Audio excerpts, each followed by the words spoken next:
Hello! Why is Alan Watts in my ear? Shut up, Alan. Alan, it's not the time. It's Metrix time. Your time has been and gone, Alan Watts. Hey, does anyone want to hear this? Guess what this is? Ooh, that's nice. That's hot coffee. How you doing? How you doing? Yeah, we got some hot coffee. So what do we got over here? We got the Grant Amato family murders. Oh my gosh, what did he do? What did he do? I think everybody knows. Hey on the mountain. Nice on the mountain. Before the curtain, she's already in. Or he, or it. The mountain is here with a super chat. Check it out. I'm going to put a love heart on that right now. That is so awesome. Yeah, so Grant Amato. Do we need an introduction? Oh, we should do a backstory. We should do the full backstory, just briefly. You know, he's got a giant head. Okay, don't let this picture fool you. It's almost normal in this picture, isn't it? It's almost standard head shape size. But wait till you see it in the video. It's horrible. You know, people have had dreams about it. It's so big. But what it didn't have inside it was a brain of adequate size, because what he thought, what he believed, was that this chick over here in the it seems a bit of a stretch to call them clothes. What are we going to call it? I'm still looking. This could take a while. No, the lady over here, Sylvie, is a cam model, right? A cam girl. And what is a cam girl? Well, a cam girl is like an online stripper, live. So instead of a porn site where a viewer will watch pre-recorded videos, with the cam girl, he can go on there, pay a fee per minute to speak direct, and request her to perform certain acts. You know, forgive me, I really don't see the fucking difference between why that would be any more special than porn. Okay? Call me old-fashioned. You know, what? No, this guy, for a normal viewer, probably, what is the thing? I mean, they like someone responding to their request, I guess, right? But this guy actually believed that they were in love, right? That they were meant for each other. And he believed that she felt the same way. Which is just ridiculous, man. Do you know how much he was paying? It was, you have to pay per minute to speak to Sylvie. But, yeah, it was $600 an hour. So that's, what, that's $10 American per minute. And if you say to her, hey, Sylvie, I'd like for you to, you know, shove that purple dildo up your ass. How long is she going to take to do that? She's going to stretch out. Well, she's going to stretch out something. She's going to stretch out the time, right? She's going to make it go, oh, now I need the lube. I'll be back in a few minutes. Grant's like sitting in his home, looking at his watch, going, she's been looking for that fucking lube for like 28 minutes. That's $280 she's not even on the video. She's like gone in the other room, probably making a coffee like I've just done. Support the channel on buymeacoffee.com/True Crime Metrix for all your personal coffee needs. Yeah, I'm glad I'm not a cam girl. You know, I don't really have to even read the chat. I can just close it. Look, it's gone. Anyway, so what did he do? Let's get back to business. He was obsessed with this girl, and he didn't have any job because he got fired because he was stealing all of the drugs that were used to kill Michael Jackson. What is it called? Preneprenol or something. What is it? Let's call it preneprenol. I like that word. Can we write that down? Where's my note paper? Preneprenol. Okay, we're high tech. We can use the machine. Just open the notes app. How are we spelling this? Let's do it with a PH, as it's medical, right? Preneprenol. Love it. Preneprenol. Okay, so yeah, he basically started stealing from his. Oh, thank you, Alison. Look at that. Propofol.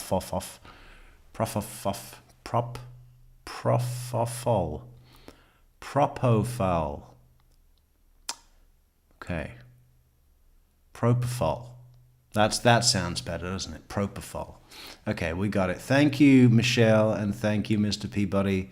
Mr. Pinto Peabody, excuse me. Sally, how you doing? Everybody in chat, welcome back. PJ McNeil, welcome back. On the mountain, and Chauncey Myers, hello. So he started stealing all his parents' money. He sent $200,000 of his parents' retirement fund. His parents were about to retire. They had this place up in Tennessee. These guys are in Chulioto, Florida, which is Orlando, pretty much. And his brother also he stole credit cards from his brother. He's just got to keep sending the money to Sylvie so he can keep this relationship going. He's sending her all this stuff. He's sending her expensive lingerie and not custom, but sex toys from him. Oh, can you use this one? Oh, look, I got this vibrator that sucks your clit. Oh, okay, great, thanks. Can't wait to try that. Hey, you want to pay that bill? Okay. What else? So yeah, the family found out and didn't call the police, which they absolutely should have done, because this is what happened, right? They found out, and they were very understanding. This is just to put this into context. What this means to his parents, especially his brother's 31, so he didn't lose as much money, the brother.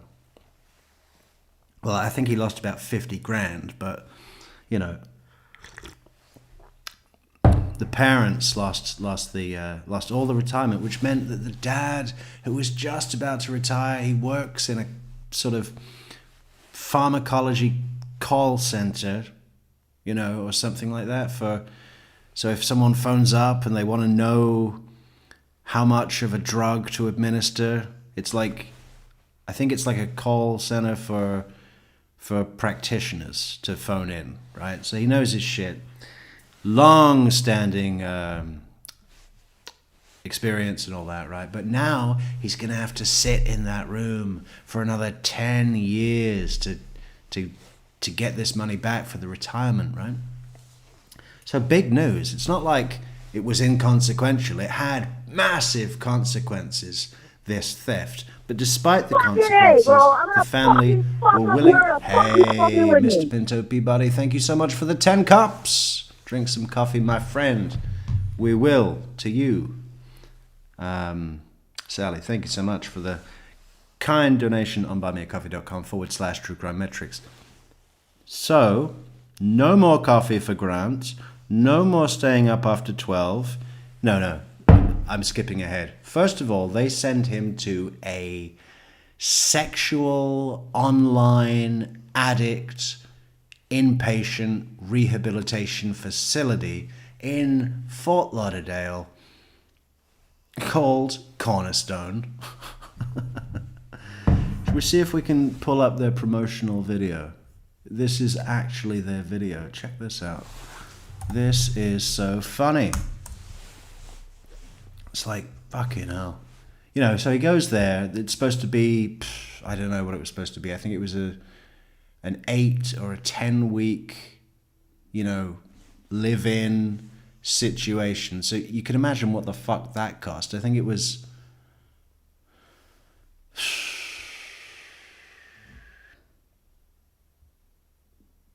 I think it was about $15,000, which for that length of time in a rehabilitation facility, live in Fort Lauderdale, actually sounds kind of cheap. What is that? $500 a week? That can't be right. I don't know how much it was. It was a lot of money, whatever it was, Hang on, let me try and find this promotional video. Anyway, he didn't stay for the prescribed term. He left after 2 weeks, I think, and managed to get them, the people that were supposed to be rehabilitating him, to say, yeah, he doesn't really have a problem, and blah blah blah blah blah. I mean, my personal, you'll see yourself when we show you the promotional video, their commercial, because it just doesn't feel like they really give a shit. Hey, Maya Rodriguez Sorensen Esquire, how you doing? So what do we search for here? Cornerstone.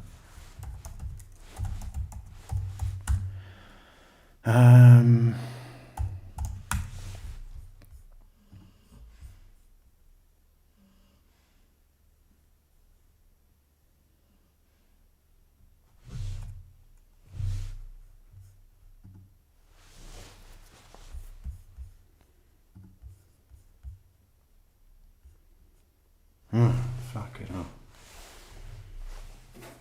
Well, we've got to get set up with these headphones. Hurry up.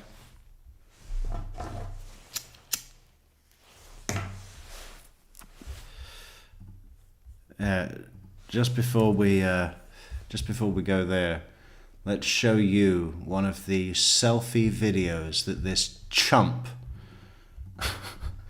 sent to this cam girl. I didn't say yet. She's in Bulgaria. She's Bulgarian. And free in his parents' guest house in the rural village of Chuliota, Florida. He had not once lived on his own and had recently been kicked out of an anesthesiology school for lack of attendance, and also I can't hear anything. That's bad. Output JBL Tune Beam. There we go. That's the one.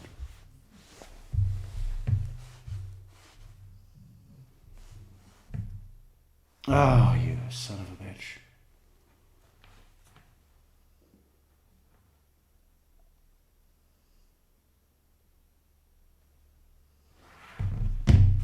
Okay, we're good. So this is something that he sent to her, begging her to send him one of his videos, and because he's balding, he's really trying to create the image that he is a successful, rich entrepreneur. He's claiming to be a Twitch gamer, okay? And what a Twitch gamer is someone who will play a video game while live streaming it to an audience so that the audience can watch them play the game.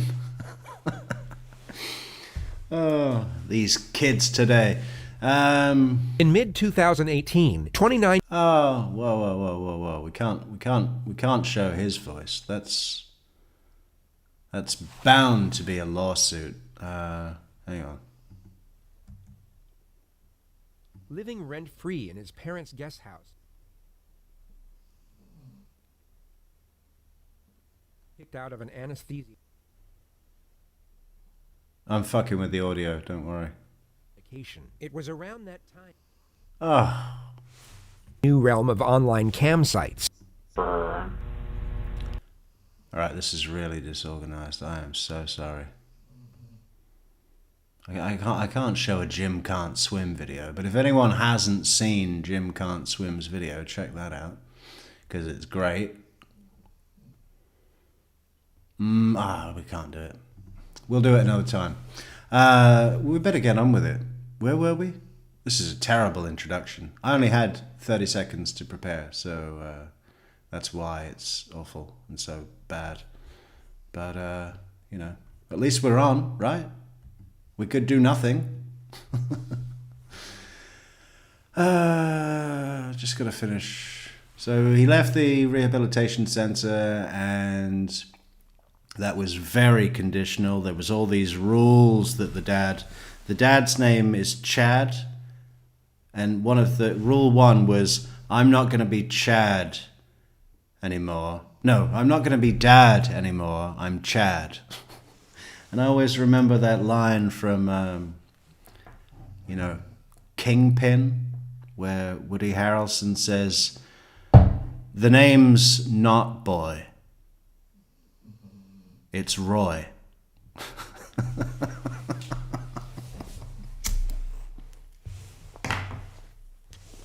Hey Sally, I've been telling everybody that we're going to Las Vegas next year, okay? So you better be there. MGM Grand, baby, here we come. And everyone else is coming too. And no worries about the after party, because we're all coming to your house. So I'm so lost. It's a really good intro. It's a really good story, the backstory, but I'm just lost. He made a load of rules. You got to get a job. No more talking to that girl. Blah blah blah blah blah blah blah. He kept talking to that girl. He manipulated his mother. He was like, I love her. She means the world to me. I'm so broken. Can I use your phone to send her a tweet, a private tweet? And he sent her a private tweet, and like, you know, she sent him one back, was like, hey, Grant, so good to see you. Hey, why don't we hop on the thing, you know, my platform, where you have to pay me $600 an hour? Yeah, no, I'd really love to spend some time with you, Grant. So, you know, basically the dad found out, flipped out, said, you're leaving the house, get out, you've ruined my life. And this little fucker just executed his entire family. His mother shot her in the back of the head. You know, dad in the kitchen, shot him in the head, shot him on the floor, and then used the dad's phone to text brother Cody and say, come back to the house quick. Grant is in trouble, or something like that. But the parents are already dead. So Cody comes back, and you got it, Grant shoots him in the head. Then he takes their credit cards, goes and parks in a fucking Publix, gets straight on the cam girl platform, wires the money just loads up another $600 or more. You know, he claimed that that was for a back bill. But we all know the truth is that he executed his family, drove to a Publix parking lot where he slept and jerked off to a cam model. Then the next day, he goes to a job interview. And they're all like in medicine. These two, look, he's in his scrubs right now in that video. Yeah? Because he had to do some practical or something. Anyway, that's the basic story. He killed his parents because he was obsessed with this fucking cam girl, sent her $250,000 or close to. And, yeah. He really thought that it was real. Anyway, so we're going to be looking at this video today, okay? I hope that's good. I hope that's something everybody likes. It's a great interrogation. It's got to be in the top, definitely in the top 10 of all-time interrogation footage. The performance he puts up actually isn't that bad in some ways. He does not get pressured, really. I mean, the bizarre thing is that he was staying in a hotel after he killed them. He used his brother's credit card to go and get himself a fucking hotel at the Olive Garden Doubletree, right? Doubletree Hilton, fancy. And the cops came in, big fucking high security arrests, machine guns, weapons, 20 cops. They pull him out of the hotel room, on the floor, in the hallway, cuffs behind your back, in the police car. I mean, they weren't very rough with him. They were pretty nice, but, you know, it was clearly a serious arrest. And then he comes into this interrogation room, and when the police, the detectives who were going to interrogate him, he just treats the whole thing like a job interview. But if that's his baseline, he sticks to it, and he actually walks out of this room not in cuffs. Amazingly. I mean, I don't know how. You know, I think they just wanted to see if he was going to do something. I think the cops actually paid for his hotel and obviously had people watching him, for sure. I mean, I think that was the whole point, to see if he would do something, you know. But yeah, so let's see what happens. Sorry for the terrible introduction, you know. I mean, it's all over the place, isn't it? But it is. We are here.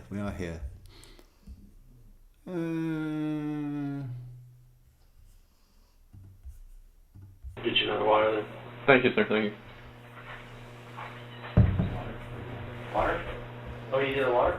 Yeah, I don't know where water is. I can get one. I'll get one. What is that on my eye?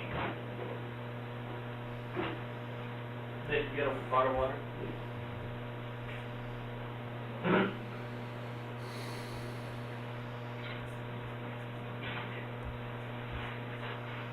pretty sure that Dunkin' Donuts cashier is getting my drink anyway. Yeah, he thought the cam girl was into him. I mean, let's just look at the thumbnail again, huh? Yeah, no, it's a match made in heaven.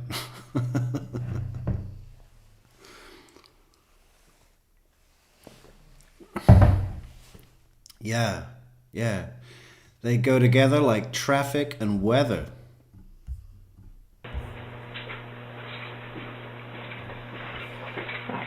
Thank you, sir. Yep.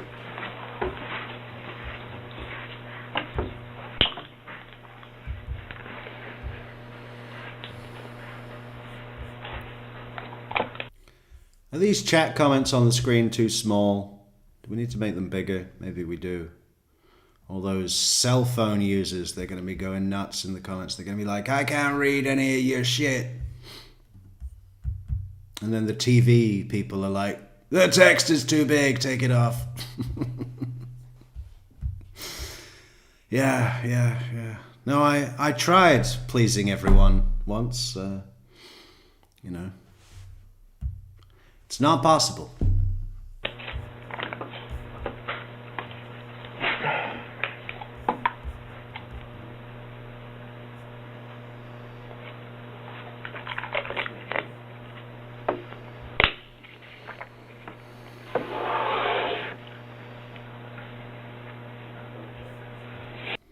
How old do you think this guy is, everybody? I know. I mean, if anyone knows for sure, don't say anything. But if you don't know, just have a guess.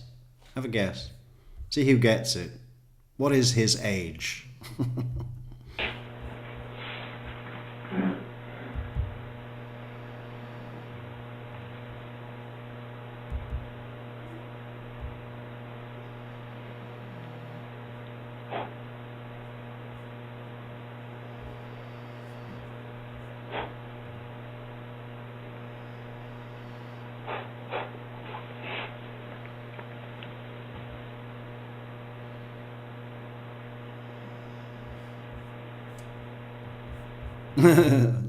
Look, someone called Conqueror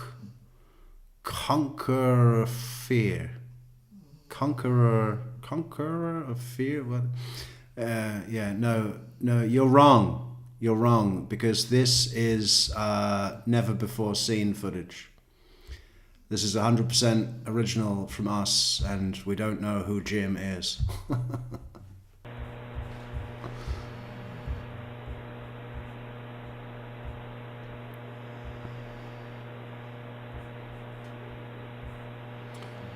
Okay, Daphne's closest on the ages. He's 29 years old. Oh my God, I totally get that, Chansey. From this camera view, he looks a bit like Prince William. And he's into all that shit as well, isn't he? You know, fucking poppers and weird sex.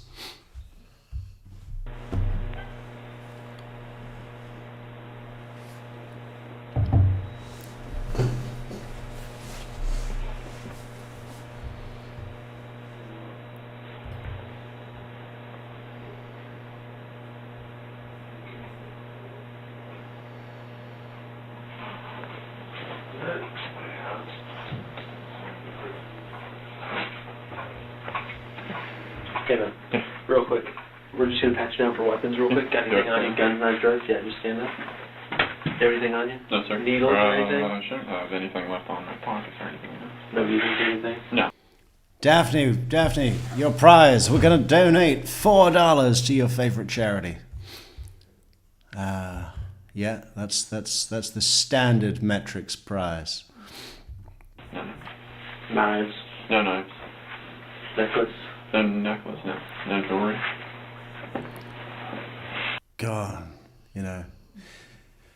Should we bring up the girl again? Where's the girl? Just imagine that kind of. I mean, to be honest, she's not really my cup of tea, but you know, I'm sure many would find her extremely attractive. I mean, I'm if she needed a place to stay, I'm not gonna send her to the streets, am I? But no, it's not really my style.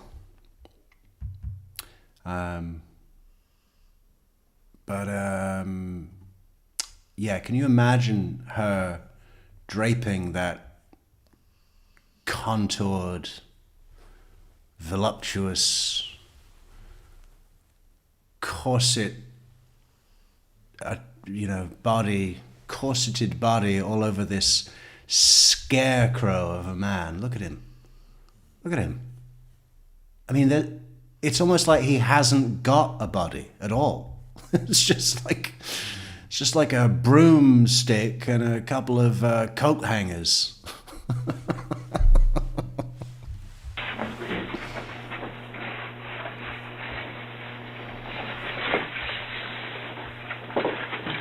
you need me to take my shoes off or anything?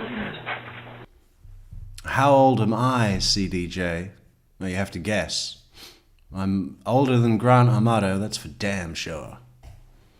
I made it. If you don't mind, just kick them off.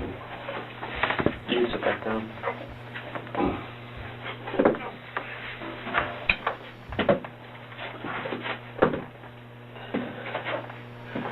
Thanks, man. You can slide it back on.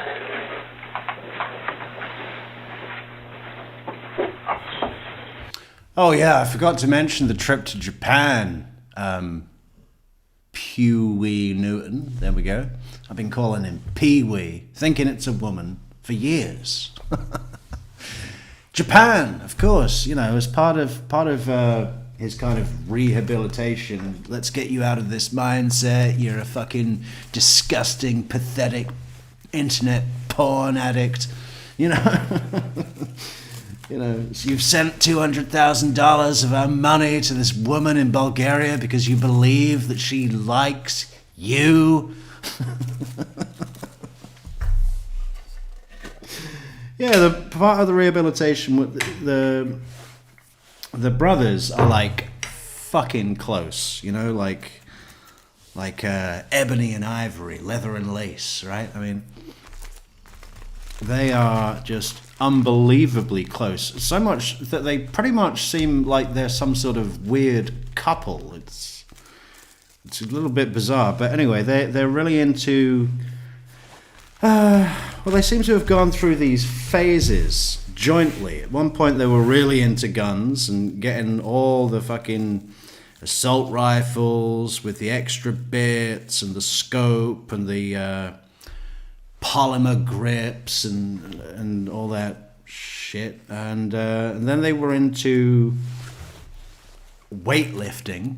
Amazingly, they were both weightlifters. I mean, you just saw him stand up, right? The scarecrow broom-handled boy with the coat hanger arms. I mean, what do you mean you're a weightlifter?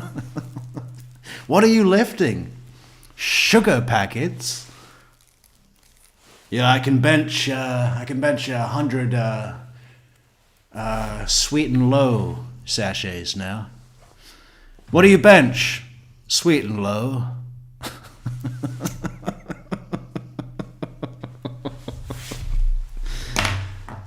Do you want to come and spot me? No, anyway, so they go through these phases. One of the phases was gaming and, what do you call it? Anime, right? Anime, does anybody not know what that is? It's like Japanese animated, animated films, but not like Shrek animated or Toy Story or Finding Nemo. Ah, Finding Nemo, that's such a good one. But like drawing, but it's adult. It's not like I remember seeing a couple of them way back, like 20 years ago, and they're deep as fuck. Some of them are really good. But it never really caught my attention for long. I mean, but they were really into it. So his brother said, listen, as part of your rehabilitation, let's go and have that dream trip to Japan, you know? We're going to go and see all of the fucking Hello Kitty museum, and we're going to see that fucking Pokemon museum, and whatever, you know, just this. But, you know, it was like $10,000 or $12,000 each, and brother Cody just said, "Don't worry about it. I'll put it on the bill, and you know this is part of me helping you." And they took another friend called Jeremiah or Jericho. I think it's Jericho. And while they were over there, you know, they were looking for Grant one day, and they said, "Hey, has anybody seen Grant?" And he'd stolen one of their credit cards and a laptop and run down to the, I forget what it's called, one of those gambling, special type of gambling hall they have in Japan with a certain game. I forget what that's called. But they have internet there, so he was connecting on the Wi-Fi. Send the money to Sylvie. Oh, I'm in Japan on business. Yeah, I'm away on business, international business, but I just had to say hello to my lovely honey bun. Yeah, so, I mean, just sick, this guy, right? But again, just another thing, Cody is paying thousands and thousands, 10 or 12 grand for Grant alone to go on a trip after he's already stolen about 50 grand from Cody and about 200 grand from mom and dad. You know, he wouldn't get a dime out of me, I'm telling you.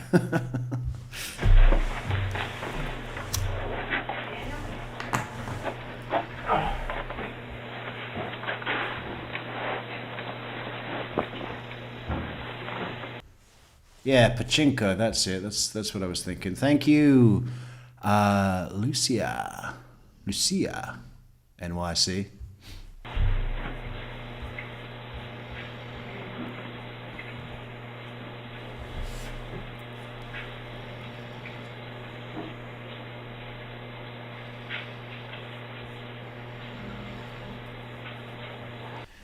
You know what he's thinking about there, don't you?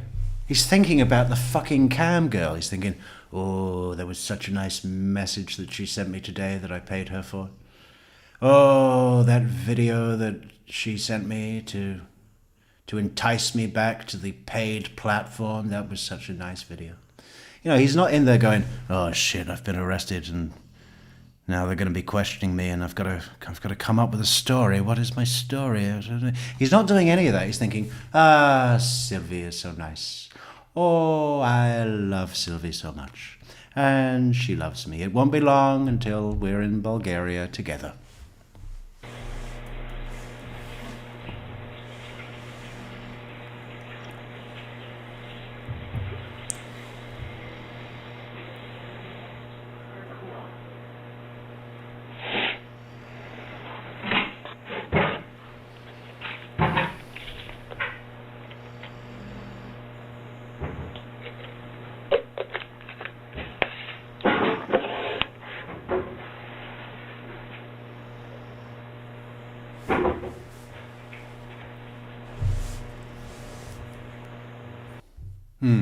CDJ1313 says, porn is a hell of a drug. Addiction. Well, I don't think it was the... You know, it was just this one girl. For this guy in particular, it was this one girl.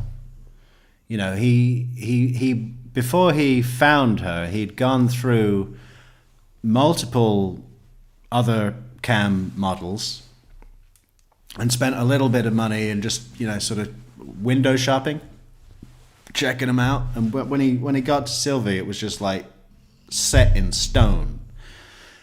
So I don't really think he had, you know, I don't think he was watching regular interactive porn. And a large part of his relationship with Sylvie, it wasn't just, her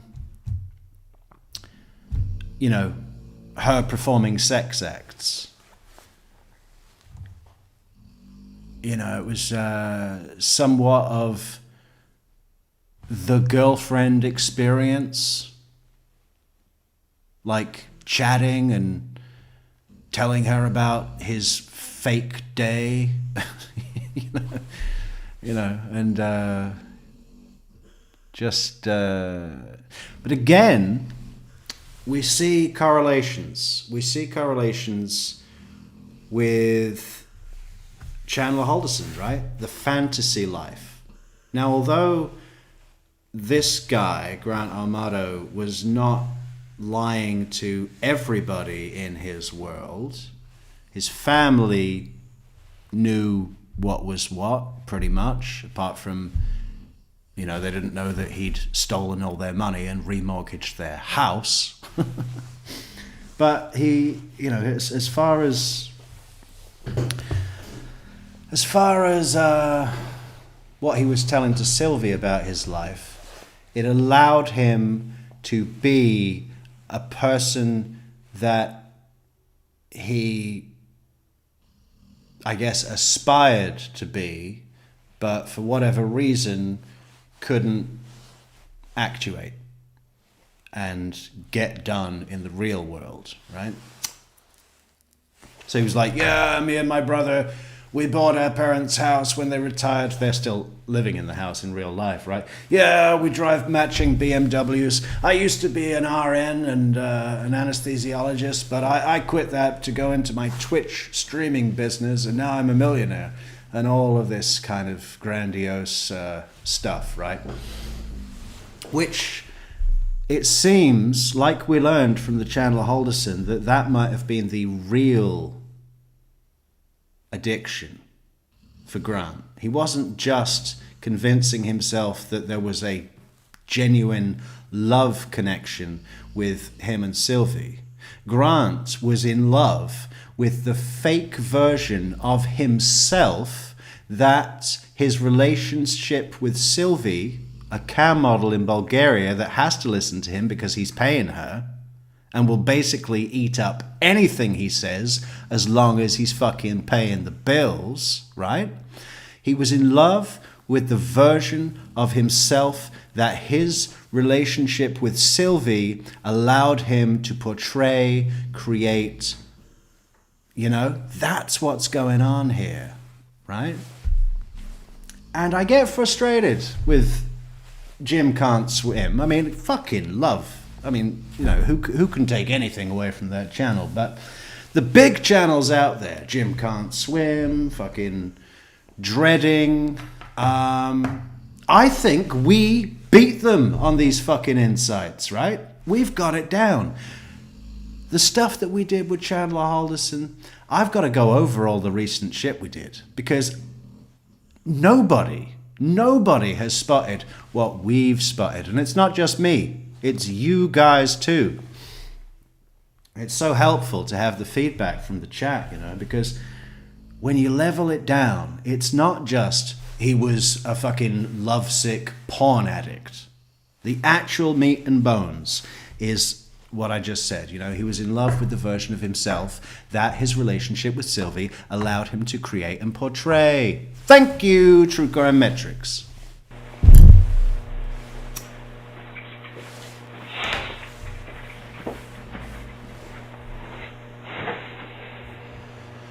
Oh yeah, Sylvie was able to see him, Michelle, for sure.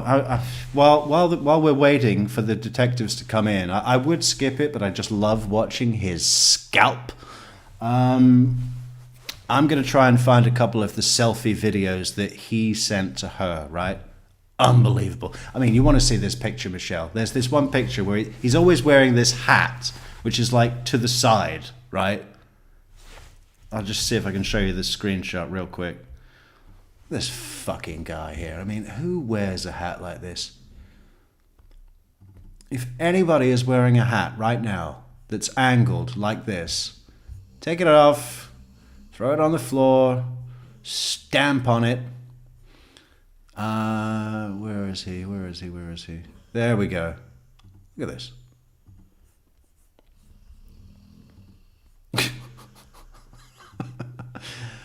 And I'll try and find the video with the audio, but what he's saying is, I'm just heading down to the mailbox. And he's kind of whispering because I think his parents are in the house. I'm just heading down to the mailbox. Would you please, pretty please, pretty please, send me one of your videos?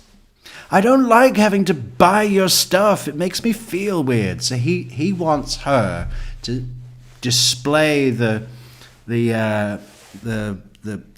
genuine connection that they have by her sending him some, you know, flicking the bean video, like outside of the paid platform. Because why? Because that would make his illusion feel more real, right? We got it.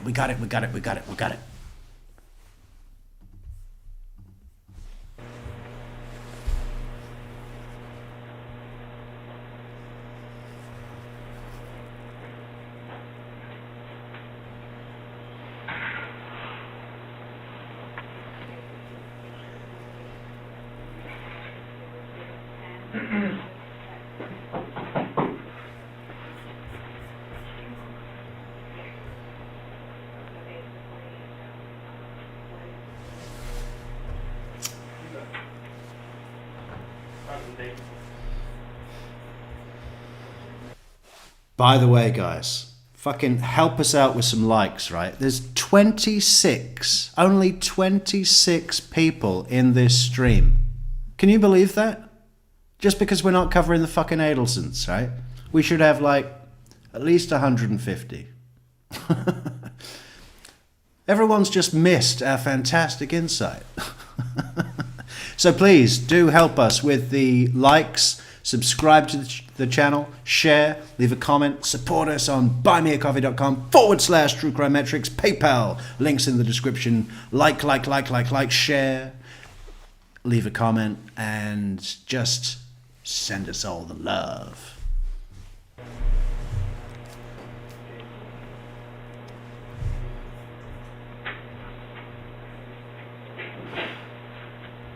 Mr. Burns.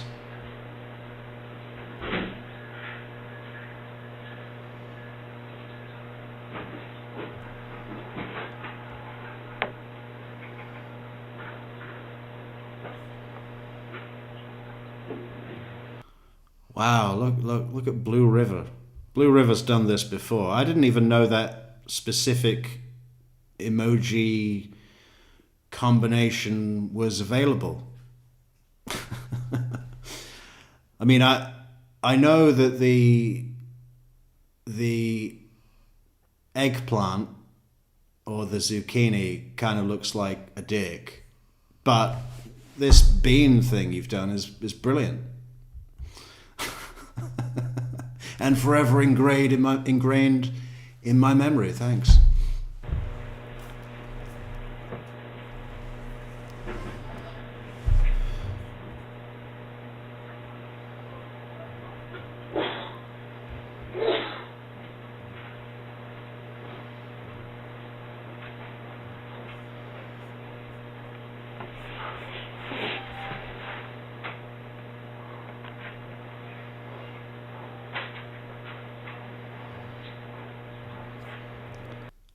All right, everyone needs to listen up. Michelle is not happy, okay? And she's Italian. Don't fuck with this, okay? Hit that like button, hit that big thumb. Show me your big thumb. Show Michelle your big thumb.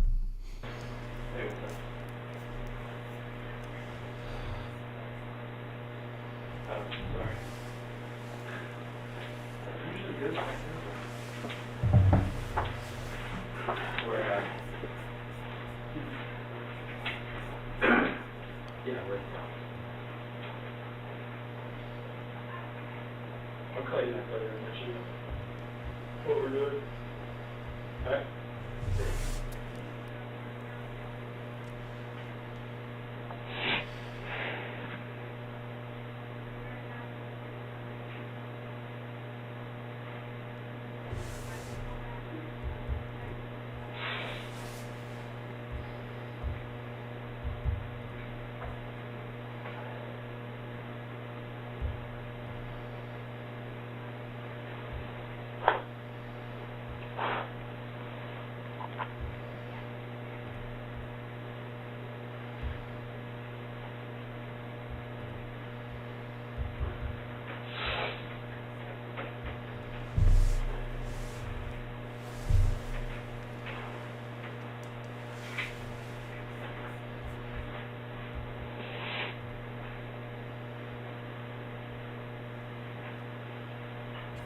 Right, it's a bit much of it now. Let's get going.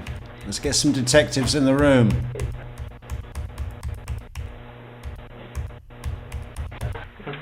Oh, whoa. So you gotta walk through Coke or anything? No. I'll hold off on that. Okay. Hi, I'm Eva. Hi. How are you? I'm here. Hey, we really appreciate you coming up here with us. And if any time during this you need to stop and go to the bathroom, want a drink, Snacks. saying just let me know, and we'll be happy to get you in. My name is Danny Anderson, and I'm a deputy Seminole County Sheriff's Office, as is Eva. So we just want to talk to you a little bit, and we'll get this in and out, be on our way. Okay? Do we need more volume on the video? Please let us know. Full name? My full name is Grant Amato. How do you spell Tiernan? Tiernan. I like that. Your date of birth? May 20th, 1989. Okay. Home address? Home address is 2112 Sultan Circle. May 20th. We've got a Taurus in the house. Juliota, Florida. 32766. Phone number? For the home or for... The home. Well, I mean, my original cell phone number was 407-687-0738. Home phone number was 407-971-1422. My cell phone currently doesn't have any service with it, so, I mean, it's just... So you don't have you haven't moved to another number, just that one's no longer good. Yeah, my dad had told me that when he disconnected my service that he also changed my phone number. So I don't know what the new phone number is. Gotcha. But I mean, it's probably you can probably still see it. Do you have the phone or? So this was part of the conditions when he was released from Cornerstone, the sexual online addiction rehabilitation clinic in Fort Lauderdale. His dad said, right, you are not having any cell phone service. We're cutting that. No internet on your phone and no using the internet after midnight. And we're going to watch you, boy. It was in my duffel bag. Oh, gotcha. Back there, yeah. Gotcha.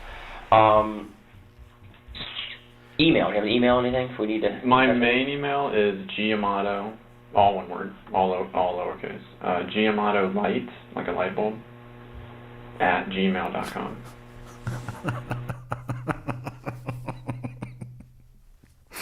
Giamato. That sounds like an Italian name. My email is Giuseppe Giacomo. Light, like a light bulb. What if he said, my email is scalpwax1989 at gmail.com. Education. I have a Bachelor's of Science in Nursing from UCF back in 2000. And you know what I said about he's been in an interview today, and he plays this he plays this interrogation out like a job interview. But I think this is the first time I'm picking up on it. Is that I think the cops are angling for that, right? They know he's been at a job interview, and by just forming that continuity in the beginning of their questions, why are they asking about his education? That's a very job interview kind of question, isn't it? Education, hobbies, interests. What do you do in your personal time? 11. And that's my highest level. Okay. What is there any special nursing degree? What you do, or? I mean, I have like other certifications. But I mean, with that, like I primarily worked in the hospital for I think 5 or 6 years, and then I was pursuing a Master's of Science in Nurse Anesthesia. That was back in 2015, I believe. Okay. But then I didn't complete that, and then I just went back to nursing. And then when this whole like wrongful accusation of the grand theft charge that I told you about in the car, when that happened, I stopped working at the hospital, and then that took like. I don't think we talked about that in the car. Well, I was accused of grand theft of the third degree back in June of 2018. That like went on for 6 months, and during that time, I obviously wasn't allowed to work because of it. And then. Where was that at? Florida Hospital South, the main one down in Orlando. Down on Orange Avenue? Rollins, that's what it is. Okay. Rollins. Okay. So when that happened, obviously I was dismissed from that job, and then I couldn't get another job because now you have an outstanding felony charge on your name. Sure. So then I got the attorney. It all went through, and then finally in December, they posted on the Orange County Clerk Courts or whatever website where your file is that He's not employed, Michelle, no. So just a little bit more on the grand theft charge. He was working as an anesthesiologist where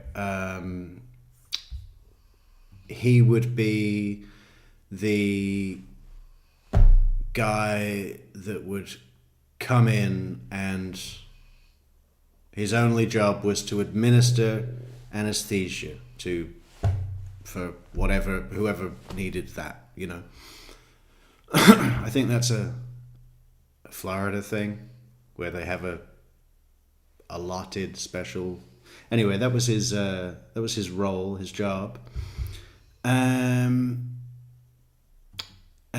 he was fired because the stock of the pheneprenol, the pheneprenol stock was not where it should be. There was stock missing, right? So they said, "Where is it?" And then Grant said, "Oh, I gave that to patients." And they said, "Well, what do you mean you gave that to patients? We tell you how much to give." And he said, "Yeah, but I checked on the patients and some of them didn't seem to be adequately relaxed." And something fucking horrifying about that to me, that this guy, this scarecrow broomstick boy with coat hanger arms, coming into my hospital room and staring at me from the door, holding a syringe, going, "Are you adequately relaxed?" I'll be like, "Yeah, now get the fuck out of my room, you sick cunt." there was no evidence ever. Anyway, so he was fired from there, and he was charged with grand theft of the 3rd degree. You know, he calls up Brother Cody, and I know it's propofol, Michelle, thank you, but I just like my made-up word better. I like making up words, you know. So we're calling it pheneprenol. He calls up Brother Cody and says, "Oh, you know, I'm arrested, I'm fired." And Brother Cody's like, "I'm going to get you a lawyer and pay for everything." I mean, this brother of his is like, what the fuck? Why don't you just marry him?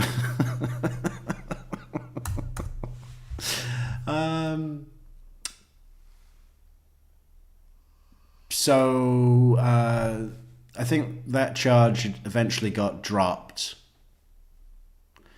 And but he didn't have the job, and I think he had to, maybe he had a black mark or something, which, you know, made it more difficult for him to get that job again. So he was looking for jobs, and this is why in his fucking downtime he's on the site going, "Oh, Sylvie, I love you," and making up this fake life, because the alternative was to face himself. Where are you? Well, you're 29, you're fired, you're disgraced, you're nothing, you're worthless.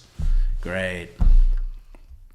And how this started with the his, like, they were big gamers, these guys, not quite to Chandler Halderson or Rocky Rambo Waynham Cam's level, but they liked games, right? They like PlayStation, they like Xbox, they like PC gaming. So he was like, yeah. What I'm going to do is I'm going to become a Twitch streamer. And then I'll make millions by playing the game. Because with the Twitch streaming... let me see if I can find a video of him Twitch streaming, because it's hilarious. Because he says at one point in the interview, he's like, "Oh, you know, I'm a funny guy on the camera."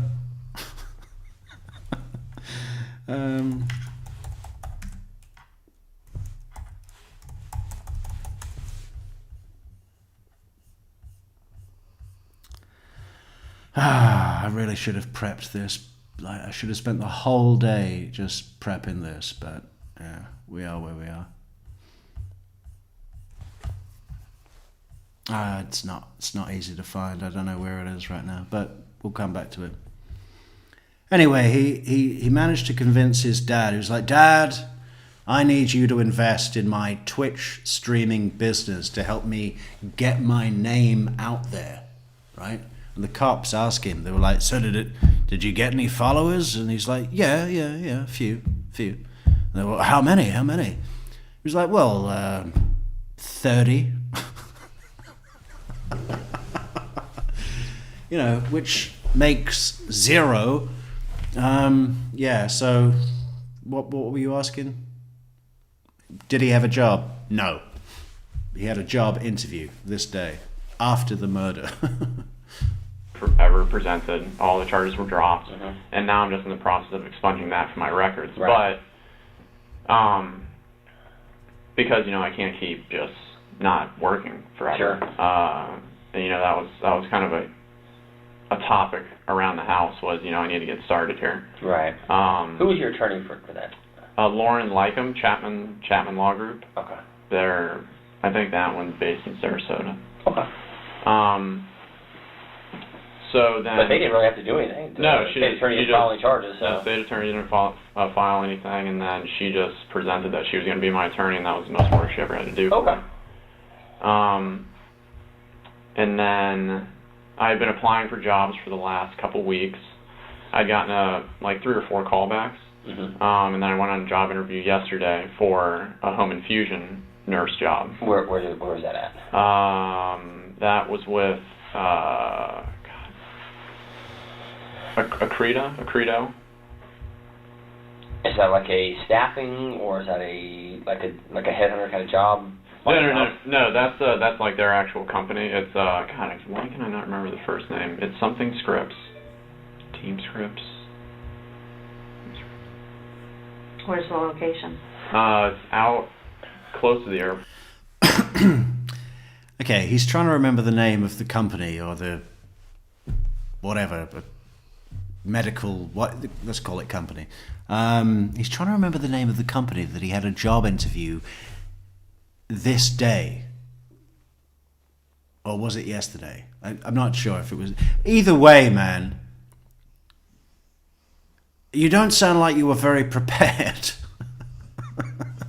I guess when you do a triple homicide and have to go immediately to jerk off in a parking lot of a Publix to your cam girl model girlfriend, you're not really reading up on the ethos of the company.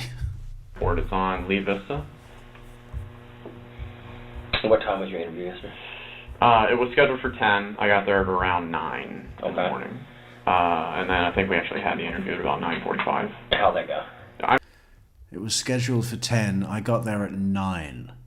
Okay, no employer likes that. Hi, I'm here for my 10 o'clock. Yeah, I know I'm an hour early.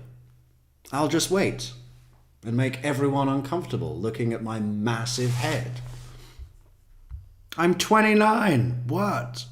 I mean, it was all good. They didn't have anything. They said that they'd probably be getting back to me by Tuesday or Thursday this coming week. It was all good. They didn't have anything. Yeah, for you. I mean, they don't meet and interview people when they don't have anything.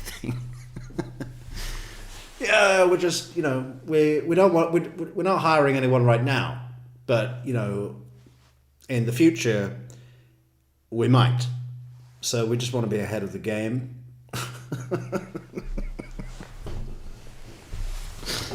No, it was all good. Yeah, this is ingrained responses that he uses on his parents, right? How was the job interview, Grant? Oh, it was all good. They didn't have anything, but they said they would give me a call if something came up. You back to work? Yeah, because it's a crappy world when you don't have any money. You can't do anything. So financially, how's the nursing what you did? I'm sorry. Yeah, it is a crappy world when you don't have any money. I'm sure your parents feel the same way after you spent their $200,000 retirement fund. Maybe he should have just said to his dad, "Hey, don't worry about it, Dad. You know, you don't have to have a life. You can go on the Cam Girl site and just make it all up and live in your own fantasy mind. I just don't know that much. Or she knows a lot more about nursing. The nursing, how does it pay? How does it pay? I mean, if you work your standard 12 hours a week, you get anywhere between, I'd say, $45,000 and $55,000 a year. So I mean, it's not bad. Obviously, if you work overtime, like some of the nurses who have also been nurses for a long time, I mean, they can make six figures if you work 5. What was your best year? I think my best year I made like 55,000. 55. Because I rarely worked overtime. Right. You know, when I was just because I had the whole plan of going to graduate school, so I was. You know, I'm not exactly an expert in U.S. salaries, but this is 2018, I think. No, 19. So, you know, 5-6 years ago. 50. What did he say? $55,000. So that's what, like 35,000 euros. Maybe 40,000 euros. I'd say that's pretty standard, isn't it? That's not like... That's not a lot of money. No. That's not a lot of money at all. I mean... What is an entry-level salary for, you know, a regular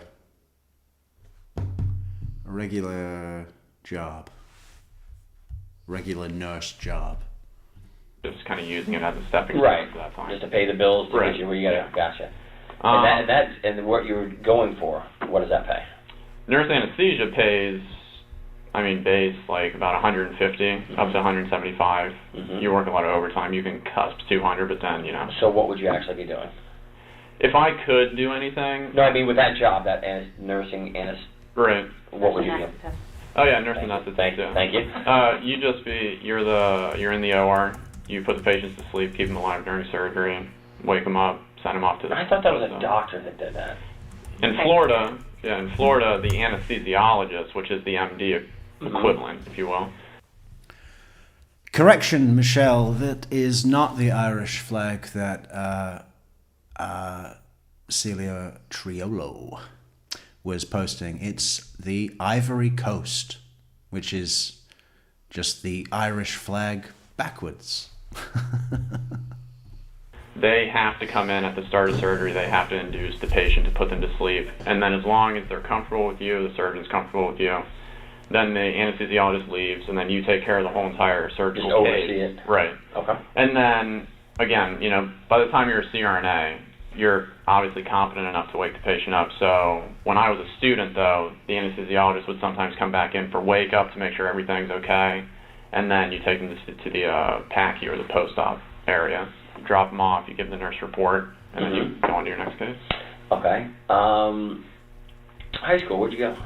I went to Timber Creek High School on Avalon. Okay. And graduated what year? 2007. Okay.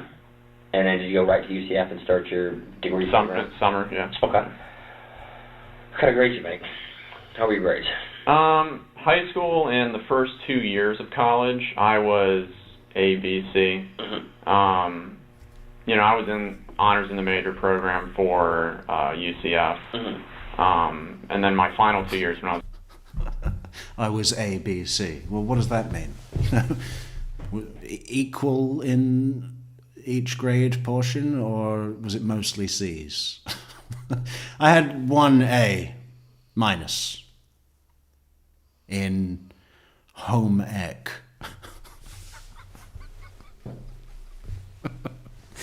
My home ec teacher loved me, and I managed to get that B pushed up to an A minus. Yeah, A, B, C, mostly C.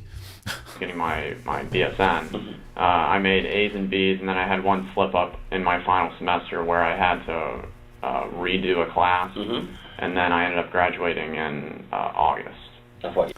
One slip up where I had to redo a class. What were we watching yesterday? Levente Lazar, where he did this little twisty thing with reshaping reality, right? I mentioned to my mom that, oh, we've never had a dog. And what he actually meant was, I started demanding to have an all-American life with a picket fence, a dog, and a dad. You know? And I bitched at her and made her feel guilty until she got me what I wanted. I mentioned that we didn't have a dog, and what did Grant just do here? Oh, I had one little slip up where I had to redo a test. You see, I don't know, but that to me sounds like if we apply the Levente logic, what it actually means is I was caught cheating on a test and they made me redo it in a room by myself. Right? Am I wrong? Or am I quick as fuck? Yeah.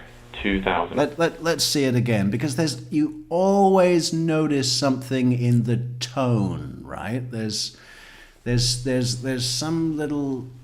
sense that something is being explained, right? Listen to it. Then honors in the major program for UCF. And then my final 2 years when I was getting my BSN, I made A's and B's, and then I had one slip up in my final semester where I had to redo a class, and then I ended up graduating. One slip up in my final semester where I had to redo a class. And there's also a degree of ambiguity about it, right? If it were a genuine situation, what was this slip up? You know, be specific. Own the problem. Don't just paint it like, oh, it was perfectly innocent. It was a slip up. Just, you know, could happen to anyone. Had to redo the class. I don't know. That seems like a pretty drastic slip up. I mean, what did he do? Like burn the cake in his home ec class? Yeah, no, I put the oven on 400 degrees. Graduating in August. Of what year? 2011. Okay. And did you start work right after that? Yeah, I think like a couple months after. And went to work where? I first worked on the intermediate critical care unit at ORMC in downtown. Okay. And then went from where? Up to Rollins at some point? No, I went to I worked in the ICC there at that hospital, and then I worked in the multi-system ICU at that hospital.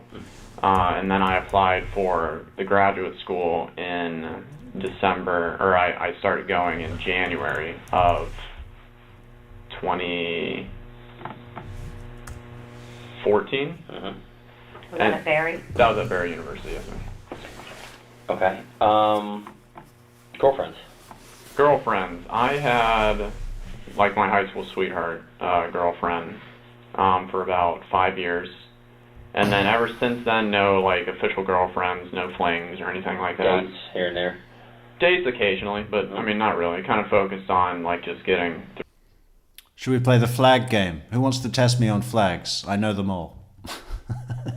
Put any flag in the comments and I'll tell you what it is straight away.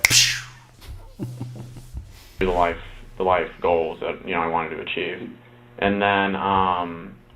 You have a bunch of school debt? I mean, not anything from UCF. I have about $100,000, I'd say, from my math when I was going to Barry. So that's the only school debt that I have right now. Alice in Wonderland says, I once left a cake out in the rain. Doesn't that sound interesting? I love that. That could be the beginning of a beautiful poem by Raymond by fucking Pablo Neruda. Let's put the whole thing in Spanish. I once left a cake out in the rain. Or maybe it sounds like the beginning of a sort of country ballad. you know, by what's that guy? TJ, no, what's his name? Conway Twitty. Conway Twitty would sing a song about leaving a cake out in the rain, and some other things would happen. That's beautiful. I'm writing it down. I love that. I once left a cake out in the rain. I'm going to write a whole country ballad based on that, Alison. Thank you for the inspiration. They kind of creep back up when I wasn't working, so I had to go onto the Sure. deferred payments or whatever it's called Sure. until I get a job. What do you like to do? What do I like to do? I like to watch anime. Me and my brother kind of started doing that back 5 years ago, I'd say. He kind of got me into it. What is it? I'm sorry. Oh, sorry. No, I don't know what it is. I mean, I thought you said MMA. I'm like, okay, and then when you started explaining to it, I mean, I heard guess it. I'm like, no. it's animated. It's like cartoons, I guess you could say, but it's Japanese cartoons. I Okay. guess is the best way to put it. So, Okay. it's not as it's like the stories and whatnot, and the way that the shows progress. It's not as childish as cartoons as you would think, like Powderpuff Girls and SpongeBob SquarePants and all that stuff. It's not like that. So it's adult-based. It's adult-based, yeah, you Okay. can put it that way, yeah. It's it can cover like slice of life, where it's just comedies. It can get dramatic, romance, all those different types of things. Where would one watch this? You download it from the okay. internet, and then you can just watch it at home, like on your computer. You can watch it on, you can watch it anywhere you have an internet connection. Is it in Japanese or It is in Japanese, and then they Subtitle subtitle it? it. Yeah. do you speak Japanese? I was going to say, do you understand? I don't. I understand a few words. We actually just went to me, my brother, and one of my friends, or I guess friends from high school. We went to Japan from December 1st. Oh, hang on. It is from a song? I gotta know what that is. The fuck? I once left a cake out in the rain. It is from a song. What the fuck?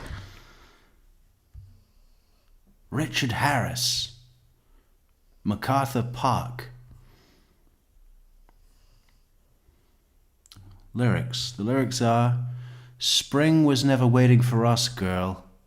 It ran one step ahead as we followed in the dance between the parted pages and were pressed in love's hot, fevered iron like a stripped pair of pants."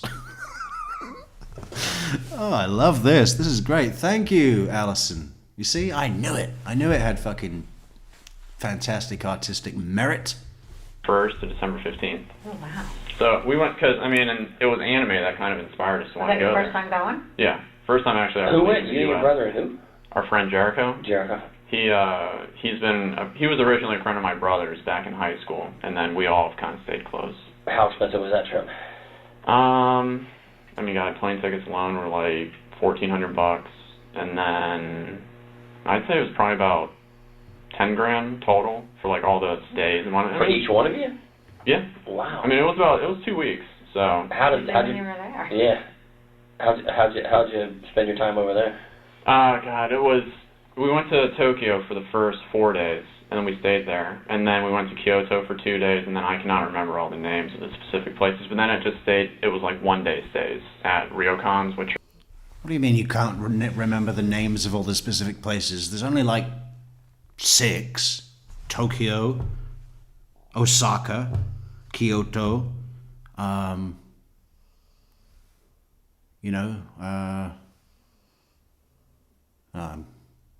fucking blank. Fuck it. Or like guest houses or inns. How's food? Food is great. But We were too scared to actually go into like the shops, Right. like the side shops, because all in Japanese, they all know what they're doing, and we don't. Okay, I do not want to travel anywhere with this man, aside from his fucking head. What do you mean everything was in Japanese, so you were too afraid to go in? You're in Japan. Tourists go to Japan and manage. What the fuck is the point of going... He hasn't said it yet, but they basically ate everything out of 7-Eleven. A Japanese 7-Eleven. We were too afraid to go into any of the restaurants or shops. Oh, yeah, great. It sounds like a great trip. I don't want to, like, say it wrong or do whatever, like impose. So we actually survived a lot at night on just, like... Yeah, say it wrong. Sushi. Sashimi. It's the same in English. Food that you get from 7-Eleven, because over there it's called 7 and I, but it's like the 7-Eleven symbol, so it's the same exact thing, and it's got way better food than what like the 7-Elevens that we have here. So Would we you would go back? Oh yeah, we would go back. Really? Yeah, I think we were actually planning on going back November of this year. In fact, how long have you been out of work? I've been out of work for 6 months, since June. How did you pay? That's a lot of money for to be out of work. My brother. Oh, Yeah, my brother. What does he do? He's a CRNA. What? Sorry, the certified registered nurse Nurse anesthetist. anesthetist. Okay, so We were both in the program together. Okay. And then he was able to finish, and then I did not. So he was making good money. Yeah. Was he making that 150, 100? He was working. A He lot. was working a lot. I mean, I don't know if he was. I think he was cusping a lot of overtime, not scheduled, but like it's just kind of what happens. Mm-hmm. But yeah, he was moving along. What do you think he made his best year? Guy, he showed me because he was he was complaining about how. Okay, Chauncey's put a blank white flag up, which is nothing. That doesn't count. But I saw the one he put up earlier, and the answer is Botswana. Like his taxes alone were like the annual income of like a nurse.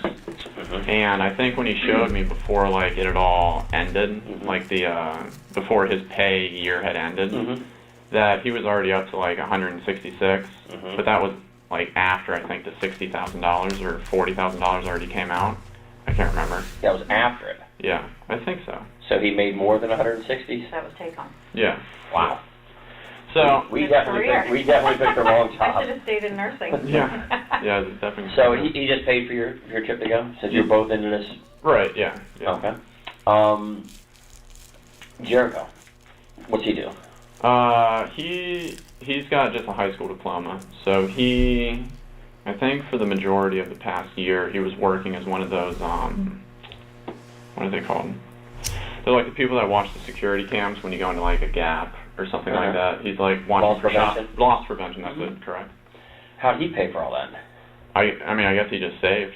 Your brother didn't have to pay for him? No, yeah. He like covered maybe some like daily expenses if there was like a taxi or Food or something. Right. Yeah. How long did you guys plan this prior? It had been a dream of ours to go for a couple years, and then Yeah, tell us how long it took you to plan for your trip to Japan, where you spent all your time in a 7-Eleven.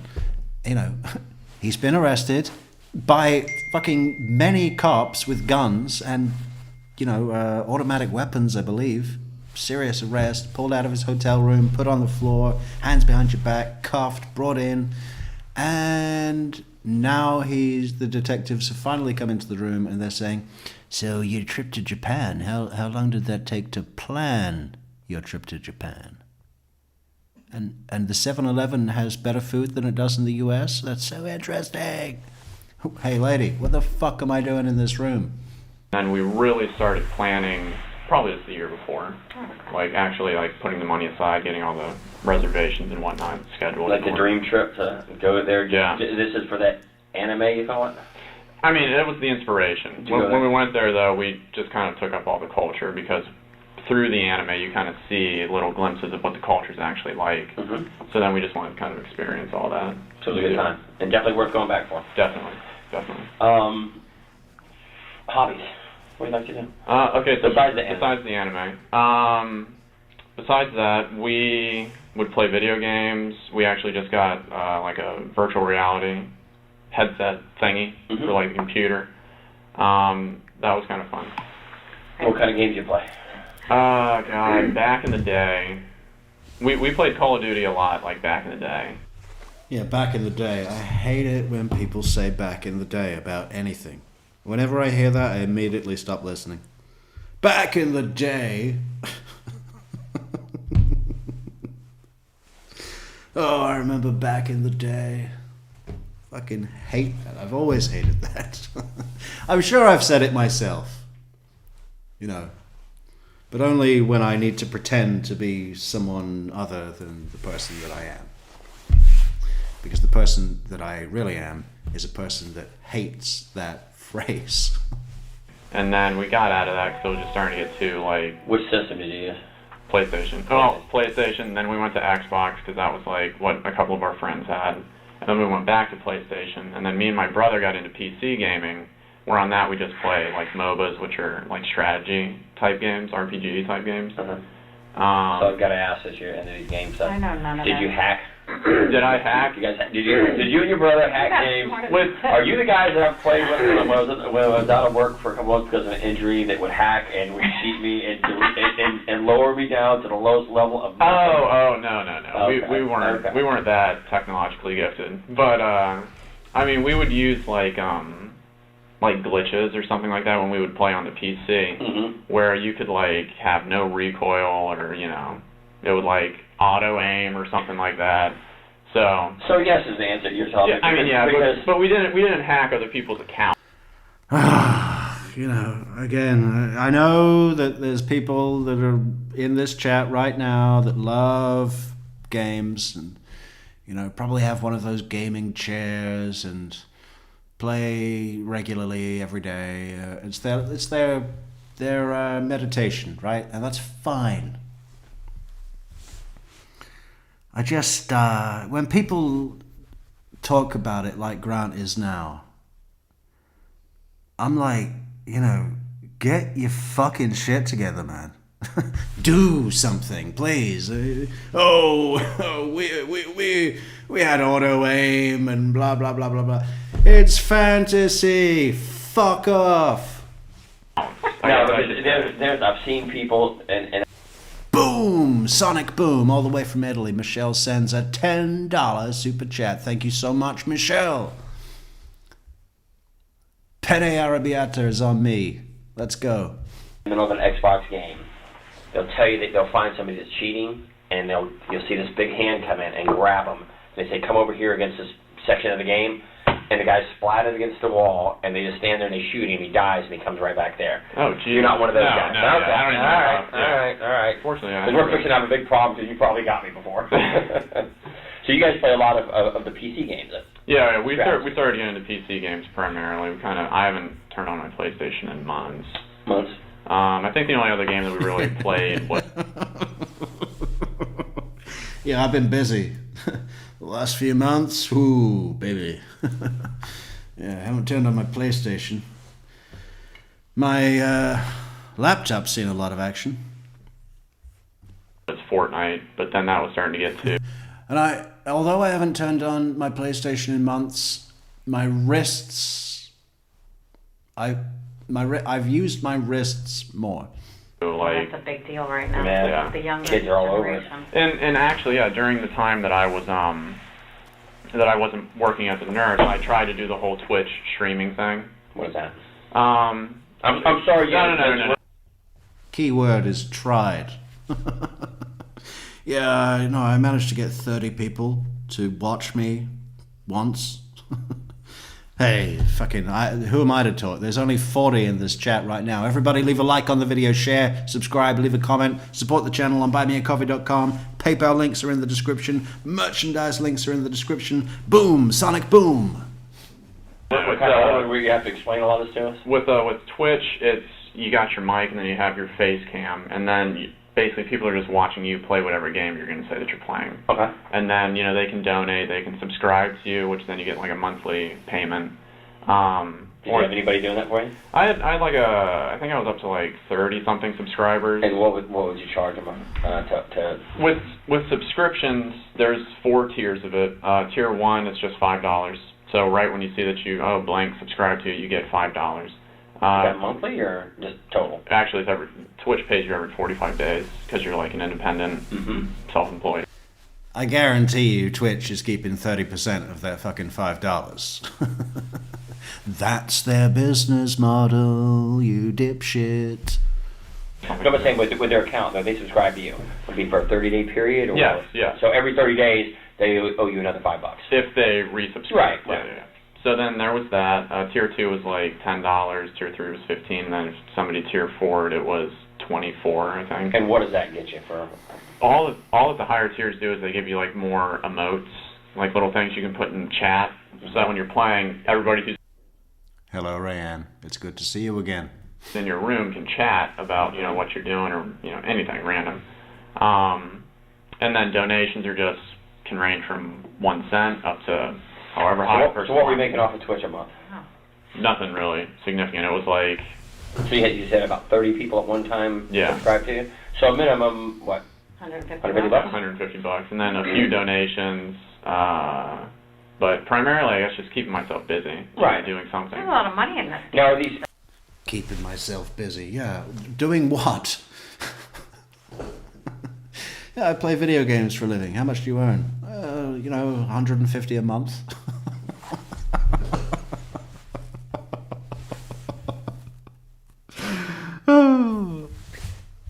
Are these adults doing this or kids?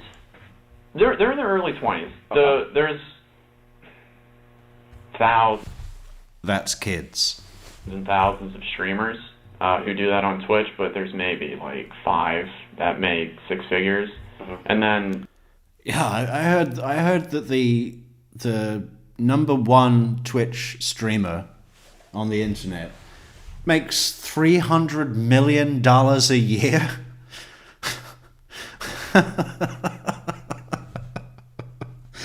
$300 million every year. I have never seen this platform. I only know about it through a few true crime cases, but man, that's a lot of chatter, right? like the 2 most prominent ones are Ninja and Tim the Tatman, and they both play Fortnite. Like Ninja, I think makes $300,000 a month from just doing it. $300,000? Yeah. And where's he at? Like, where does he live? No, U.S., Japan, somewhere. Oh, yeah, he's U.S. I think he lives up by Chicago or something like that. But he's only I'm 24. like so oblivious to all this computer stuff. No, you're... We Yeah, played Atari when I was younger. Atari, yeah, nice. Retro gaming. Or Pong. Pong, yeah, Pong. first one. So you do that, and so you got a lot of computer knowledge. A good amount, yeah, I mean... Oh, more than the average person. Yeah, I'm computer savvy, yeah. You have a computer at home? Good computer? I have a gaming PC up in my room, and then there's another gaming PC downstairs that we just built for the VR specific. You guys build it? Yeah. And then, but I mean, yeah, even for like my gaming PC, we would buy all the parts and then we would put it together our own little way. What would a good one cost you? When I built mine, it was about... Hey David, can you send me a link to his channel on Discord? That'd be great, because I want to show everybody his Twitch streams, right? That'll be hilarious. $3,000, and then the gaming one downstairs, I think, was $4,000. Oh, and everybody join Discord so you can contribute, yeah? Because I know a lot of you like to just sit back and take. But, if you're on Discord, you can contribute, just with yourself, just with your life. Or like $4,500. And that's basically used for the VR stuff you're Yeah, using it for? yeah. And that was pretty neat Yeah, setup? yeah, that was a lot of fun. Yeah, that was cool. Getting into the How many virtual games you play? On virtual reality, it was primarily just Beat Saber. So it's like a rhythm-based game, like Guitar Hero, like Rocksmith or Rock Band, whatever it was called. And then you just... See, I never understood that either. Why don't you just learn to play the fucking guitar? Don't you think it would be better? Like, seriously, why would you want to hold a fake... It's like a control pad, but it's shaped like a guitar. And the way I understand it, it's sort of like a karaoke sort of situation where you've got the notes running on the screen, and it shows you when to press the yellow button on the control pad guitar or the red button on the control pad guitar, and you're just pushing colored buttons as they show up on a rolling timeline along with the song, and you get points if you hit it like bang on time. I mean, fucking come on. What is that? Just use the virtual reality wands to hit the cubes in a certain way, however the song beat's going. Mm-hmm. And then... I want to see this. Yeah. I hope there's a fucking video of him using the virtual reality wands. And I assume he has one of those big headsets that he probably had to have specially made to fit on his giant melon head.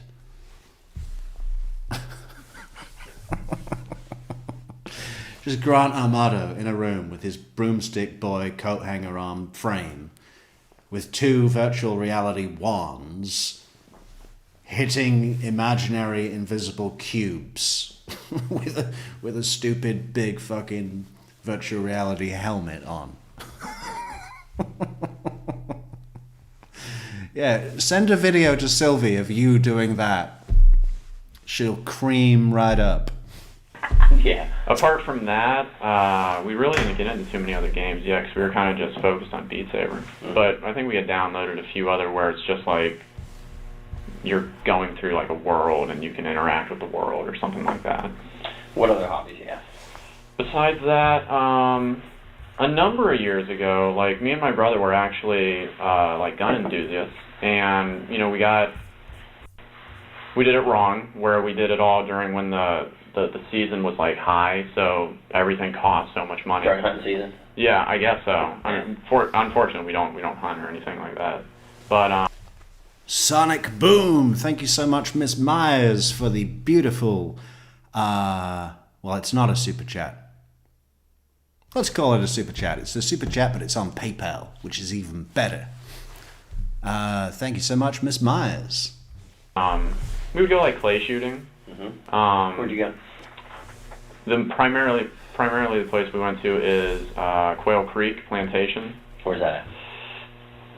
Like I was telling you in the car, I don't remember the... No, is it local or is it... It's like an hour and a half away from here. Oh, so they were in the car with him. That's interesting. I've seen this interrogation, I don't know, at least 20 times. And I never caught that. They were actually in the car with him on the ride over. You know what county it's in or city? Quail Creek Plantation. The only place I know, a gun range I really know, I mean, that you go do stuff like that is out in Geneva. There's one in Geneva, right? Yeah, I think there's one out there. That might be where it is, but I don't remember the city specifically. But we would do the clay shooting, and then we were part of the Volusia County gun and shooting Gun club or something? Yeah, whatever it was called. But that was like 2 years ago. The only thing that we really kept up with was clay shooting. But even that, I don't think we've done that for like 8 months or something. What were you shooting? What was your gun for that? What was you like? Me and my brother both got the Benelli, like long Super Magnum, Supernova, I think it is? Supernova. That's what it is. We both had those, and then during the time where like I was struggling, like in this last 6 months, I mean, I sold all of my guns. What'd you have? What did you I have? You have a little gun collection going? I did. I had about 4 ARs. They were all just where you would buy like the different parts again, kind of like with the PC, and then just put them all together. Because I'm not gun like that. Why so many ARs? I mean, again, we were just like an enthusiast for wanting to build our own things and just kind of seeing what we could come up with. Were you building stuff? You buy them already made? We would buy the specific parts and then have them sent to the gun clubs or whatever, so that you could pick them up. And then we would put them all together. You guys build them yourself? Mm-hmm. Didn't have nobody doing it for you? No. Yeah. So you had 4 ARs. What'd you have? What else? Besides that, I had Benelli M4 shotgun. Yeah. Tactical shotgun. Tactical shotgun. What were you using that for? That was like our Did you have it? That was just our gun that like me and my brother both had one of those. You both had one. Yeah, and then we had that had always just been our dream gun that we just wanted to have, was a tactical M4. We took it to... David's getting frustrated. He says, "This is a very long glazing session. Get to the goods, coppers." Yeah, well, you know, it's actually the thing that really makes this interrogation quite special, because the huge chunk of it is this kind of interview chat that they're having, right? I mean, really unusual. Detective Danny is a very unusual detective. Wait until he gets into the honesty loop, right? He develops this theme later when we get to the more confrontational questions. He just develops this strange honesty loop. I mean, he starts going on, Grant, what does he say? He says, "Right now you're being about 95% honest.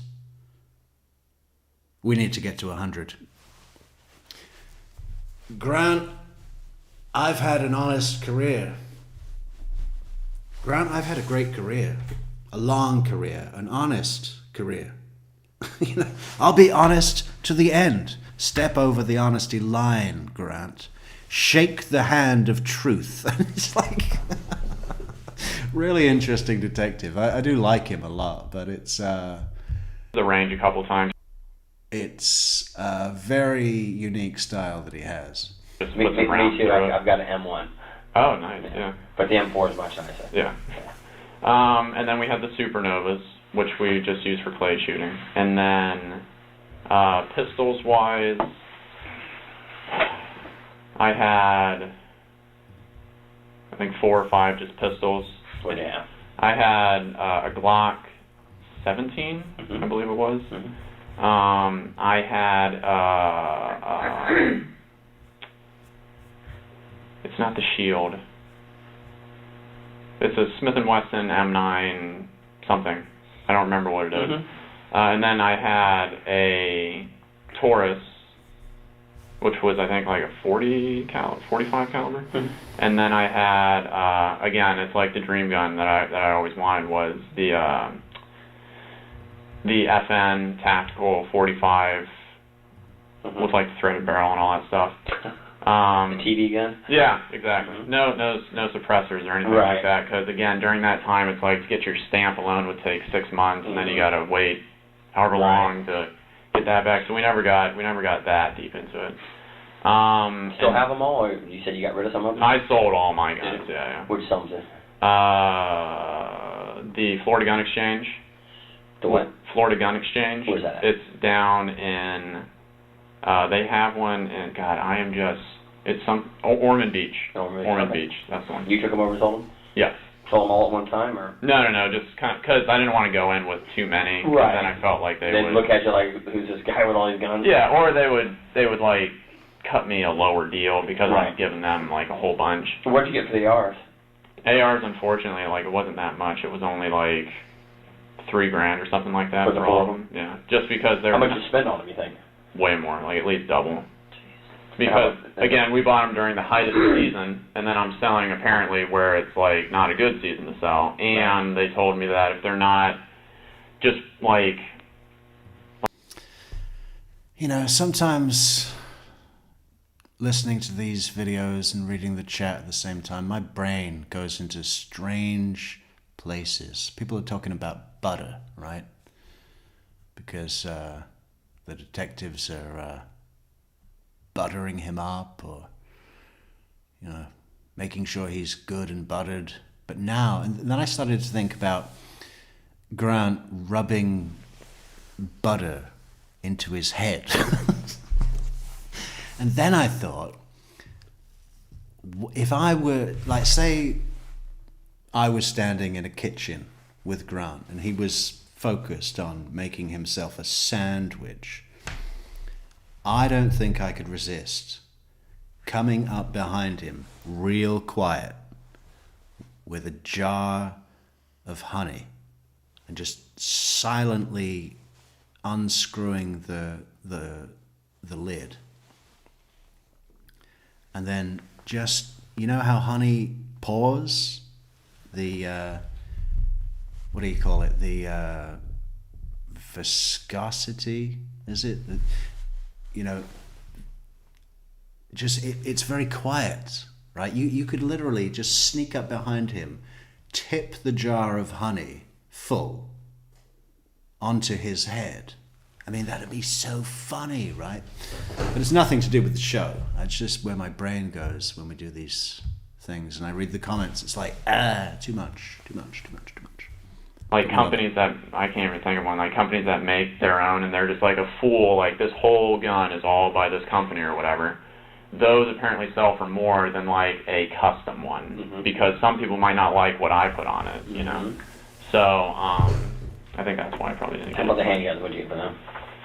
Handguns was maybe like, total was like $1,500 or something like They that. had a lot more in those. And the FN alone was $1,600. You buy all them all new?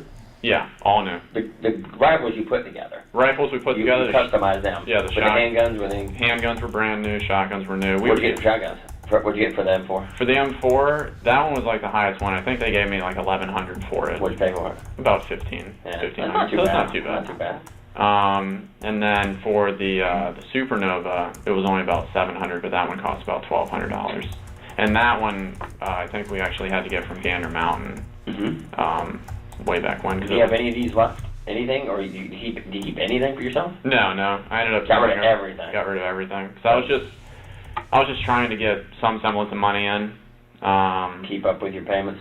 Keep up with my payments, but also because like the whole trip was coming down the line. You know, my brother had to like foot the bill to get the attorney. So you know, it's like there was a lot of stuff. What did you pay the attorney? You know, man? I think it was $8,000 for the holding the attorney. Retainer? Like, retainer fee. And basically she had to do nothing. She had to do nothing, and he got like annoyed because he apparently wasn't told that it was non-refundable. But I know that I told him, because like I had to send in the documents signing it saying this is non-refundable. I've known of any attorney that takes a retainer that ever gives you anything back. Yeah. So I didn't hire me. That's what it's going to cost. Yeah, he didn't get anything back from that, unfortunately, and she ended up, I think, only going through about 3,000 of it. So, because what was it? I think 5,000 was for the criminal case, and then 3,000 was for the other case if it had to go to the Department of Health, which that never happened. Yeah, that's another $8,000 for Cody to pay, no problem. And they didn't even get used. Oh, sorry, did you not read the disclaimer? Yeah. No, it says at the bottom, non-refundable. Yeah, that's just my fee. Had to happen, so that 3,000 is just... So your nursing certificate is still good? Free, clear, and active. It's always been clear and active. It's just the quintessential, you go to that background check, and then they'll see an outstanding thing. Even though I have the paperwork now saying everything's been dropped, he's in the process of expunging his records. Did you have to go in front of the board or anything? No. I didn't have to go before the judge, because when... Not saying board of nursing. Oh, no. With any of this. No. That's good. You know, even when it all went down on the day where I was accused of that felony, you know, the cops came in and then they handcuffed me and they were like, you know, you've been charged with this. We're taking you down to the I think it was Orange County, the Orange County jail area. You know, I had to have the picture taken and stay in the sitting area where they process you all and everything like that. And you know, I'm using the phones on the cord, you know, trying to just pass around the phone, and I'm surrounded by all these guys who are talking about, you know... Who are real criminals. Yeah. Who are real criminals. And the first person I call is my dad. My brother. And... What is your brother's name? You keep Cody. saying my brother. Cody, Okay. sorry. First person I call is him, and he was at work at the time, but he answered his phone, and I was just like, look, I'm freaking out. I've been charged with this. I've been told that my bond is this. And then I guess he tells, you know, whoever was working that day with him, I gotta go. So then he calls my mom. He calls my dad. he smooths things over as best as he can. He's just basically saying, I'm going to pay this. And then I think I was there for like 7 hours or something, even though it was paid within like the first hour. Right. But it just takes a little time to get all Right. the paperwork and Right. the booking in and then the bond process to go through. Right. You know. Right. So that's dismissed. You're out looking for jobs, applying pretty regularly. But yeah, I mean, I'd say pretty. His head could stand in for a Christmas ham.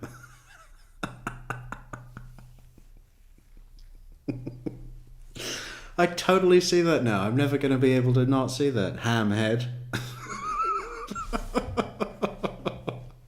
Honey glaze that shit, man. Regular. Anything left in savings? Nothing left in savings. I think I had like $300-400.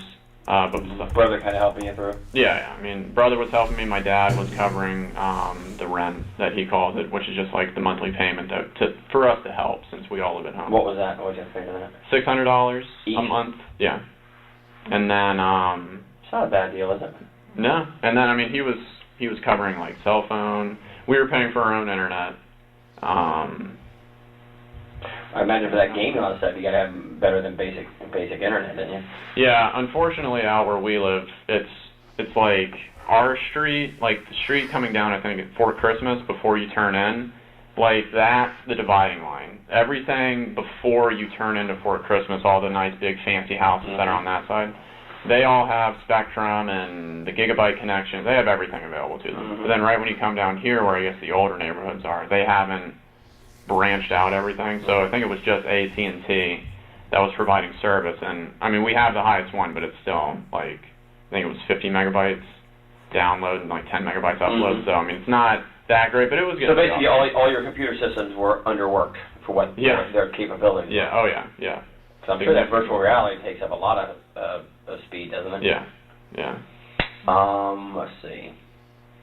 Close with your brother Cody? Let's talk about Cody. Oh yeah. Yeah. Yeah. Me and Cody. Who's older, you or him? He is. I'm the youngest one. I'm 29. He's 31. Okay. My oldest brother Jason is 35 or 36 now. Uh-huh.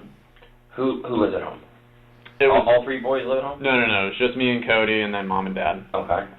Tell me about Cody. Cody. Let's see. Me and Cody had the quintessential rough, like, fighting each other and whatnot when we were younger. The love-hate, right. Typical siblings. But then I would say, like, my junior year of high school, we were all on the weightlifting team together. That's where I got to know a lot of, like, his guy friends. His guy friends, yeah, they would come to the cafeteria and watch me lift packets of Sweet and Low. You know, I can lift 100 packets straight above my head with, you know, no one even behind me. I have no fear as a weightlifter. And, you know, we stopped, like, arguing at that point. And then we all, you know, we decided to go to nursing school together. We decided to go to the nurse anesthesia school together. I mean, we did everything together. I mean, Who was the better student? He was the better student in everything up through nursing school, and then I was actually the better student in nurse anesthesia school. But there was like again, kind of like. Are you guys? Sorry. No. Are you guys at the same time in the same classes? Yeah. So you're the but exact same. not for nursing school. Not for nursing. No, school. I mean for the anesthesiology. Yeah, we sat right next to each other. So you're in there doing things together. So you got somebody to study with. Yeah. Somebody to bounce things off of and work with. Yeah, and we would do that all the time. We were burning the midnight oil. But you were better at it. Yeah, and that was the one time that he actually admitted. Burning the midnight oil. What was Charlie Adelson's thing? Moonlighting. Yeah, no. After my residency, I started piggybacking. I would piggyback through the moonlight. Why do people talk like this? I don't talk like this at all, ever, you know. I would just say we were putting in a lot of hours. We would work late. You know, let's just keep it literal. Burning the midnight oil, piggybacking through the moonlight. That I was didactically more competent than him in that field. And then Who's better in weightlifting? he was. Oh, okay. He broke a number of school records. I think he was like the 129 weight class. I was the 119 weight class. But he was definitely stronger in high school. And then, but yeah, we were close. I mean, like bonded. You know. I don't really know how else to really say it. It was, a lot of people thought that it was weird because we did everything together and because we were so close. But yeah, I mean, Yeah, a lot of people understand the bond of brothers. I mean, Yeah. the true bond if you're close with your brother. and I mean, during like this whole time, I mean, kind of like with just a few examples I've given you, he'd take care of everything for Always me. there for you. Yeah, Always there to support you. always there. Fight with you 1 minute, but make sure that you were not stuck in jail for some silly Right, charge right. the next. And yeah, I mean, he's always been there for me. So with my oldest brother Jason, not so much, just because he was adopted to begin with, and then He was adopted by who? my dad. He was my mom's son. Was your mom married before your dad? No. Just had it. Just had it. Right. Okay. And then he was heavily restricted when we were younger, for lying and stuff like that to our dad. Mhm. So basically, he would like, he would go to school and then he'd come home. He'd have to stay in his room. There's like no TV or anything like that, especially 15 years ago or something like that. But he'd come down for dinner and then he'd go back up and he'd do his work. On the weekends and whatnot, he would like go out and pick weeds and like do that stuff, and then come in and then do the same thing. So unfortunately. Another thing with Chandler Halderson, remember him talking about Bart? Oh no, my dad doesn't talk when he eats. No, he would yell if you said anything, if you give him his space and allow him to have a 20 feet perimeter zone of terror. And don't even give him a plate. Don't even make him a plate. Just throw a couple of turkey legs into his zone of terror and let him eat in silence. He'll be okay. I mean,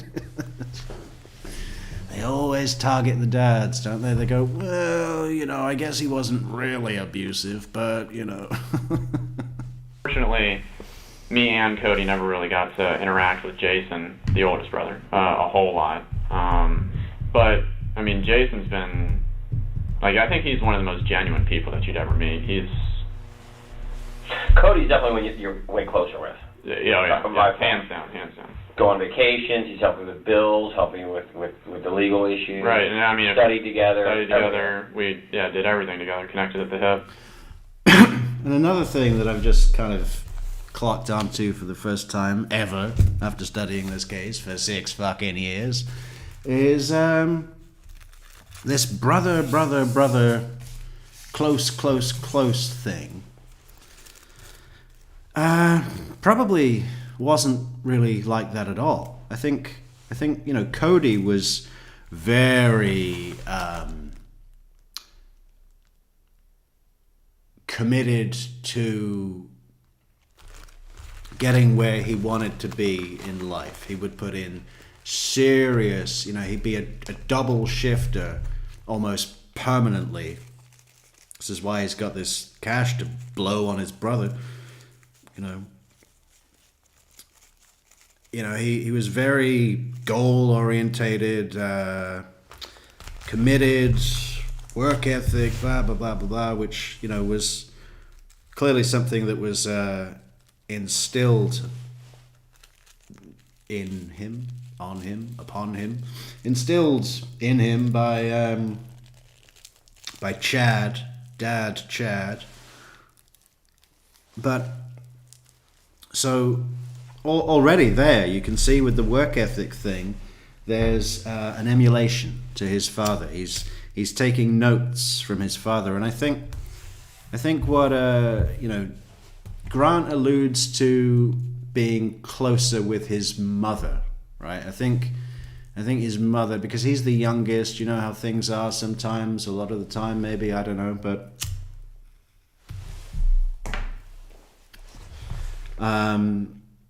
Grant was closer with his mother because I think she really babied him a bit, you know. You've scraped your knee, oh my gosh. So maybe there was a bit of distance between, you know, maybe Chad looked at Grant and was like, yeah, I don't know about this son, you know. I like my other son better because he's more like me. You know, so maybe Cody was like stepping into the dad role. It certainly seems to. From any time there's a bit of trouble. Oh, I got arrested. Oh, okay, here's $8,000 for your attorney. Oh, you stole all our money and you've got a porn addiction. Hey, let's go to Japan. I'll pay for everything. Oh, you need to go to a sexual rehabilitation clinic. It's $15,000. Okay, where do I sign? You know, involving him socially, working with him on the, what do you call it, the training, the courses, and burning the midnight oil together. I think he was maybe chaperoning him a little, right? Or a lot. But it wasn't necessarily this kind of mutual thing of, hey, we're so close and we love being together. Not necessarily. That's how Grant is portraying it. But Grant is full of shit, right? And Cody's dead. So, you know, there is some...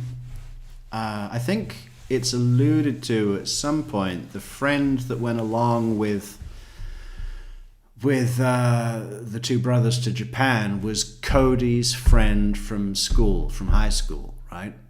So if anyone was the third wheel there, it was Grant, right? Cody must have felt sorry for Grant, like he needed some, what do you call it? Guidance, inspiration, someone to help him along, because his dad maybe was like, I don't know about him, he's a fucking pussy. You know, let him go and cry to his mother. Yeah, that's what it is, I think. I think that's what it really is. And again, Jim can't swim. You didn't get it. Fucking dreading. You didn't get it. We got it. We get it all. Ever any issues really with him? No, like I was saying, during this last 6 months, it had been a very trying. By the way, I'm fucking no disrespect to those guys. Yeah, they're both brilliant and they both do amazing work and, you know, fucking very successful. I'm not shitting on either of them. Just so you know, I'm just saying that we fucking get stuff that no one else gets, and I don't know why that is. Time, you know, financially trying to get. So do they, to be fair. I'm not saying that they don't. I'm just surprised that they don't read things as we do here, because, you know, they're really good. I would expect them to get there before me, but they don't. The job thing going, worrying about this whole what's going to happen with this legal stuff. Mm-hmm. But like even through it all, I mean, he would like have his moments where he would get extremely upset. Like you know, he never gets violent, I guess you could say. But like at one point he got so upset that he like pushed a cabinet and then it like dented into the wall. And so he'll like lose his temper, kind of like my dad. But yeah, I mean, at least with me, he's always been like where he's there for me. Like whatever it takes, regardless of what's happening, I'm gonna take care of it for you. And I mean, over like the last 6 months, I mean, it's been sad for me because like I see everything that like he's doing, and like I can't be like how I've always been with him, where, you know, I'm helping out too, or I can do something for you. Right. You know, where we're kind of on the same playing field. I know that you make more money than me and all that kind of stuff, but it's like, you know, we can do the stuff together. You don't have to pay for my dinner. You know, when we go out with the guys, you don't have to pay for the trip, you know. It's just, you know, I couldn't help relieve his stress, I guess, as well as I always used to. And it's also the camaraderie there that you got your brother to go do stuff with. Right. But then, I mean, I know for me, I had been bummed out just because, like, I've been out of work.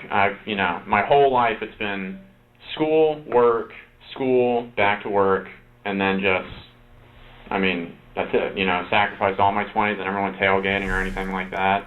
Do you have any issues with depression over all the legal issues and beyond? I would say that I was depressed, but you know, I'd always put on the happy face for like my brother and whatnot. How would you deal with the depression?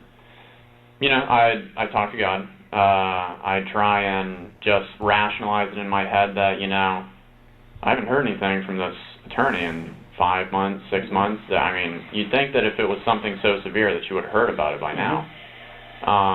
So I was just trying to rationalize to myself that hopefully this can all get taken care of, and then I can get back. I was looking towards the future. You know, like, then I can do like what I'm doing now, where applying, you know, everybody likes me when they talk to me and they look at my resume and they see all my experience, and then just waiting for if I get the call back. Well, you got, you know, of course, I'm sure you know this. You've got that little blemish. Yeah. Over no fault of yours, it goes away, but still it's there. They can see it. Right. And then you have to explain away. Right. Here, even though it was dropped, you still have that little check Right. mark that you got to get behind. Right. And then that's tough to go from what you were and you're working towards, you know, the job your brother has. Right. And you know the financial gains, the difference between being a nurse and the program you're going to, it's a huge burden on you, of course. Yeah. Do you take any medication for the depression? No, never. I never took any like. Or even self-medicate? No, I never took any like antidepressants or anything like that. I think the only thing, just because like sleeping was kind of off and on at a time, I would take like Benadryl just to like help me go to sleep back at home, and then when I think the only other thing is like sleep aid, which is again it's just diphenhydramine. Yeah. Red and Wright says he attended the University of Central Florida like Charlie Adelson and Catherine McBanower. Those class reunions must be lit. Yeah, they're all in fucking LOL correctional. Well, the women at least. Yeah, they have a class of what would it be? Yeah, they are slightly different ages. That's awkward. Let's just call it a decade. Class of the early 2000s reunion for alumni inmates. There's enough of them. They can have cake, balloons. You know, secondary side effect is just. If they run out of balloons, they could just try blowing up Grant's head. You know, with one of those helium tanks. I want to know what would happen if we just fucking shoved a helium tank in his mouth, held his nose closed, and just let it rip. It'd be like that, remember the South Park episode where the okay, drugs are bad, and like I think it was the only South Park episode I ever saw. I didn't really care for South Park that much. But I do remember that one where he takes acid and his head turns into a balloon and he floats around saying drugs are bad. Just drowsiness. It's not like its actual purpose. And then melatonin, just to help with the sleep cycle. Because I work nights. Oh, Patricia Burns is here. I missed that. Hey, Patricia Burns, burning down the house with Patricia Burns. And we've got Mr. Burns right here being interrogated. Patricia says, I bet when he was born, he burst out of his mother's belly and scurried across the room. That's terrifying. That's terrifying. Jodi Arias too, right? She's got that energy, that fucking alien energy. All the time, so I was always a night owl, always awake, and then now it's like Trying to get back in trying the to. conversation. I was a night owl. I was a night owl burning the midnight oil, piggybacking through the moonlight. Writing it down. Love that. I was a night owl burning the midnight oil, piggybacking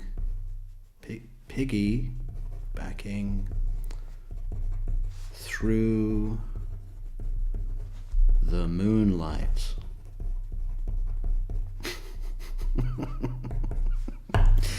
Okay, that's going on a t-shirt tomorrow. Okay, head over to the merch store and get that.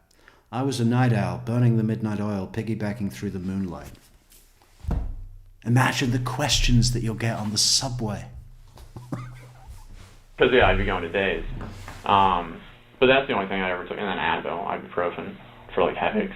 But no antidepressants, no medical history, none of that type of stuff. Well, you and Cody, since you've been adults, any physical fist fights, anything? No. When we were super young. But Yes, besides yes, that, no. yes, No, yeah. So living at home is who? Me, Cody, Dad, and Mom. Tell me about your mom. My mom has, she's always been the, it's kind of like Cody, she's always been the one that focused on me. Mm-hmm. And, she worked at home. What'd she do? She was, God, I do not, like something manager, like a client manager for Nuance Transcription Company. What is that? Basically, Nuance, their major thing is medical transcription. Okay. So it's just all the things that the doctors are saying while you're in the hospital. And then... well, would she make sure that those all got transcribed? She would manage the people who did all the transcriptions, and then she had a couple people where there's like the managers over those people that then she would also take care of. And I think she was in the stage now where she was kind of branching out to different countries. Mm-hmm. So she had just gotten like this Canada account, I think, where she had to basically do the same thing, but now it's just all She had a good job. Oh, yeah. Good paying job, it sounds like. And yeah, a lot of responsibility. she only... I think she told me that she completed high school. But if she didn't, then she didn't have a high school diploma, or she did. I honestly can't remember. Mm-hmm. And with that, when she first started doing everything, like with my dad, she was just a medical transcriptionist, so Mm-hmm. she's making like $35,000 a year or something like that. But now she had worked her way all the way up to making about $90,000 a year at this job. Stressful as hell. You know, hard work pays off. I'd hear her complain and do all that stuff. Where was her office at? You come down the staircase and then it's right to the right. So it's like, it's got like a potted plant in there. It's got like a bay window. Or like 3 windows. No, when I say office, Oh, at home? she worked at home? Yeah. Oh, I thought you said she worked at... Oh, no, she works for Nuance Oh, Transcription, okay. but From she, the house. yeah, she Gotcha. works from home. Gotcha. That's So awesome. it's like where like all of our internet and crap is against like the wall. And Like a home office? Yeah, You work exactly. out? Yeah. Okay. It was like originally a dining room, but then it was transitioned into like her office. And then, Fights and fusses with mom? Or no, I mean, were you the baby? You were truly the family baby? for my mom. So Yeah. she's... Yeah. Okay. For my mom. Mom's favorite? Yeah, Okay. and I mean, I had been being told that, because, again, it's like this last 6 or 7 months was just, like, stressful for everybody. Sure. And, you know, countless times my dad would, like, come up to me, and he'd make, like, me feel, like, he'd try and use things and word things to make me feel guilty so that I would, you know, do everything that I can, like, get a job. Almost like a motivation? Right. And he'd tell me time and time again that, you know, you're her favorite. I mean, she would do anything for you. Mm-hmm. And, I mean, it's like, yeah, I don't need to hear that. I mean, that's not what would motivate me. Sure. But no, with Mom, I think we yelled at each other a grand total of like 3 or 4 times my whole life. I've never, like, yelled at her for anything, because, I mean, she's never done anything wrong. She's always been the one who's Stood by you? stood by me, but tried to, you know, even during our early childhood when it was really rough with our dad. Why is that? My dad's a Leo type A, Italian personality man. He's very... Italian. Fucking... They call him penne arrabbiata. Fucking red chili flakes out of his ass. very focused on his future. He's very focused on everything that he's sacrificed in his life for the betterment of all of us. You know, like, he's always dreamed of going hiking up in the mountains. They have a property up in Tennessee that they built. And You been there? I've actually, me and Cody and Jason have never been up to that house, just because Did Mom and Dad hide that from you? That's our secret hideaway? a little bit. No kids allowed? A little bit, but I mean, they... Have you seen the pictures of it? Oh, yeah. What kind of place is it? It's nice. It's like, I think my dad has emphasized that it's about half the size of the house out in Juliota, where we all grew up. But it's, I mean, super modern. It's got like the brick layout on the whole thing. It's on like 4 or 6 acres or something like that. And where's it at? Tennessee, you said? Tennessee, and it's Is this up in a place like they rent the rental cabin areas, or is it where a lot of touristy people? No, it's very secluded. Okay. It's God, why am I so terrible at remembering these things? It is. It's like an hour out from Gatlinburg. Okay. God, I can't remember. But that kind of general area. It's very secluded. It's like you see a house like on the satellite thing, and then it's got like acres and acres and acres of trees, and then you might see like another house right over there. And then off like the back end of their property, they would send us pictures where it's got like the guardrail, but it overlooks like a valley. So that property had actually been causing my dad a lot of stress because I think it's been built for like 5 or 6 years. He only goes up there once every month, once every couple months, just to do maintenance, not to like enjoy it. And then every like other month, him and my mom would go up there for like a week. But again, it's like my mom would always just be like, you know, I'm working every day, like we're doing stuff in the yard. I get where you're coming from, Michelle. But for me, do you not feel the intensity kind of building? Like, for me, the longer that he maintains this, I'm just gonna answer questions about Japan and my parents' retirement home, and the longer that the detective is also just like, oh, so have you been up to the place in Tennessee? Is it secluded? Is it a lot of trees? I know that it probably sounds mundane a little, but I don't know. It's almost like the elephant in the room is getting bigger and bigger and bigger, and soon he's gonna bust out of fucking Grant's head like a baby dinosaur cracking out of its eggshell. This giant elephant, you know, his head is going to get bigger and bigger and bigger, and then pow! The elephant comes out of that giant dinosaur egg of a head, and does that thing that they do with their trunk. How do you make that noise? I don't know. Not like that. Yeah. No, I mean, yeah, I mean, we could skip to the confrontation, but I don't know. I mean, I'm enjoying it. We're clearing this, clearing that. Didn't get to enjoy that. Right. And then my dad, apparently there was like this hog issue up there that it's been destroying his lawn, you know, everything that they're maintaining. So a fucking hog issue on top of all this. Oh, Jesus fucking Christ. Your son has got addicted to some fucking Bulgarian cam girl, spent $200,000 of your retirement fund. You're going to have to work for the next 10 years. Your fucking property that's all the way up in Tennessee is probably going to go to rot. You know, it was all prepped and nice, and now he's got this fucking hog issue, and they're tearing up the lawn, and he's not even going to be able to be there to, like, control the hog issue. I mean, it's a fucking nightmare.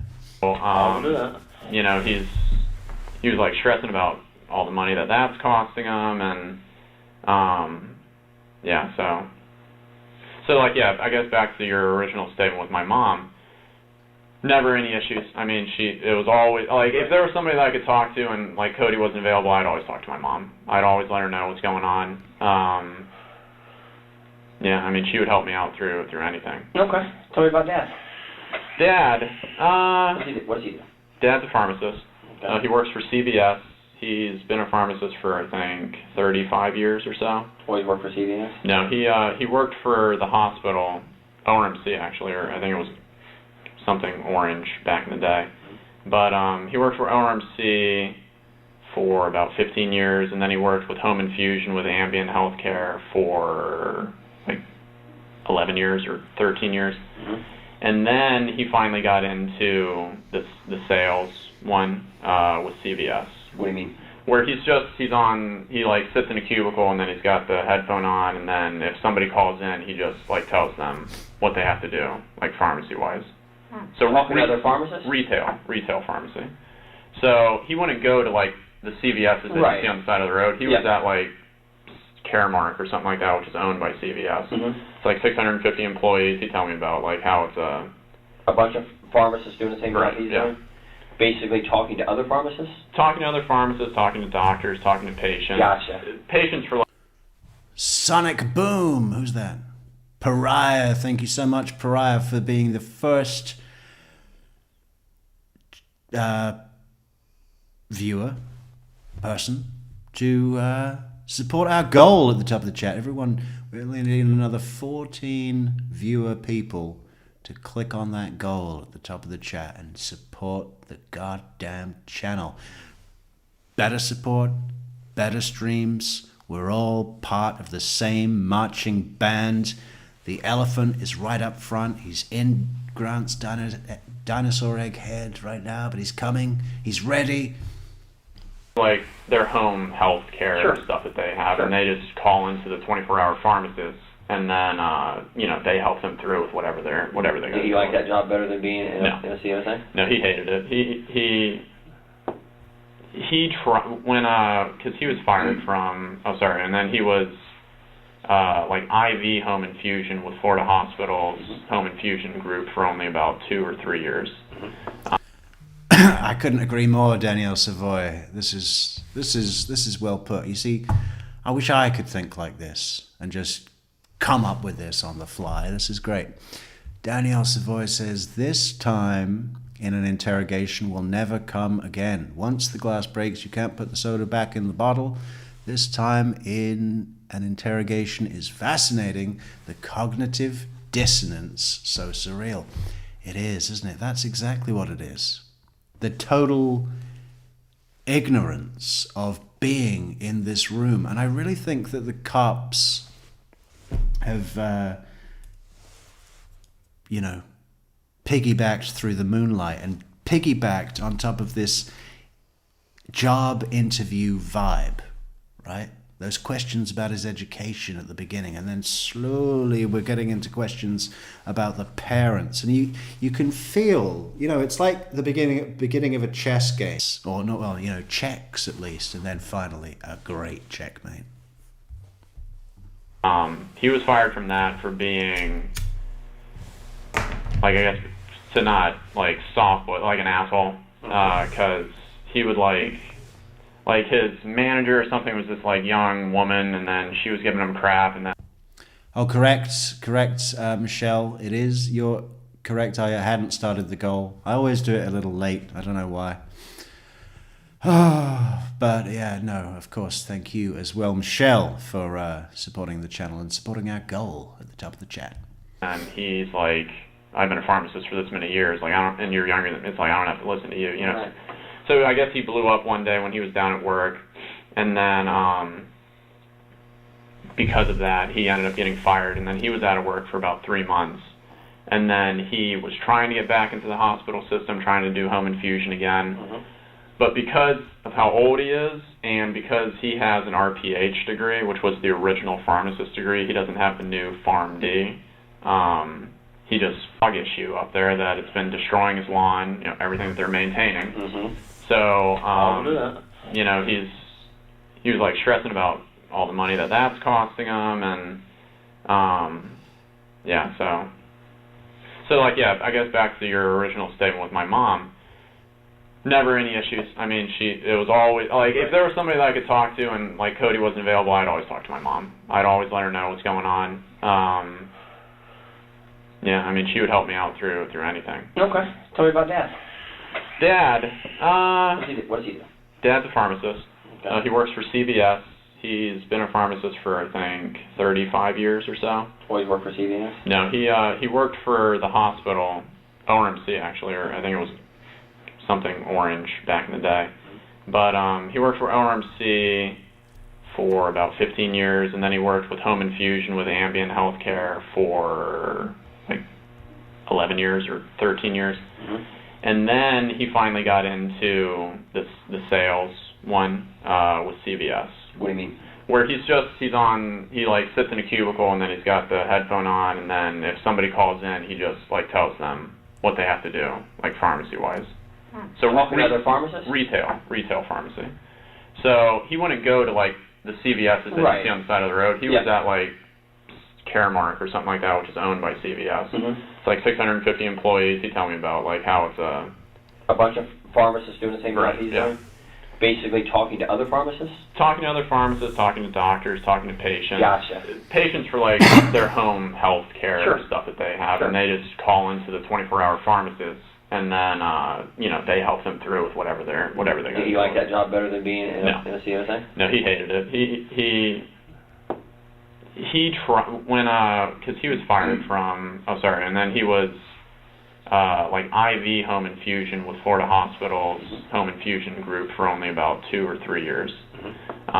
He was fired from that for being, like, I guess, to not, like, soft, but like an asshole, because he would, like his manager or something was this, like, young woman, and then she was giving him crap, and then he's like, I've been a pharmacist for this many years, like, and you're younger than me, it's like, I don't have to listen to you, you know. Right. So I guess he blew up one day when he was down at work, and then because of that, he ended up getting fired, and then he was out of work for about 3 months. And then he was trying to get back into the hospital system, trying to do home infusion again. But because of how old he is, and because he has an RPH degree, which was the original pharmacist degree, he doesn't have the new PharmD. He just wasn't able to get back into the avenue that he wanted to. So that's why he was forced basically to go to retail. So, but I mean, he'd tell me every day or every week that, he hates it. He's just trying to get to that retirement earmark so that he can stop. Because when he goes up to Tennessee, he doesn't want to get recertified in Tennessee and even work part-time like what his dad does. What do you mean? What's his dad do? His dad's also a pharmacist, but he originally he lived in Florida, and then now he lives in South Carolina, and he just works part-time as a pharmacist, but he got the whole recertification so he could keep doing that. Right. Dad make good money? I think he would tell me that he makes like between $110,000 and $120,000 a year. Not bad money. So yeah, it's not bad. Well, so I'm sure him and Mom are both happy to see, that both of you going to that program, you can make more. You always want your child to do better than you. Right, and I mean, that was what my dad always emphasized. When we were younger, going through grade school and high school and college, we were heavily restricted, but we were allowed to do some things. Like, it wasn't like Jason's situation where he was just like the door's locked, you're staying in there type thing. And who was that? Who was keeping? Who was the disciplinarian in the family? My dad.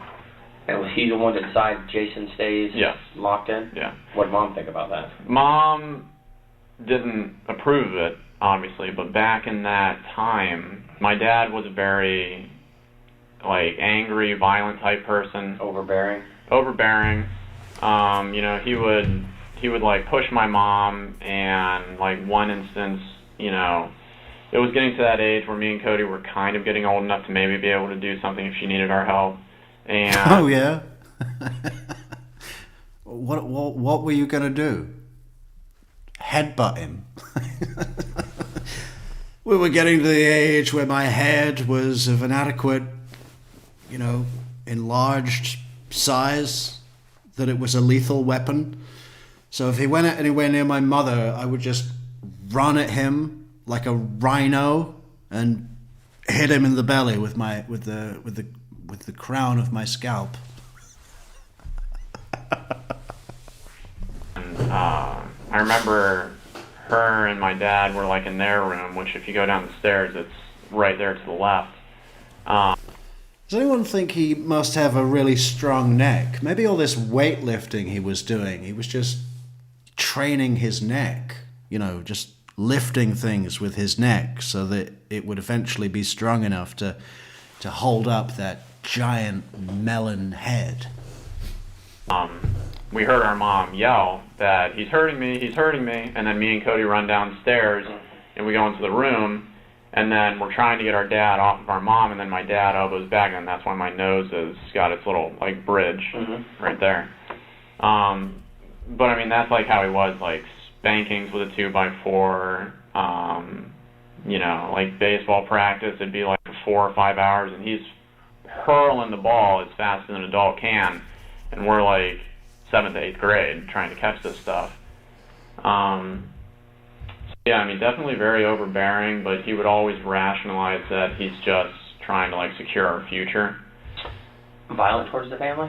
Violent towards my mom and towards me. Never to and towards Jason, but never to Cody. Why? I mean... Cody his favorite? Yeah. I mean, 3 boys? Yeah. And with that, I mean, I could kind of see it, but Cody also never really made any mistakes. He did a few things wrong. He lied a few times. You know, he cost my dad some money a few times, but he was never like a repeat offender, I guess you could say, whereas me and Jason, you know, we had that difficulty where it's like, okay, we got a C or we got a D on something, and I just don't want to tell Dad about it. Sure. But then he would find out, and then, you know. Dad ever abuse you? What happened to A, B's, and C's? Oh, we got a D. What did he say earlier?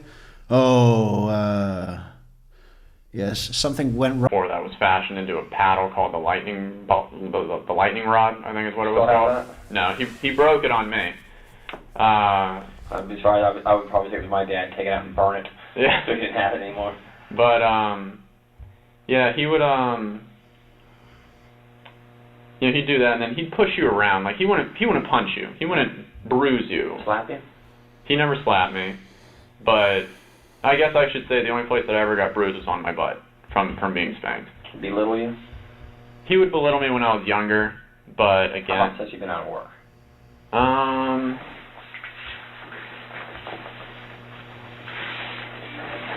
No, I mean, not really. He would just make me feel bad that, like, he would make me feel bad that Cody's doing all this stuff to, like, And you're not. and I'm not. Like, I'm not contributing. You're not as valuable, maybe. Right. Maybe that's not the right word, but you're not contributing enough to what needs to be done. Right, and then... but nobody knows better than you that you want to be out there. Right. You want to have it. And I mean, the problem, I guess, was that I was always like the jokester, the one that could calm everybody down, make everybody smile. If there was a heated situation, I could say a joke or something, and then make everybody...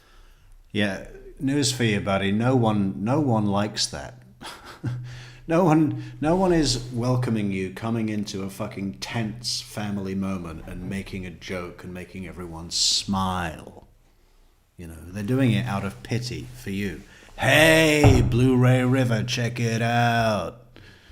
Thank you so much, Blu-ray River, for this super chat. That is a super chat.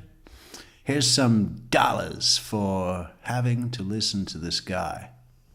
Oh, I listen to him all the time. Sometimes I go to sleep listening to him. Everybody kind of moved past it.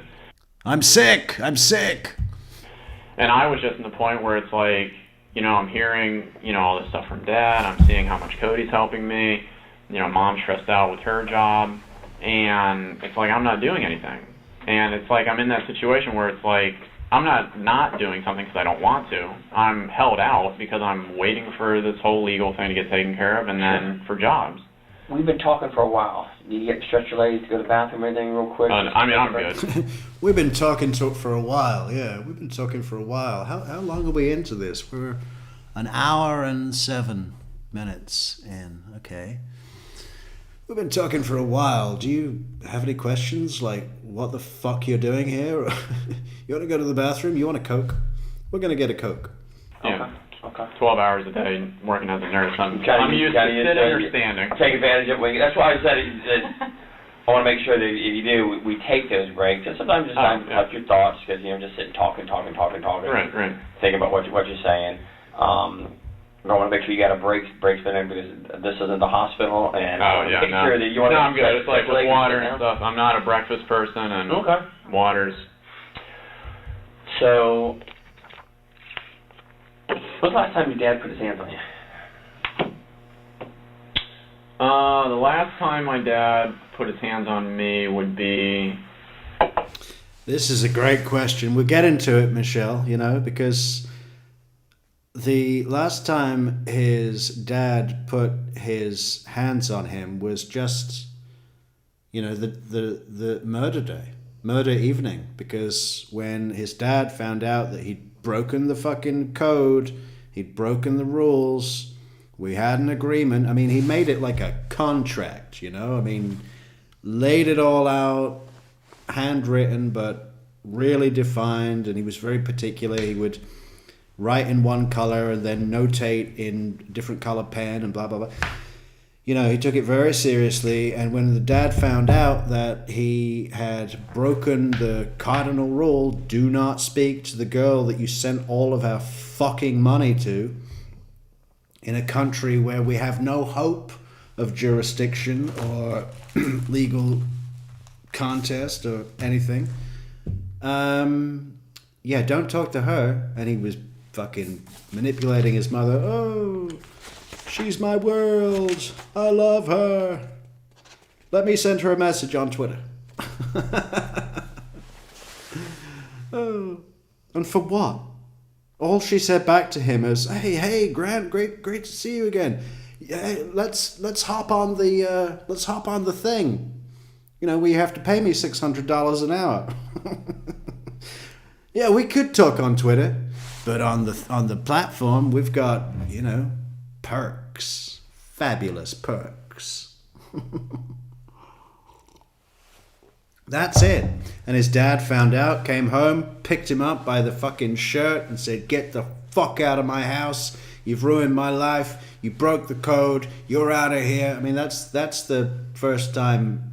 That's the last time.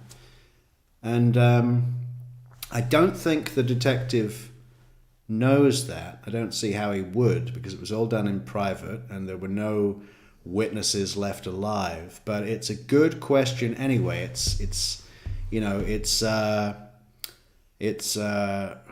rook to G7 with the queen open. You know what I'm saying? It's fucking boom. It's getting heavy.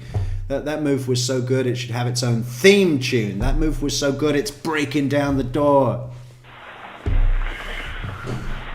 I'd say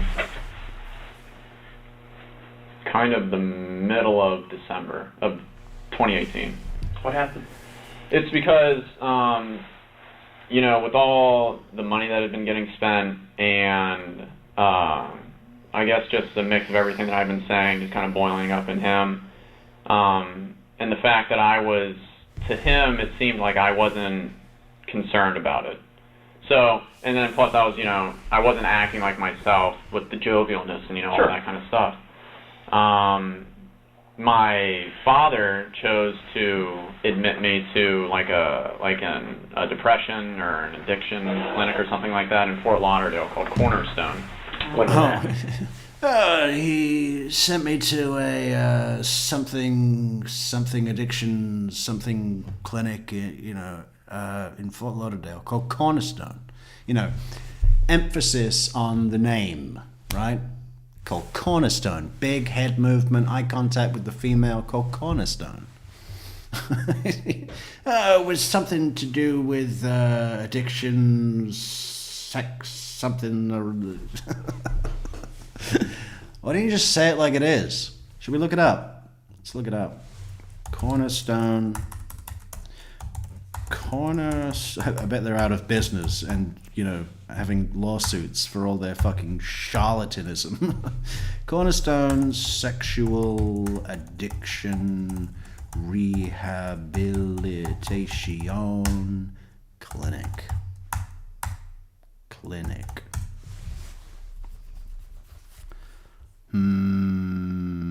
Cornerstone Counseling,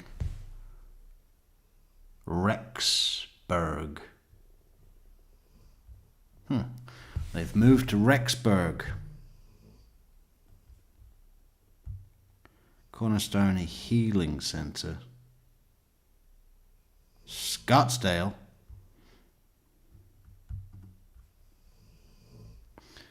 Your addiction, blah, blah, blah, blah, blah, blah, blah. That's alcohol and cocaine. That's where all the cool kids go. I would have thought sexual addiction would have...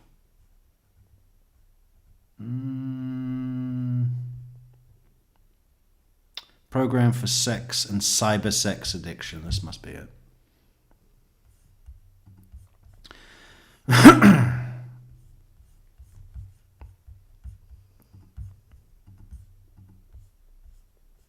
Okay, let's see what they say.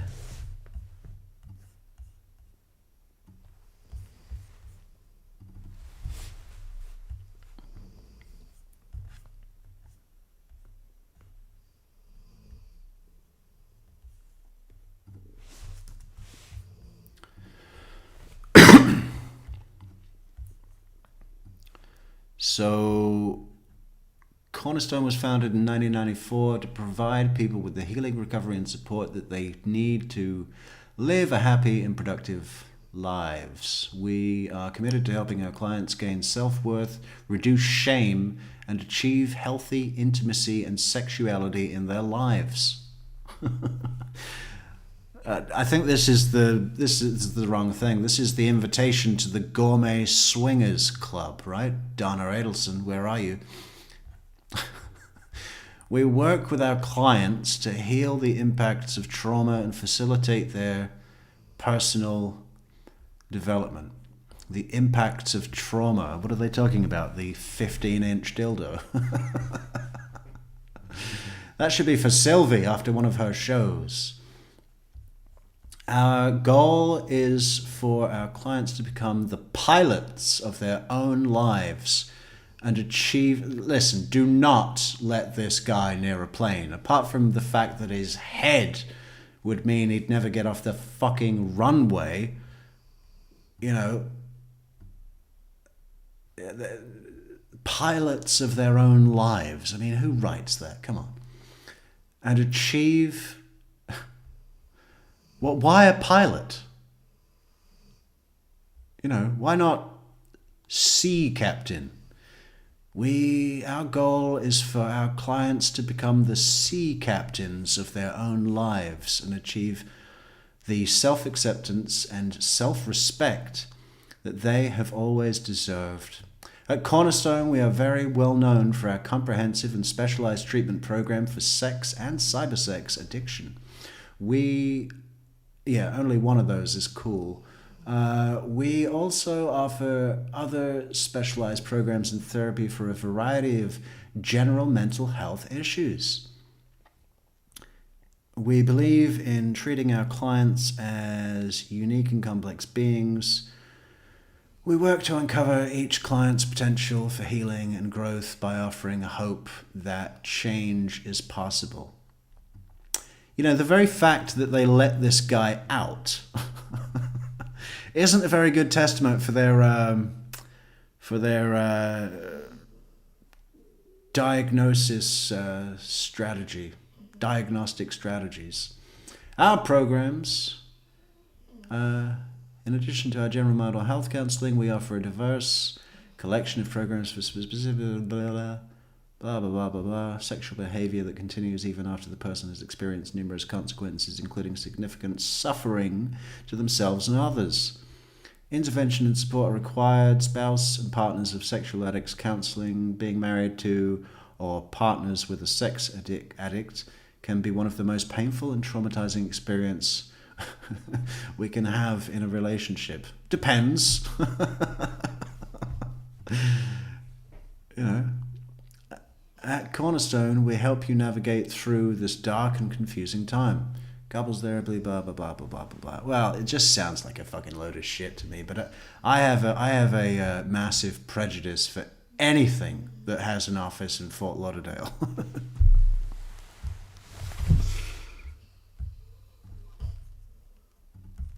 That was December 22nd.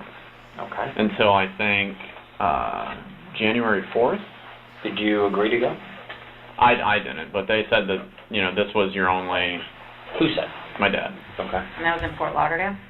Nice catch, David. It does sound like a Scientology brochure. That's something that... what's his name? Hubbard. Ron, is it? Ron Hubbard? Something he would say in one of those crazy books. Become the pilot of your own destiny. Yes, yeah. Did your mom agree with it? My mom and my brother both agreed, but it was my dad who was like the iron fist, like, this is what's going to happen, like, you know. Look, I shouldn't have said that. Now I'm going to start getting fucking emails from David Miscavige, is it? That psycho? You can't. Why did he say you needed to go? What was his reasoning? Because with the way that I was acting, he just... Oh, fucking hell. You see, microbial dance party should be right in the brochure. Sea captains is good. They can go from seaman to seamen with Cornerstone.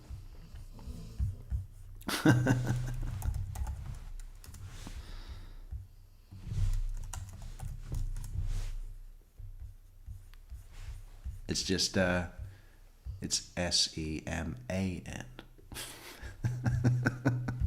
He didn't see that I was doing anything for, like, the positive. You know, and a lot of it just came back to money with him. Yeah, I'll say. No, it was mainly a money thing with him, you know?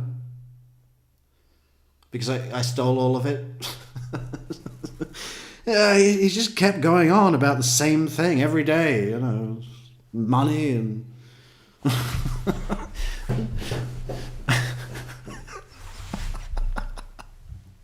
He would like allow me to spend money that he had, like with his credit card or something like that, but it's like then whenever I did, it was like a huge problem. Okay, so you had one of his credit cards. Yeah. And what were you buying with it? Well, what I was doing is, over the past... Oh, here we go. Is 4 Michelle months or still something here? like that, I've been talking to this woman online. Is Michelle still here? Show me your Italian flag, Michelle. It's about to get good. I've been talking to this woman online. Who's she? But I know it's a little late. We might have lost her. That's okay. We got to remember the time. What time is it? It is 2 hours 48 minutes in. She's as embarrassing as it is. She's a cam model. A what? A cam model. Do Sorry. either of you guys know what that Nope. is? Just like all the videos, you have to tell us. A cam model, it's like it's like a virtual girlfriend, I guess you could say. Okay. Like that type of situation. Mm-hmm. So... A virtual girlfriend. Right, okay. Meaning what? A pretend, you know, fantasy that you pay a shitload of money for. A lot of the money went to her. Okay, where's she at? She lives in Bulgaria. Where? Bulgaria. Where's that? Over in Europe. It's like Okay. outside of Germany. Okay. Something like that. You ever been? Over in Europe, outside of Germany. What? I mean, everywhere that's not Germany is outside of Germany. It'd be cool if there was another country within Germany. God, that'd be a bit rough, wouldn't it? Imagine that. Donut countries. Are there any? No, that would be a massive disadvantage to the country in the middle, wouldn't it? Man, if we ever go to war with these guys, we're already surrounded. It's outside of Germany. It's nowhere near Germany. It's like more than 1,000 miles. No. Okay. It wasn't that serious. So what Okay. would you give her money for? Just for like the time online with her. Oh, okay. Yeah. So it was just like that type of thing. And what did she charge? By the minute? By the hour? Minute. Okay. Yeah. And how much is it per minute? Oh God, I think it was like... Hey, if anything's charged by the minute, it's fucking expensive, right? Unless it's a car wash. It was like 90 tokens a minute, and it's like the conversion rate for all of that is like $600 for like 5,000 or something tokens or something like that. So, and then it was 4 hours a night. So I mean, that's basically just where all like the costs went to, was you pay real money for the tokens, then you use the company's digital currency for that. So you do that, and when did you meet her?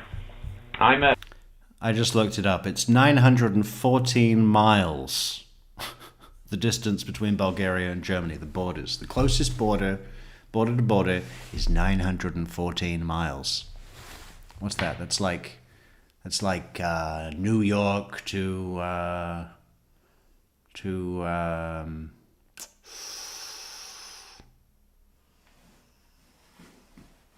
Oklahoma City. Met her at the beginning of July. Yeah, at the very beginning of July. Okay, and still talking to her? Still, yeah. I mean, more just on like Twitter, like just through direct messaging. Again, cell phone service doesn't work, so it's like I can't use the chatting like that. How much do you think you spent on this? Because it seems kind of pricey. Yeah. 90 tokens and $5,000 for how many tokens? No, it's $600 for 5,000. For 5,000. Yeah. Okay. So how much do you think you spent on this? Probably close to like $200,000, I'd say. $200,000? Yeah. And where'd the money come from? Money came from me, my brother, and then my dad. I'm just thinking about another thought that I've never thought about before. I'm not 100% if it was... I think it was 2 days ago that the murders happened. And the next... in the evening. And the next morning is when Cody's colleagues called the cops to do a welfare check, and the cops managed to gain access to the house without breaking in. And so the cops have had at least a full day in the house to go through cell phones, go through paperwork that may have been around. They probably have found, I don't know if it's probable or possible, but they might have found the list of rules. Do not talk to the woman. You spent all our money. I mean, they've probably got a good idea about this. You know, that's why he's asking, how much money did you spend? $200,000? Did they know where the money was going to? They didn't know that it was going to a cam model. I was saying that it was going towards my Twitch streaming, like advertising, like putting my name out there and that type of thing. Okay, they don't lend you $200,000 to advertise your Twitch streaming. I wonder how much they did lend him. What, maybe couple of grand? You know, I don't know. What would it cost?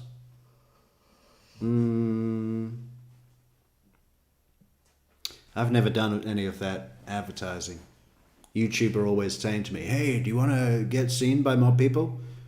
It's pretty expensive. It's like, okay, you want me to send you $250 with no guarantee of any result. Okay, well, maybe. But based on what you're telling me, only so many people make so much money. I think just a few, and have make a bunch of money. Right. So that was like the ultimate goal is to get to that. I was hoping that the stars would align, and then I would be like one of those people, because I was good at the games, and I'm a funny, pleasant person on the camera and that type of thing. So, yeah, I mean that's. So I guess to like bring it all back with why I was brought to Cornerstone, it was a mix of all of those things. It's like he felt like, he felt like You need to be grounded. yeah, and So then I was there, you know, I spoke to like the therapist and psychiatrist and all that stuff. I didn't need any medications for anything. They had analyzed it as, this is an isolated event. You've been out of work, you have this PTSD from the whole getting arrested thing, and I mean, the last thing on my record was, I think, a speeding ticket back when I was at UCF. And then, you know, just having all of that stuff going on, but then I didn't. They had signed me. They had signed me up, I think, to be there for 60 days. But then I was only there until January 4th. So Who paid for that? my brother, Cody. What was the cost of that? Do you know? $15,000. It was $15,000, and then I think when I had gotten back, we were going through the process of calling them and seeing if we could get any type of refund. And I think they said that he was going to get refunded $3,000 from his $15,000. Sure. But I don't. There so long. Right. But I don't know if that transaction had ever gone through yet. So their final diagnosis of you was what? That I was fine. That Didn't need to be there. yeah. That I was fine. I told them all about like my living situation and how it had been stressful, and then it got better, and then now it's just stressful again. But they had all just said that it was just this isolated Just event. situational PTSD from Right. Yeah. Like the last 6 months. once you can. Situational PTSD. Yeah. No, the cam girl looked great in the lingerie, and you know, she's just real nice rack. So my situational PTSD, I was compelled to jerk off at any opportunity. And get this legal thing taken care of, which I don't know if I mentioned, but when we looked online and we saw that all the charges had been dropped, that was on like November 30th or 31st, the day before we were going to Japan. So, while that was good and everything, I still knew that it was still going to be like on your record until you get it expunged. So, you know, I was still thinking, okay, at least now I can maybe start applying when we get back from Japan. But you know. Yeah, so I mean, After you get back, you got back on the 15th of December. of December. You got back.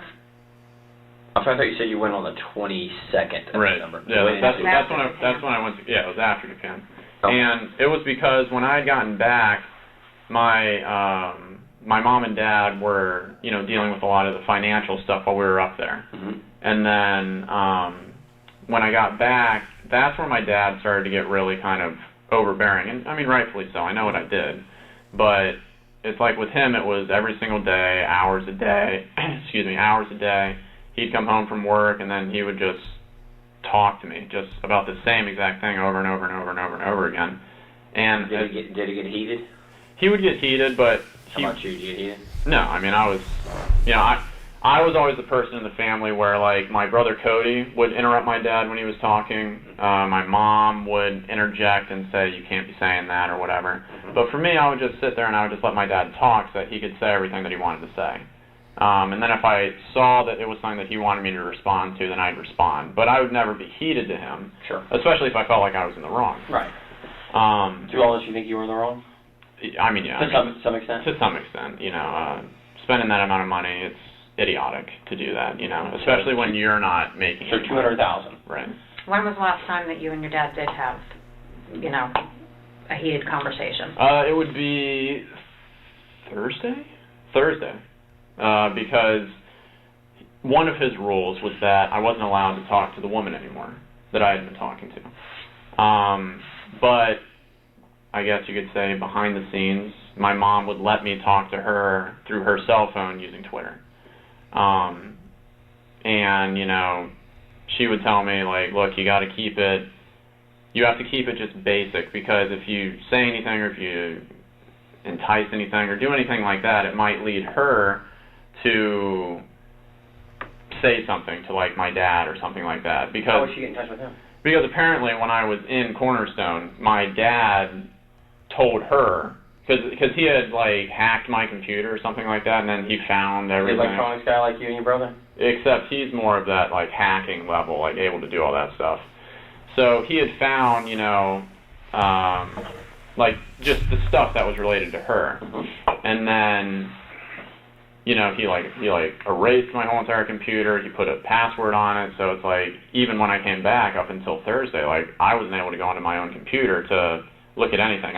He's treating you like a small child. Right, and rightfully so. I mean, spending that amount of money, I was acting childish. I can kind of...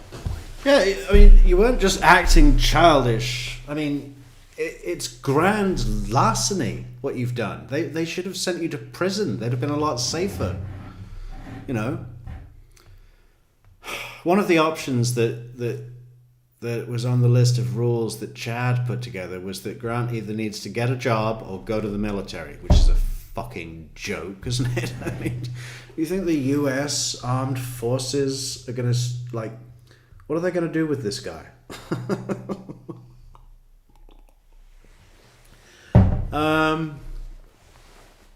Yeah, treating you like a small child. Well, maybe that's because you're 29, don't have a job, live at home, and play video games. I mean, you know, video games are fine as long as you're doing other things.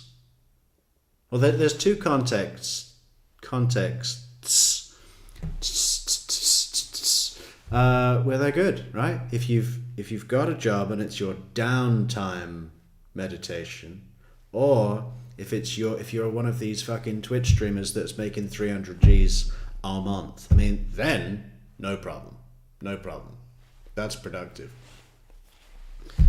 But just to have it as your general how you spend your time, you know, there's a whole world that's real, and it's like a video game, but it's better.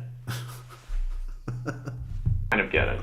But, so yeah, anyways, on Thursday, he had apparently found out that I was speaking to her again. Mm-hmm. And when I came back on the 4th, my mom picked me up from the Cornerstone place.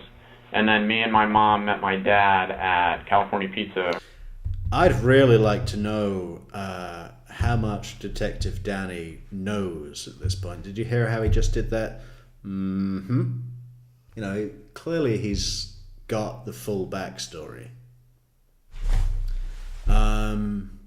Yeah, I don't remember what he said on the stand. I'm not sure if the whole trial is on YouTube or not. But we might have to go into some of that after we do the interrogation. Not the whole thing. Not going to get sucked into the whole thing, but I'll try and find some key bits from key players. Some of the friends are good. Grant doesn't testify. Surprise.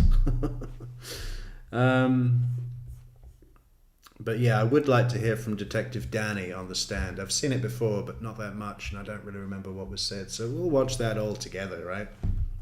Grill or kitchen in Waterford Lakes. Mm-hmm. And he had this list front and back on a piece of paper of all the rules. This is what's going to happen. This is why I'm acting the way that I'm going to act. Michelle's back. Okay, Michelle. Well, it's just gone. It's just getting. Oh, it's right on the edge of the confrontation. We're talking about the cam girl. We're talking about the money. We're talking about, you know, these things now. I'm not going to be Dad anymore. I'm going to be Chad. And I'm not going to be Dad. I'm going to be Chad.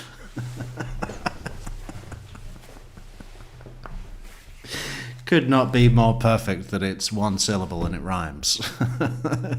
You know, it just would not have the same edge if it was like, I'm not going to be Dad. I'm going to be Simon. I'm not going to be Dad. I'm going to be Chris. That just wouldn't work. It needs to be Chad. What other first name, male names rhyme with Dad? Chad and Vlad, if he was Russian. I'm not going to be dead anymore. You will call me Vlad. And I am Russian. You will call me your Russian dad, Chad, Vlad. Babushka. I basically told him that I'm going to be I'm going to be present. I'm going to do what I can. I'm going to start trying to get jobs now. I told him what my plan was. You know, it wasn't really my intention to continue talking to this woman, but it just kind of happened.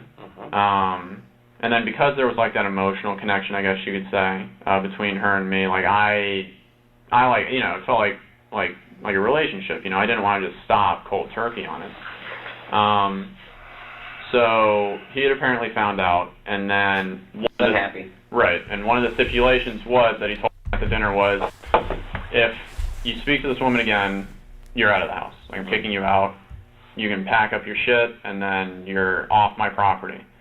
And then, because of the way that he used to be, he had told me that basically if that happens, that if I ever step back onto his property, that he would kill me. So, you know, on Thursday, that all happened, and then I was in the process.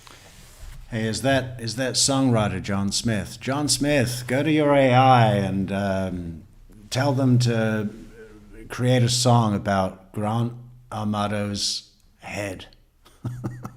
Fuck the murder. We want to know about the head. Yeah, I think he is. Well, I haven't kept up to date with the recent goings on. I think he's finally admitted that it was him. But yeah, I'll have to read up on the latest. I know some stuff has been going on with Grant recently. Yeah, sure.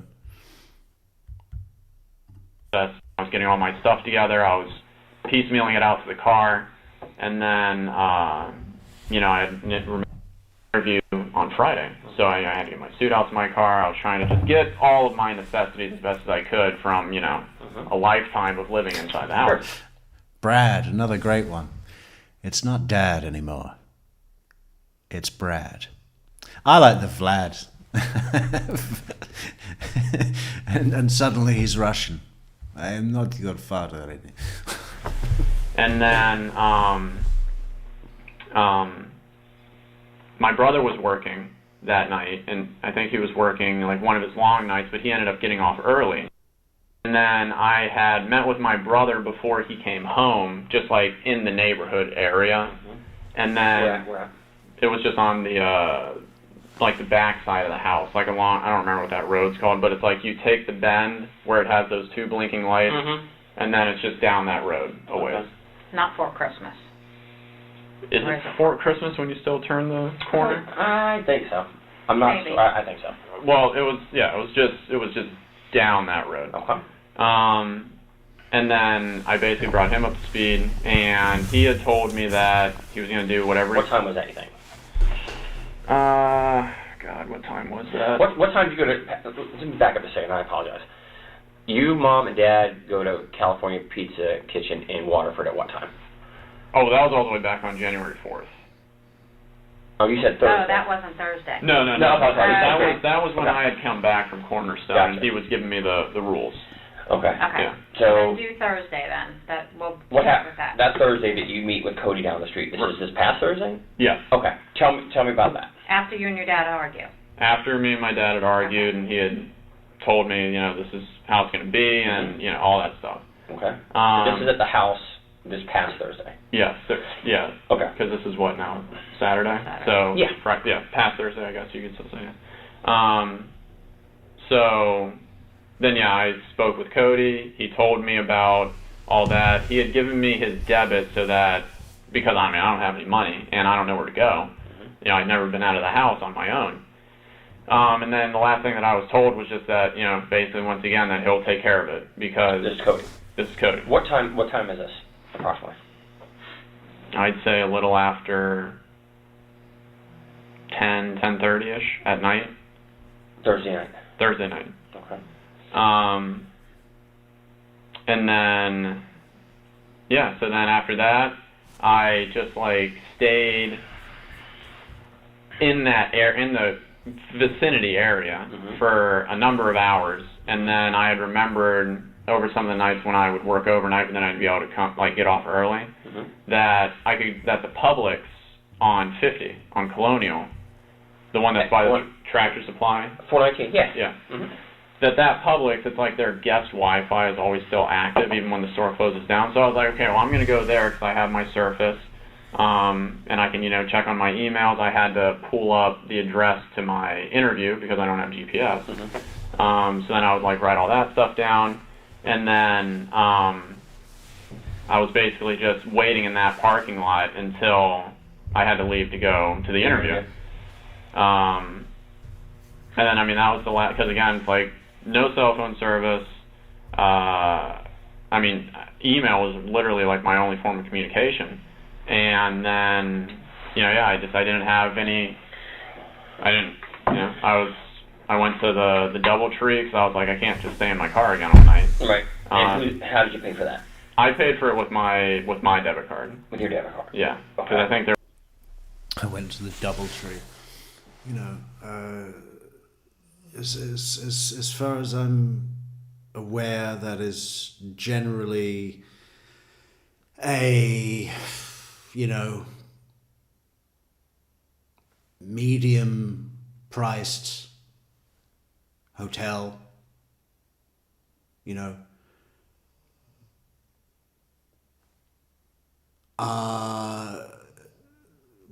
you really think that you needed to go there? Why don't you just go to one that's really cheap? You don't have any money.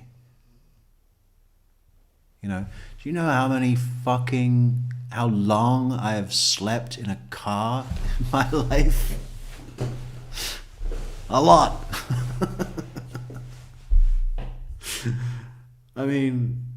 God. And in cold. Fucking hell. What a fucking pussy. Oh, I couldn't sleep in the car, so I had to go to a medium-priced lodging hotel. No, it was very important for me to have a good breakfast. Fuck you little fucking pussy cunt. there was the $400 or $300 and something still left on it. Okay. What time did you get there? The DoubleTree, I think I got there at around 3 or 4 p.m. Yesterday. Friday. And then I was just, I would go out to my car so I get a bottle of water or something like that, or if I forgot something, just necessity wise. And then I was just there the whole night. Talk to Cody, talk to Mom, talk to... No, I couldn't talk to anybody because I didn't have... But you had the phone in the room. Oh yeah, I did have the phone in the room. But call anybody from the phone room? No, I didn't even honestly think about it because I was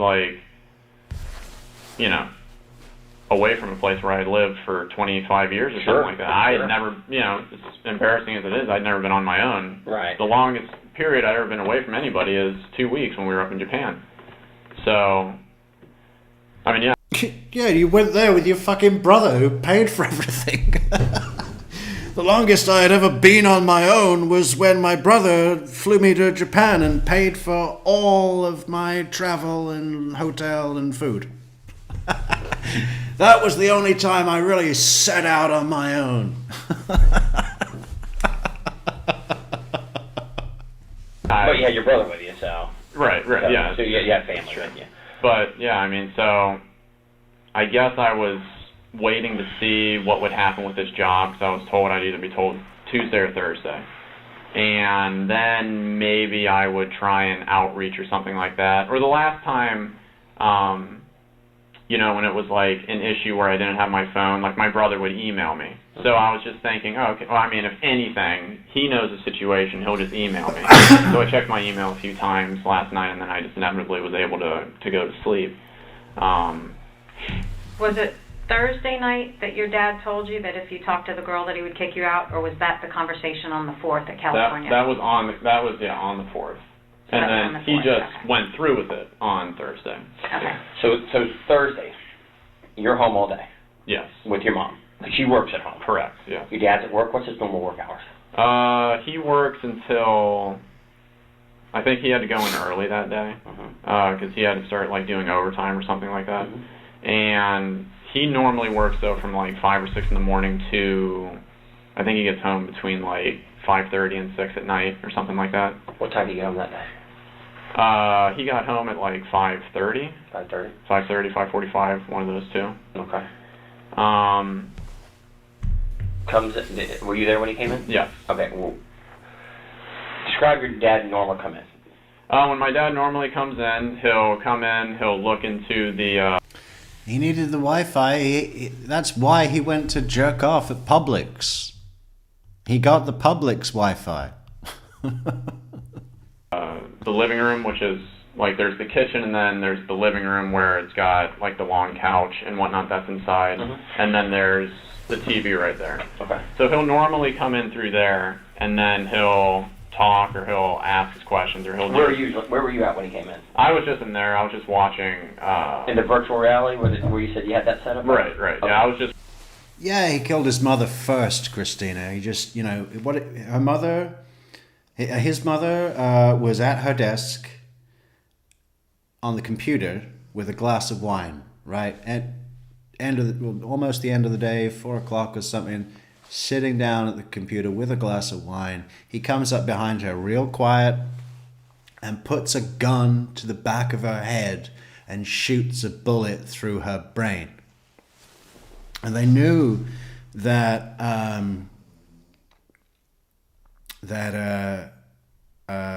he did her first, right? So the most vulnerable and least likely to confront Grant in any way was his mother, and they knew that she was murdered first because the last action on the computer, you can tell with the the logs, the last action I think was 4 o'clock, just let's say, and they know that Chad didn't get home until later in the evening, like 2 hours later or so, right? So that blew out the whole notion of he got into a gunfight with his crazy dad, That just knocked that clean out of the fucking water. Just watching... And that's in what room? The living room. The living room. Yeah. Okay. I was just watching YouTube at that time, just like... Did Dad talk to you? Yeah. Okay. And that's where... Because he had... David Anderson Kirk says, quite literally the most pathetic human being to ever come this close to dethroning Chandler Halderson. Well, we're building them up, aren't we? I mean, these are my favorite ones. People say, hey, Metrix, why don't you cover that fucking twisted, sick meth head? It's just not that interesting to me. What's her name? Shabusiness.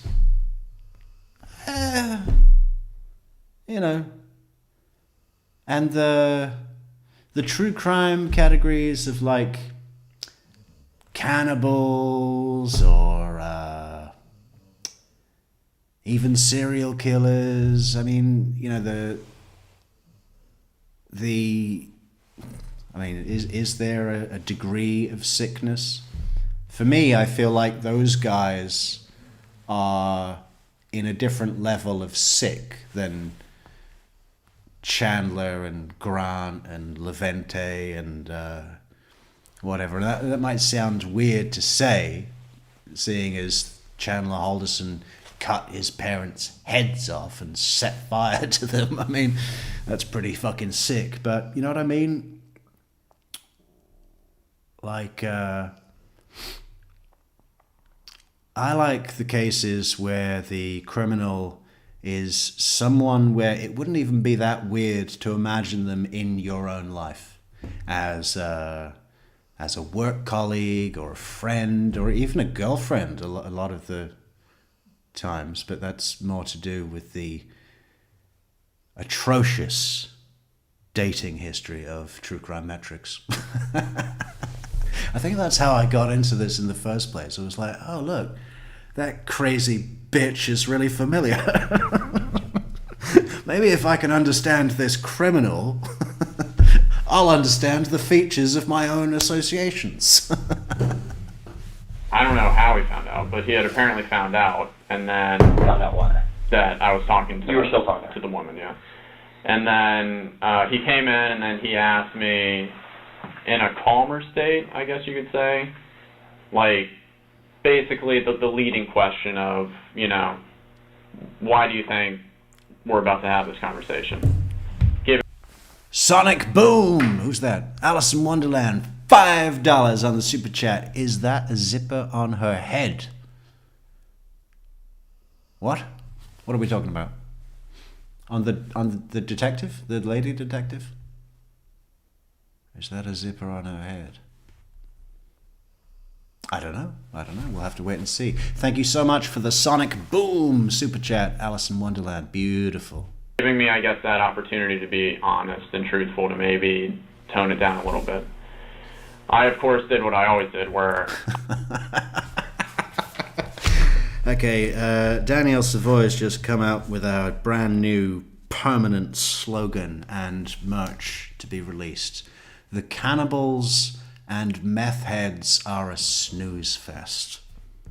Fucking love that. The cannibals and meth heads are a snooze fest. Beautiful. And I'm going to put DS. Beautiful. I love how these come up. I kind of didn't admit to it.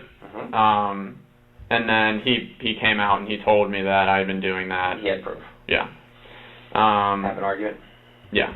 And then, you know, he got just... Oh, I see. The zipper is her parting. I thought that was the armrest of the chair, but now that she's moved her head around, I can see what you're talking about. Sure.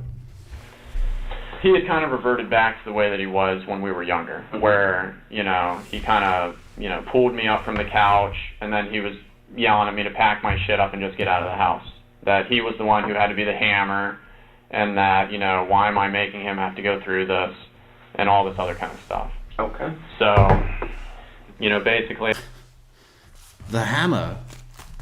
Yeah, I'd have taken a fucking hammer to that head of his and probably broken every hammer that I had. You've broken all my hammers with your fucking dinosaur egg head.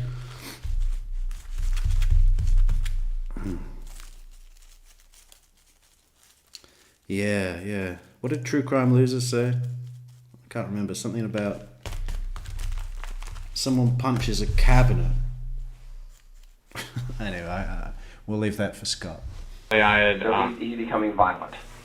I mean, like the way you described right, it when you and Cody were kids. Right. What do you do? Like I said, he pulled me up from the couch just by, like, the shirt that I was wearing. And then, you know, after that, he was basically just having that yelling where it was kind of like cracking. You know, like his voice would either crack or he was basically just yelling at that point and monitoring. Where's like, your mom? My mom was in her office. Okay. Because... and I'm sorry to cut you off. Does mom have, like, an office hours? Like, she would get up and do her work all day, and at a certain time, I'm done doing my office work, and I'm doing my family stuff. Not really. Okay, I mean, she worked there all the time. Right. She would... I think the major thing that she would do is she would, like, cook dinner.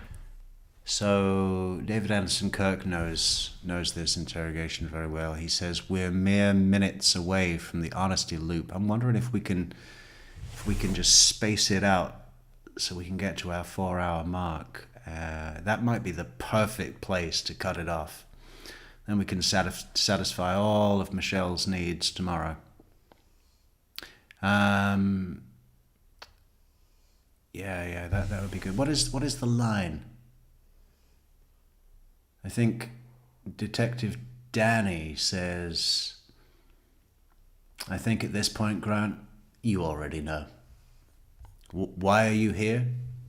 I think you already know. That's going to be the perfect place to cut it off, isn't it? I hope we can space it out. Okay. And then after that, she would go back into her office. What time was dinner usually, generally? Between like 7. Like, I guess usually around 7. 7:30 is when we'd usually have dinner. Most nights. Did you guys already have dinner that night? No. I think, what was she going to make?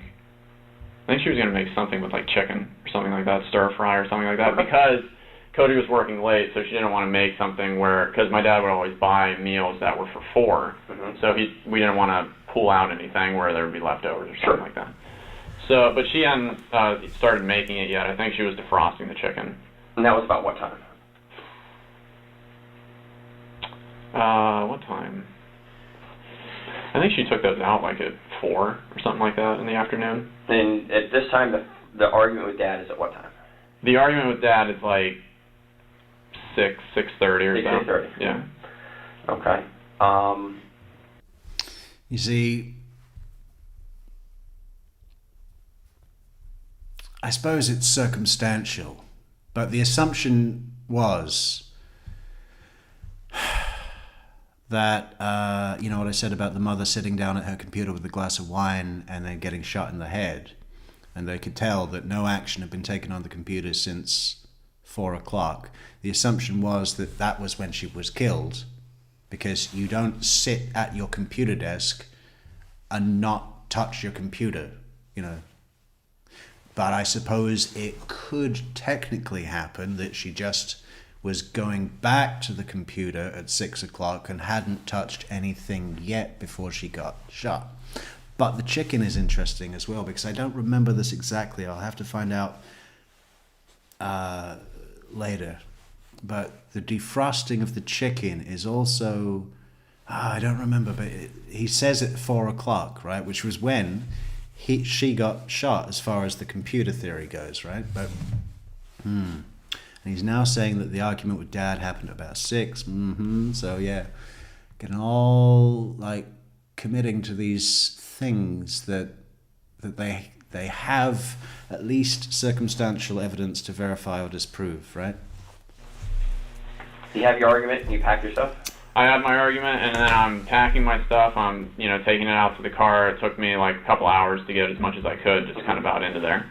And then, yeah, it's like Mom's kind of just staying out of it to a certain degree because she knows like how Dad can be. And then, and that's just pretty much where I was just kind of like waiting. So you wait outside. Did anybody call Cody and tell him what's going on? No, not that I know of. Okay. And how did you know to meet Cody down the street? It's because my mom had actually come and told me that, she was trying to bridge the gap, and then before I actually physically left, I had told my mom that, I'm going to be close, I'm going to be local, I'm just going to be like down the street. And then... So you left? So I left. Okay. And then... What time do you think you left about? Michelle heard that. Well, I did say it loud. No. The truth is, Michelle, I'm a little afraid of you. I like the Spitfire style, but I am a little afraid of you. But I kind of like that I'm afraid of you. It keeps me focused, right? I need that. I need a strong Italian woman behind me. Oh, God. If it's 6:30, the argument started. How long do you think before you left? I'd say like 9 or 9:30 or so. And then, so then, that's because I guess. How did Mom? I think it's about because Cody, then? I think it's because like Cody had called the house, and then my mom picked up. And then he was just letting, like, how we would normally do, where, like, I got off early, he was supposed to work till, like, 11 or something like that. So he came home early? And then, he was able to come home early because of the fight, you think? I don't know, honestly. But, he had, like, that week, even on the days that he was working until 3, he would come home at, like, noon or 1 or something that week, so maybe it was just a slow week. But apparently that had happened, and then my mom was able to... How many things do you think we've compared Grant Amato's head just in this one episode, guys? We've had Christmas ham, honey glazed, dinosaur egg, melon, hammerhead, thawed chicken breast, which I really like. Another thing that would just be so satisfying to slap onto his head, you know, a butterflied, pounded, tenderized chicken breast. Just slap it on like a toupee.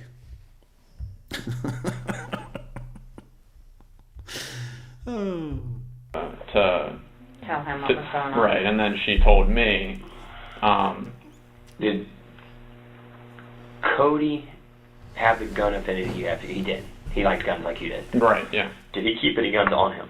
I think Cody had his carry, his pistol, Okay. and then he. What did he normally carry? It was like a Smith and Wesson M9 shield or armor or core something. Okay. And then the only other gun that he had was his clay shooting shotgun. Okay. Did your dad carry any guns? My dad, to my knowledge, he has like 2 SKSs or something like that, and then he has a Glock something. Did he carry the Glock with him normally? Normally, no. No. Okay. What else happened?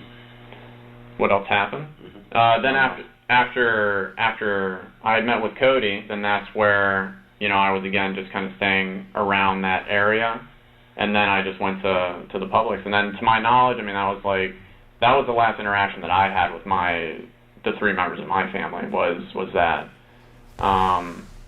Was about what time? Last time you saw your mom was what time, approximately? Last time I saw my mom, I'm just trying to think. Last time that I saw my mom was, God, when did I say that I met Cody? Or when Cody exact time stopped by? It was like 45 minutes before that. Okay, so So when Cody called the house, you said your mom told him about the argument. Right. When you left, you said you told your mom you were going to be in the area. Right.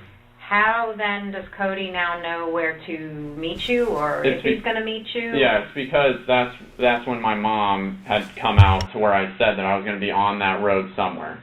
Okay. And then she was able to do that. And then I guess that's how she knew, like, where to, I don't know if she talked to Cody again or if she was able to do that. But then she was able to, like, pinpoint that area. okay, so this would have been late at night? Right. 8, 9, 10 o'clock, somewhere around that Yeah, time? yeah. So dinner was over. You guys already had dinner. We hadn't had dinner because of the whole argument that was happening. Okay. So, yeah, the chicken never got past just being in the wrappers over where she would always defrost it. So you leave, go on your way, Cody goes home, Right. and you have no contact with anybody since then. Right. I just want to make sure that we're not missing anything Okay. before we can close it out. Just a second, Grant. You Want want to take anything? this? No, This is a good I'm- time right now to take it. I'm good. Bathroom break, anything? No, I feel fine. Sure. Yeah. Okay. Just water. I appreciate it, buddy. Thank you.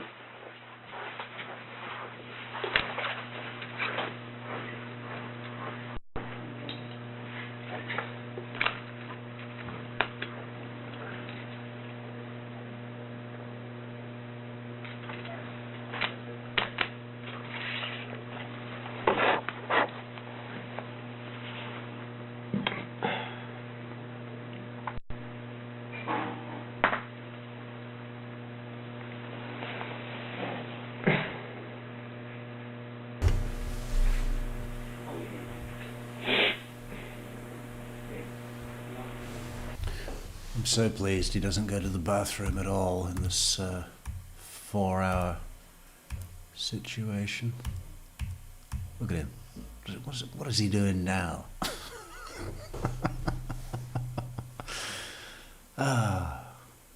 Who do you think he would play in a Dickens story?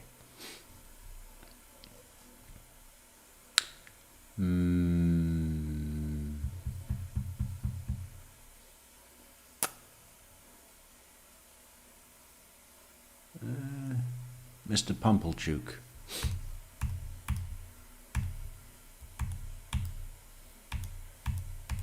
Was he doing coke? Hey, get that hand out of there, pal.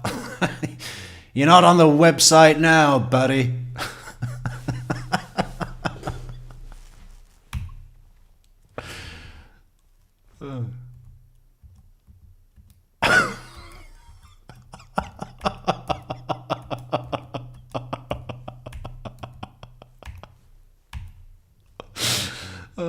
stop motion.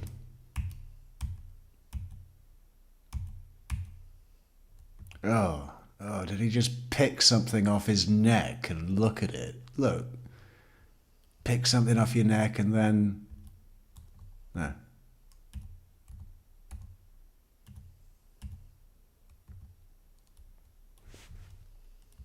Oh, God.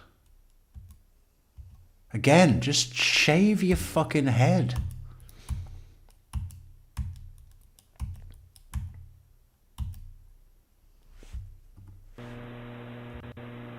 Oh, he's really still now.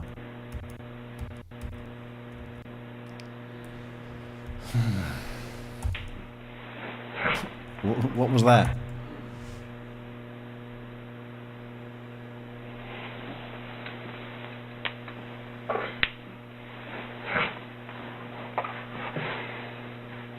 Oh, it's been 2 hours since I last spoke to Sylvie.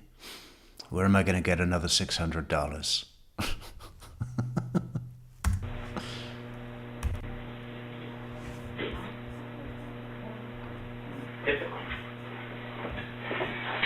Sorry, I need the bathroom.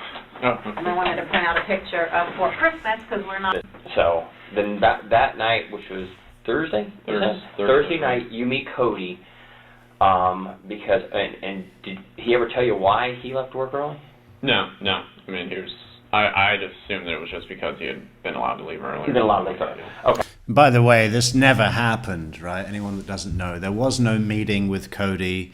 Cody, I said this at the beginning, but in case anyone wasn't here, Grant killed his mother, probably at 4 o'clock in the afternoon. Then, when his dad got back around 6, shot him in the kitchen, then used his dad's phone to contact a text to Cody and say, you need to come back to the house, something with Grant, emergency, family meeting.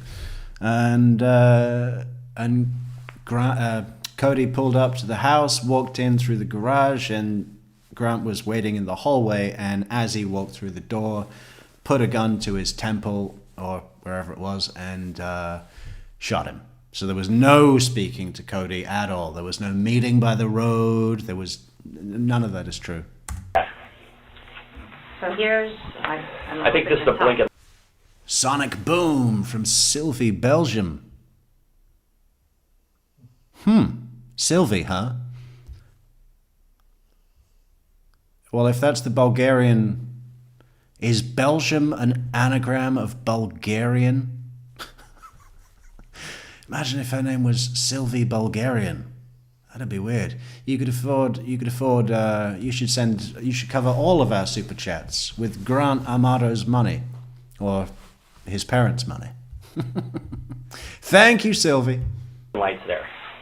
So this is, to me, this is Okay. 419 left on Lake Mills, right? Left on Fort Christmas. Okay. Where would you say you met Cody on Fort Christmas? So wait, is this that other neighborhood? I think maybe I'm wrong. I think it comes this way is 419. This is where all Orange County side? No, I think this is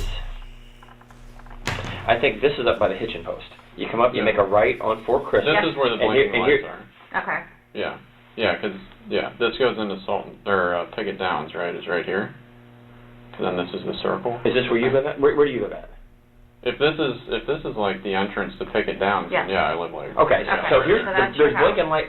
There's blinking lights right here, so people don't run up at his house. I think that's what there's 2 red lights. Oh yeah, that's on the dude's fence. Yeah. Yeah. Then there's those 2 yellow arrow blinking ones at the corner. The corner. So these are blinking lights here.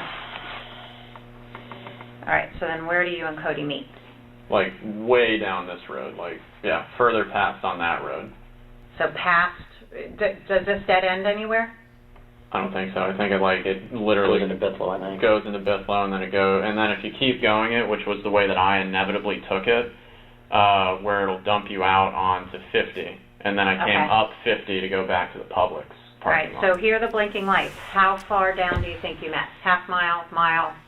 I mean, a significant ways. I mean, Just an approximate. I would say it was probably over a mile. Is this somewhere you and him have met before? We know, like, you know where that, if you're on this road, the intersection where it's like it intersects with another road, and then it's got like a guardrail or something like that right there. Mm-hmm. It was still past that area, Okay. but it was close to that intersection. Okay. Yeah. Was it in the roadway, like off the roadway, or in? Yeah, just off the road. Just off the road. Yeah. Okay. All right. Yeah, I'm not familiar. I can't even. It's like it's back there in the country. So you and Cody meet, Right. and it's approximately what time? And I know it's not, I'm not holding you to the exact minute. But what time do you think you met? Like 10:30 or something like that. How long did you talk to him for? Only about 10 minutes or so. And what was the conversation? Conversation was basically that he was brought up to speed, you know, and that he would take care of it. He was brought up to speed by what? He was brought up to speed on like why I'm out here. Who brought him up to speed? My mom. Oh, so she talked to him. Yeah. He told you that mom had talked to him. Right. I Since the argument or when? Since I had left. So you'd left the house approximately when? I left the house at like. God, when did I leave the house? Dark? It was dark.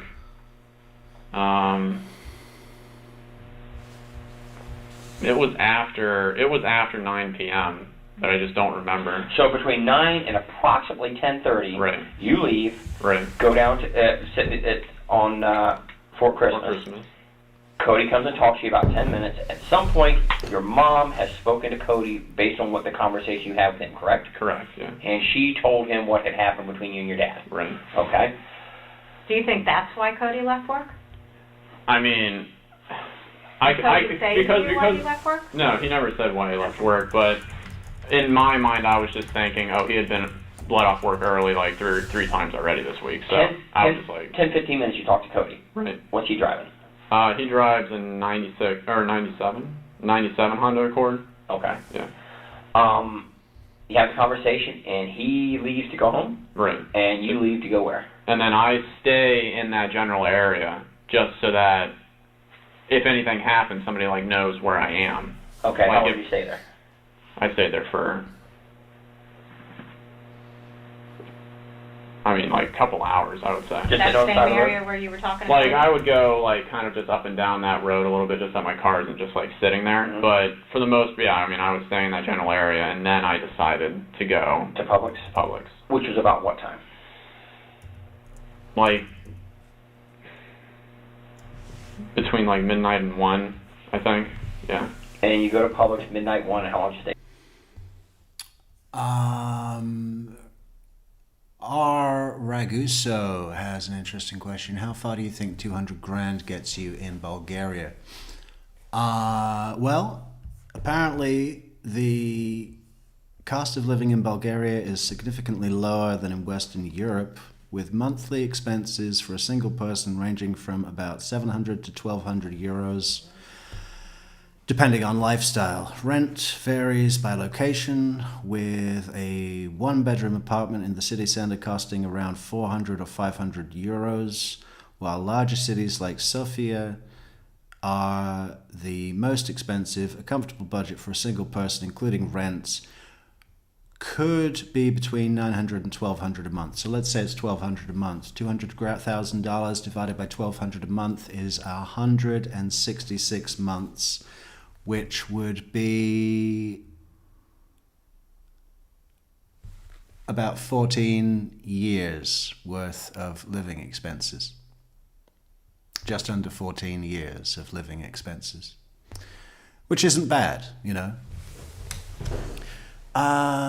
But, you know, people always seem to make the assumption that Sylvie is working for herself. You know what Bulgaria is famous for? Is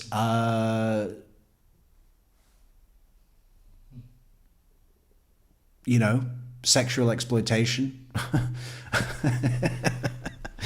It's on all the tourist guidebooks. Bulgaria, home of sexual exploitation.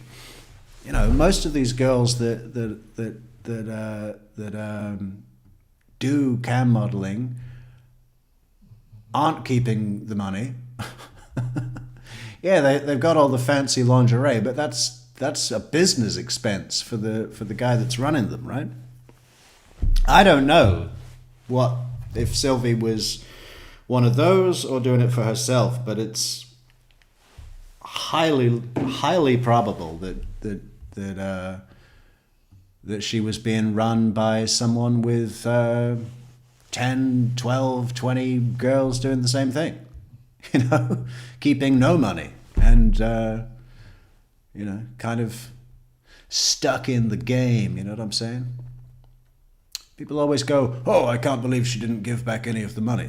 Well, for starters, she is fulfilling a service. Even if she's pocketing all that money, she's fulfilling a service. It's not her responsibility to vet the money hasn't been stolen.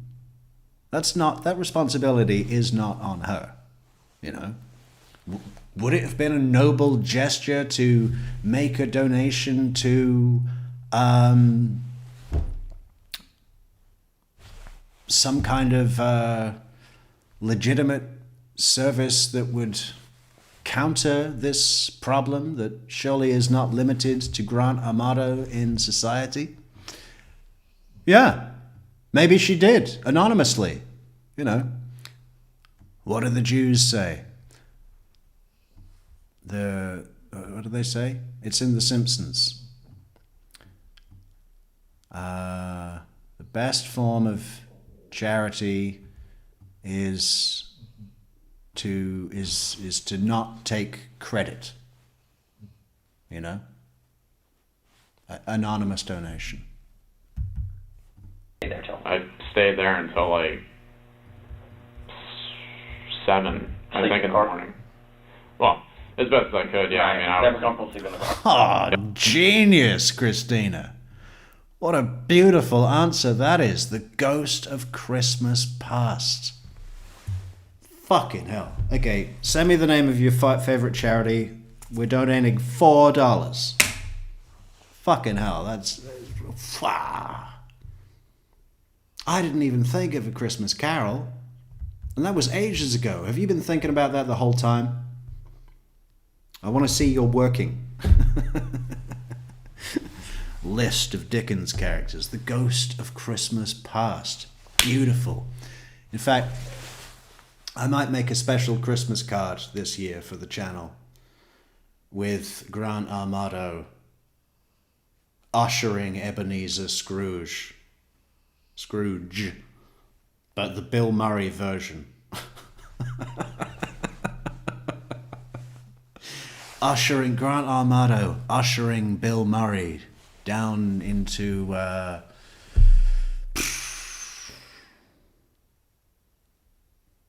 oh, no. Hang on.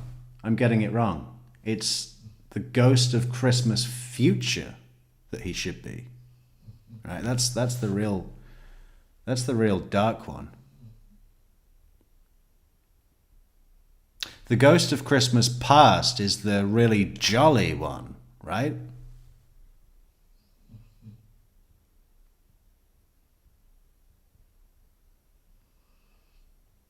Yeah. But Ghost of Christmas Past does sound better. But I'd say it's the Ghost of Christmas Future that would be more appropriate.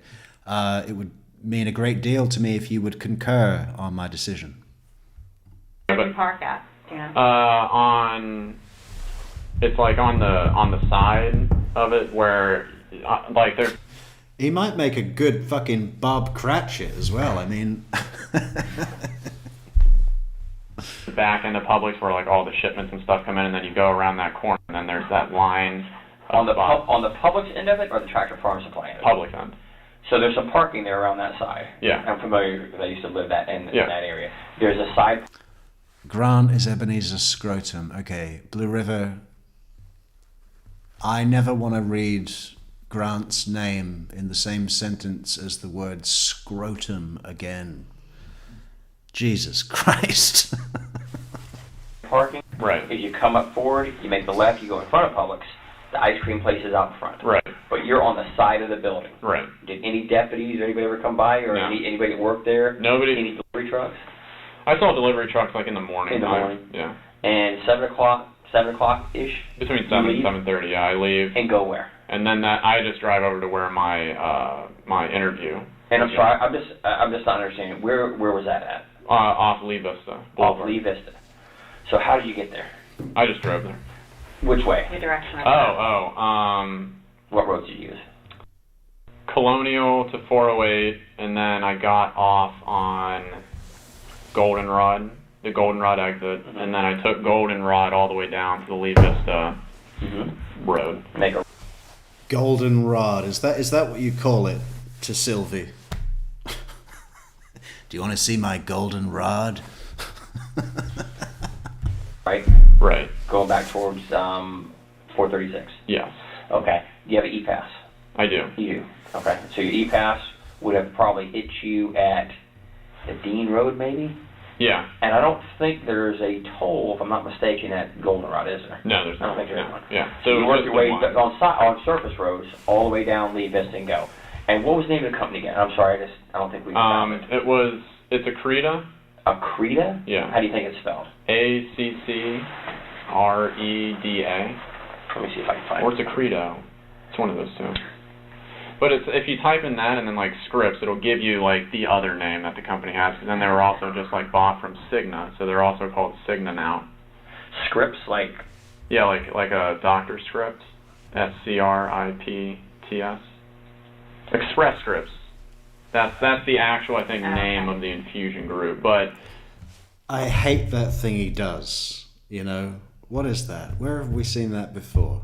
He did it with the word cornerstone when he does this sort of, he always does it to the woman as well. He sort of turns, makes eye contact and points when he's like, oh, I've got it. Express Scripts. Let's see it again. I fucking hate that. type in that and then like scripts, it'll give you like the other name that the company has. Because then they were also just like bought from Cigna, so they're also called Cigna now. Scripts like? Yeah, like a doctor script. SCRIPTS.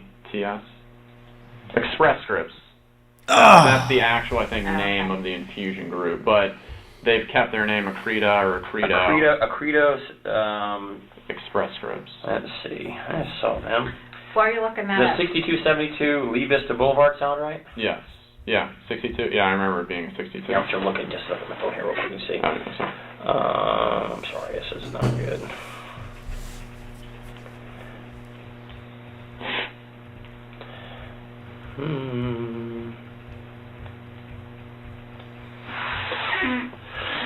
Look about right. Yeah. Okay. Express Scripts, yeah. So it's going to be 6272 Lee Vista Boulevard, and it's called Express Scripts there on their name. When I put it said Accredo Express Scripts. That's not right. Yeah. Okay. So you went and had an interview with who? I had an interview with the two managers, Erica and Terry. Erica and Terry. Females or males? Females. Okay. Two females. What did Erica look like? Erica is, I think, like maybe 30 or something like that, and she's got like blonde hair, like fake eyelashes, white, kind of just looks like young, standard, small build woman. Okay. How about the other girl? Terry is, I think, kind of into her 40s. She's got like auburn, straight hair, white again, and she was also just kind of like a standard slim build person. Okay. What'd you wear to the interview? I wore my suit. It's just like a Men's Warehouse gray suit. Sure. Like brown shoes. Okay. And you said the interview was from what time to what time? And I'm sorry to repeat. No. I just don't remember off. My interview was scheduled for 10 in the morning, But you got there early. Right, because I was told that I had to print out like my resumes and my other things, but then I wasn't able to the night before. Mm-hmm. So I had brought my Surface thing that I could print it out earlier. So I got there at 9, or like maybe 8:45. Where'd you print out at? I actually didn't. I mean, they said that they couldn't, but they already had copies of it, Okay. so I didn't have to worry about that. So you had the interview and it started approximately what time? Like 9:40. 9:40 and went to about when? I think it was about an hour. So like 10:30, 10:40 or so. They didn't offer you a job and said they may have something coming forward. It seemed like promising, but then they said that they had one more person to interview on Tuesday or Wednesday of this coming week. Mm-hmm. All right, I think we're getting dangerously close to major confrontation, so we're probably about to shut off soon. If anybody wants to support the great work we do at True Crime Metrix, head over to buymeacoffee.com/True Crime Metrix, or help support our goal at the top of the chat. Oh, hey, look, there's PayPal links in the description as well. Merchandise links in the description as well. Social networks links in the description. Discord, oh my God. It's great. But buy me a coffee, PayPal, goal at the top of the chat. We've got a few minutes left to get in those grinds, baby. So, but they said that I would hear something from them regardless, like Tuesday or Thursday. I want to jump back just a second. When you left the house, Right. what were you wearing? When I left the house, I was just wearing, like my, like black pants, and then just Jeans or just like workout pants kind of deal with it? No, just like workout pants. Workout pants, okay. Yeah. And then I just had a black shirt on, and then was I wearing it? Decided against it, and then I thought that I had to do like a skills check off for the same exact things, and I had switched into just like scrubs. Okay. But then that didn't end up needing to be done today, or on the same day. And then I was pretty much just driving around. I ended up going to Waterford, or I had gone back to the Publix area at one point, because I wanted to see if I could get my phone service back. But then I was told that I'm not like a registered user. Or Did you go to a phone store somewhere? Yeah. Which one? The Verizon. Where's The that at? Verizon, which is right there in the same place. In the Publix Plaza. Right. It's Is it like down by Tractor Farm Supply? it's right next to the Zaxby's. It's where the family dentistry. Oh yeah, they built a new building up there, didn't Right. they? It's like a little strip 4 or 5 store there. Yeah. Okay, know exactly what you're talking about. Where you're turning to go to Corner Lakes Middle School. Right. Okay. So you I- went there and talked to somebody? Yeah, I had tried to get my phone service back, and then Guy or girl? it was a guy. What do you look like? He was a young guy, like maybe in his early 20s. He had black hair. I think he had like a goatee. Okay. What time was that approximately? I think that was the first place that I went to when I came back. So if I got out of there around 11, maybe like 12 or 12:30 or something like that in the afternoon, I think. Okay. Couldn't get the phone because why? Because I was told that I wasn't a registered user, because it was under my dad's name and everything. And then I was told I was a registered user, and then that basically they can't do anything unless he gives the sign off to me. Right. The account holder has to approve of it. Right. Okay. Didn't work. It didn't work. And Then you went where? And then after that, I went back, and then I think I just sat in my car for a little while, because I was just thinking, okay, well, how am I going to do this with everything that just happened? And from there, that's where I think I decided that I was going to maybe drive by the house. Did you go right by? I didn't drive by the house. I was starting to go there down that Fort Christmas Road, and then I was just like. He's born in 1989, Pariah. This is what's the date? The date is January 26, 2019. So his birthday is May 20th. So he's 29 at this point. Now he's 36. No. Yeah, 36. Like, I'm not gonna do it, because as far as I know, it's like, Dad's probably at work. I don't know if Cody works again today, and just like.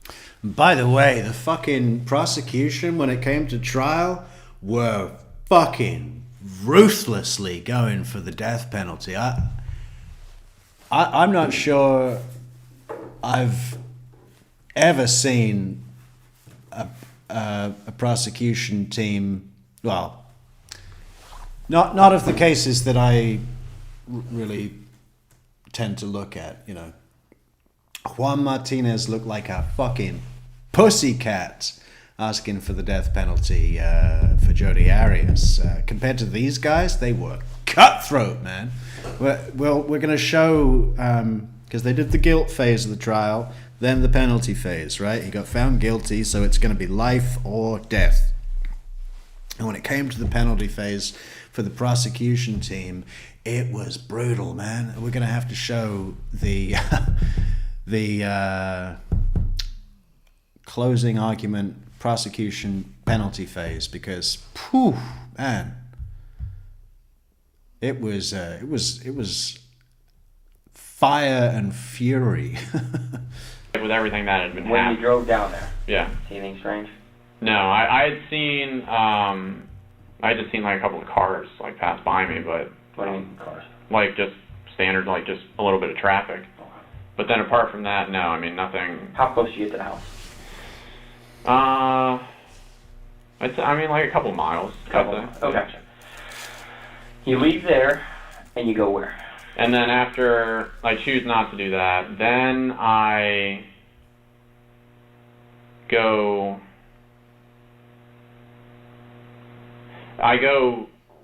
back towards the Goldenrod Express Scripts area because I thought that I had to do the skills checkoff thing. So then I'm going back that whole like Goldenrod-y area. Right. I think I missed my exit, and then I had to get off at. You go 408 again? Yeah. Expressway? Yeah. Okay, so you're going back and forth on the 408. Right. Okay. And then I missed the Goldenrod exit, and then I like don't even think to get off on Cimarron. So then I end up like needing to go off on Crystal Lake Drive, and then I connect up with 50, and then I just go all the way back to the Goldenrod Road. Right. But then I stop off and I see if there was like any email updates or anything like that, and then Check your email? Yeah. Nothing? And then there was nothing. So then I was like, oh crap, it's not like today. But you've got to pay for things. You've got some money Right. in your account. Right. You had Cody's card tonight? Right. What did I say? Do you still have your dad's card? Yes. Okay, you still have that. Okay. Do you use any of them? I had used Cody's card to pay for one of my bills that was outstanding. It was just one of those from that. Yeah, I had to pay one of my bills, immediately. I got kicked out of the house, went to go to sleep and prepare for my interview the next day. And I decided that I needed to use my brother's card to pay one of my outstanding bills. Which is obviously completely fucking untrue. It's not the kind of service where you get billed. Okay? It's a pay in advance kind of deal, okay? No money, no show. Maybe that's what I should start doing. Upfront billing. $600 an hour from each and every one of you. Gotta imagine that, eh? Maybe I should be a cam girl.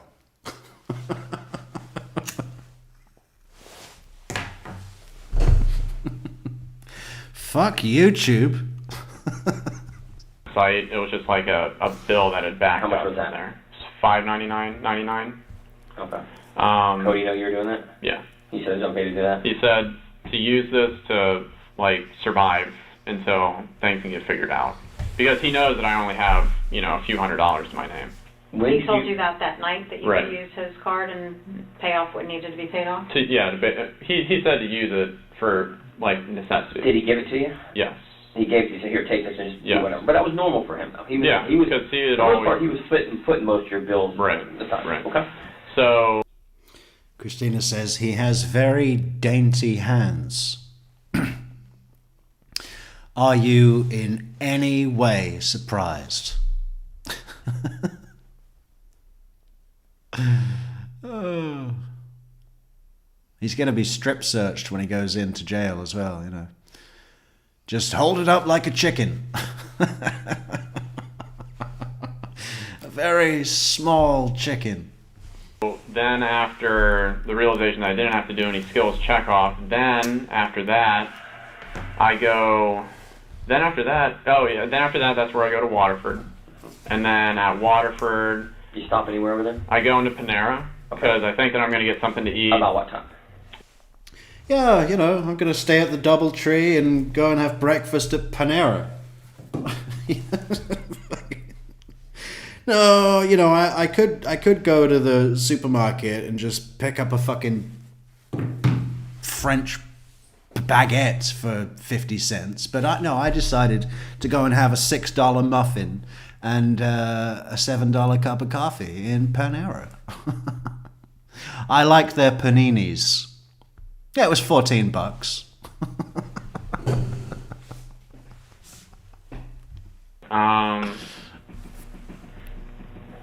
This was like right before I went to the hotel, so it was like.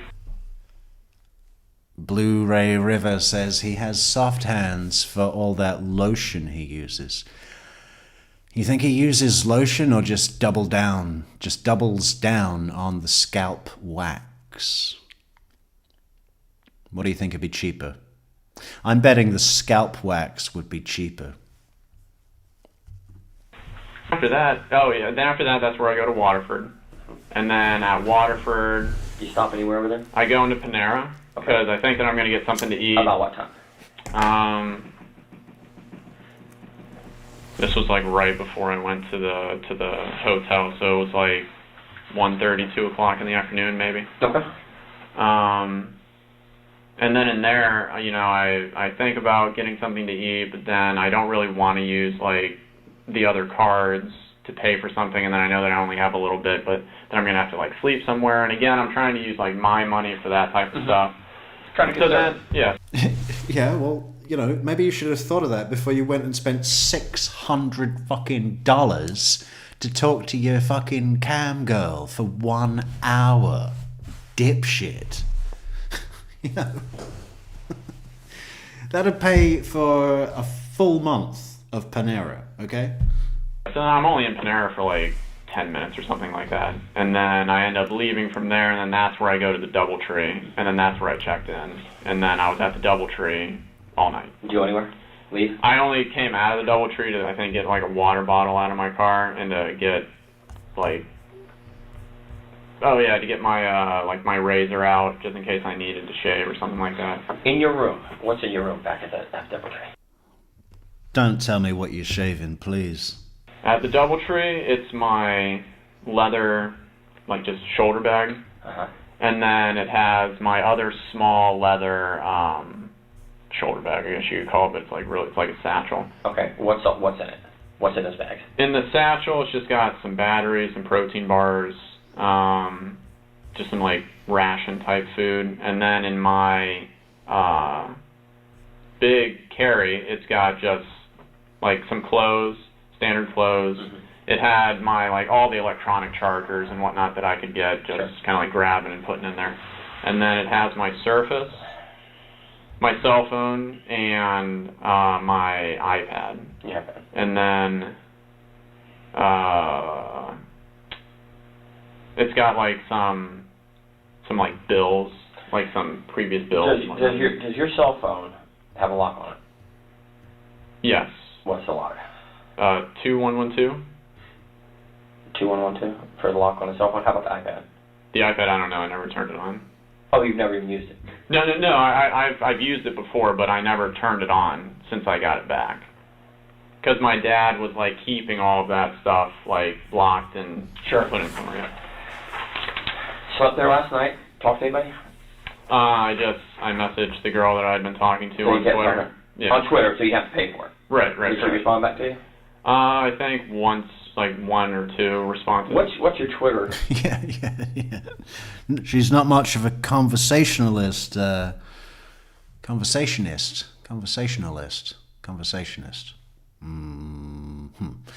She doesn't talk much on Twitter.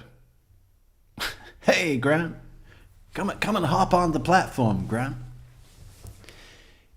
Yeah, be great. Be hot. Be super hot, Grant, to talk to you on the platform.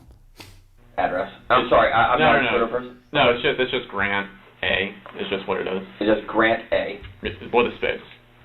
Grant space A? I think if you type in Grant space A, it'll like pull up my picture. Okay. But it's like one of those Grant space. Did you see what he just did to his head? with a kind of whoosh sound. What was that? See it again. It'll pull up my picture, and he just sort of grabs his head. It's terrifying. A. With a space. Grant space A. I think if you type in Grant space A, it'll like pull up my picture, but it's like one of those Grant space A.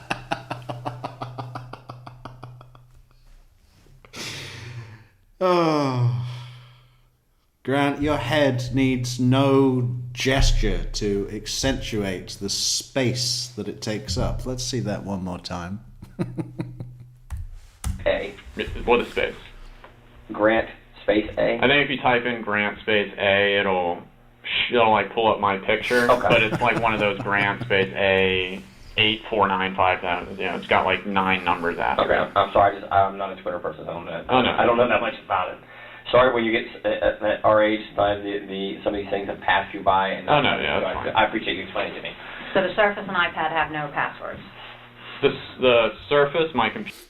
He did not get the death penalty, Christina. The defense team made a bold move right at fucking crunch time, because they'd had an uphill battle throughout trial and hadn't really won much favor with the jury, I would say, because of the case that they were making. So when it came to the penalty phase, I don't think that they were doing well. And certainly the fucking prosecution had made a strong case, as I said, for death. But at the last moment, the last thing that happened for the defense was that they called, I think this was even after the final word from the prosecution, which that's normally the last thing, right? But I think this was even after, because the defense counsel said, "Your Honor, we want to call one more witness," and it was Grant's only remaining brother, and they asked questions. "Do you love your brother?" And he said, "Yes, yes." And they basically made a case like, "Jury, you don't... This poor brother has had his whole family murdered apart from this one guy. And if we kill him, jury, then we're taking away the last blood relative of this innocent brother." That was the kind of thing. And yeah, that seemed to tip the scale for the jury to vote in favor of life, no parole. So no death penalty for Grant Amato, no. Computer has a password, but it's, again, the PIN is just 2112. So you just use your home address. Yeah. So I'm easy to remember. Yeah. Okay. And then, but with the iPad, I don't know if it has a password on it, because I never turned that on again once I got it back. Okay. So you stay there Right. and wake up this morning. Right. Nobody else in the room. Nobody else is It's rented in your name. rented in my name. Okay. You come out and do what? You come out of the room today to go where? Where are you going? I was going to go down because I had like one Hello, Justice Jane. How you doing? more bottle of water in my car, Mhm. and I had just finished eating like just a little granola bar thing, so I was like, I'm just going to go down and get my bottle of water. And you found what when you come outside? All the police officers Police were there, officers. yeah. Okay. Real quick, do you know if there was a password on the iPad prior to your dad taking it? Yeah, but it was just...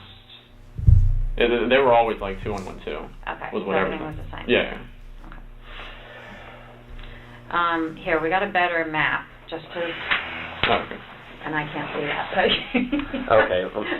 I'm blind. Like Mills. Okay. We've marked off there just for ease, and it's not there. I am looking for a good cutoff point. Is this it? Is this it? I wanted to get to the confrontation question. I think at this point, Grant, you already know why we're here.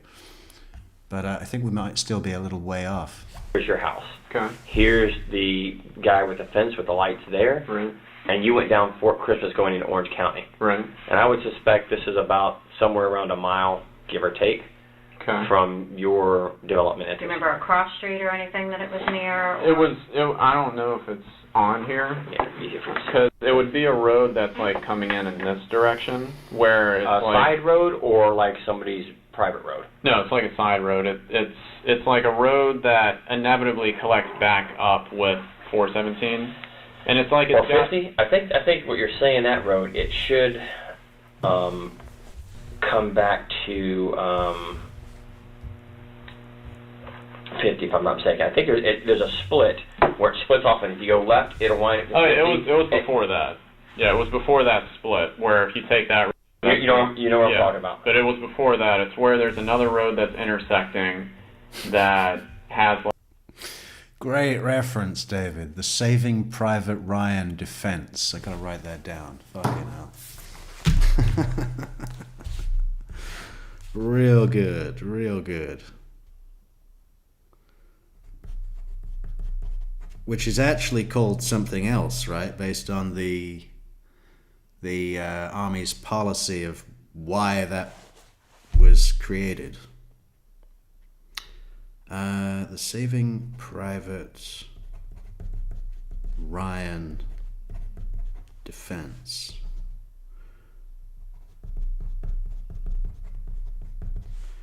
DAK.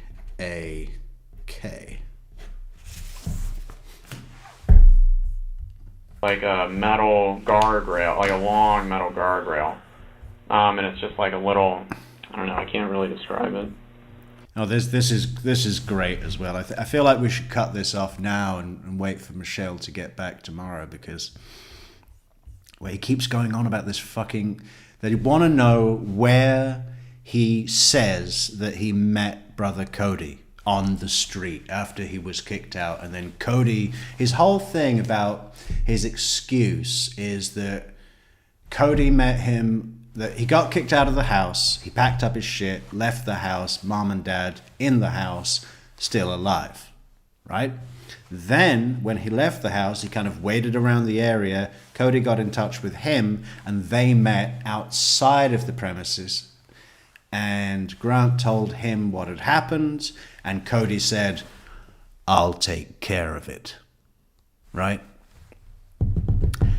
And then Cody went back to the house and killed his parents and himself so that his sick, twisted brother could have his love with the Bulgarian cam model that charges $600 an hour to talk to her.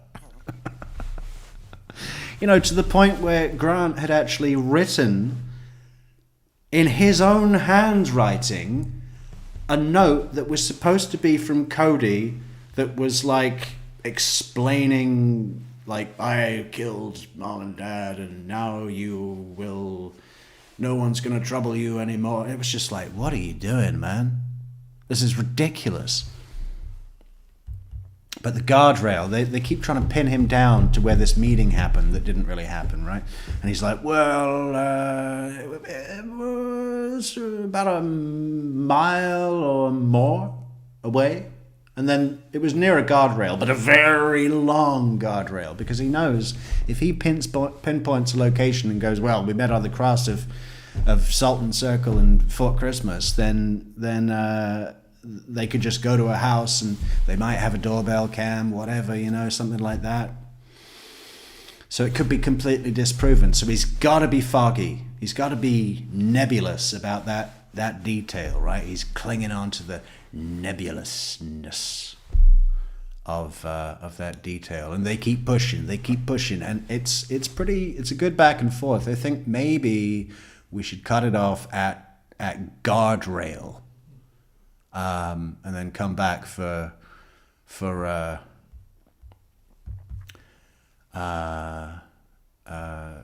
more of this tomorrow. And good news is we're pretty much exactly halfway through the video, so it'll be one more episode of Interrogation.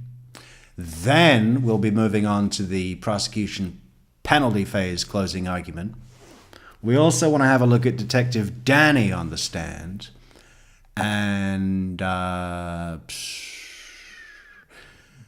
there's a couple of good witness testimonies from the guy who Grant stole the gun from, because he stole the gun. And there's the guy that went to Japan is also an interesting witness, really fills in the story for us.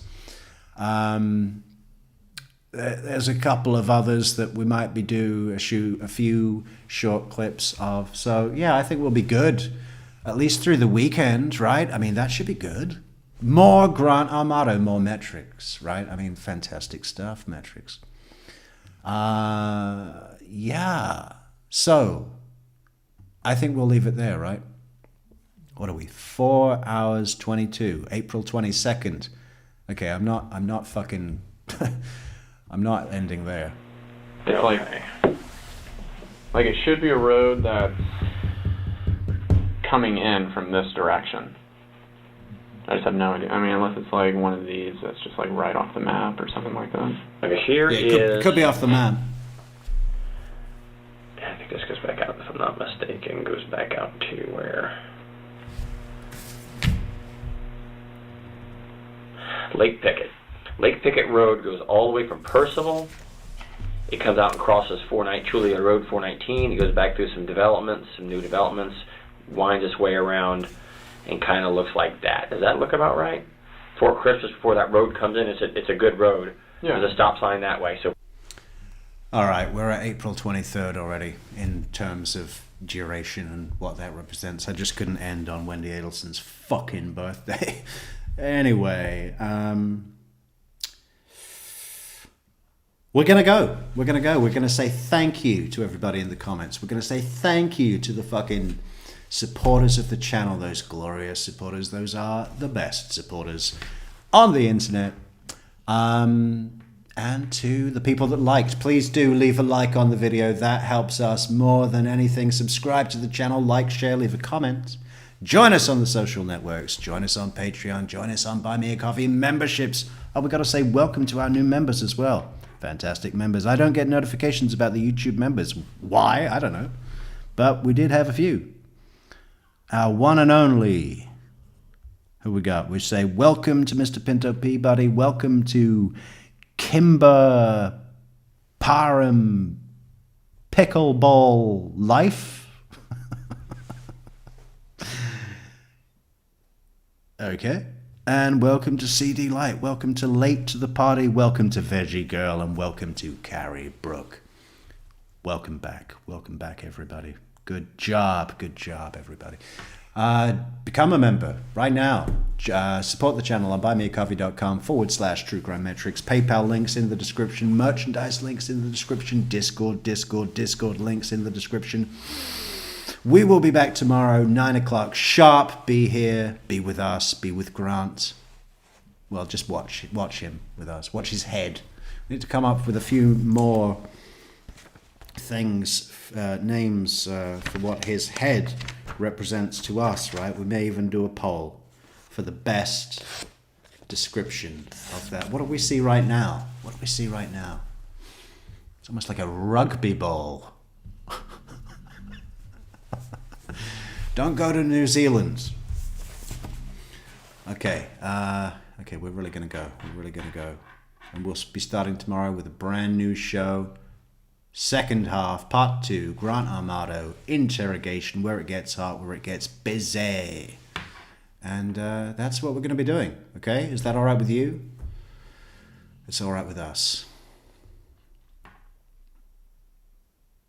Let's just scan these comments. Good night, Alison. Good night, Renee. And Celia Triolo. Christina, Brian Faircloth. Good night, Brian.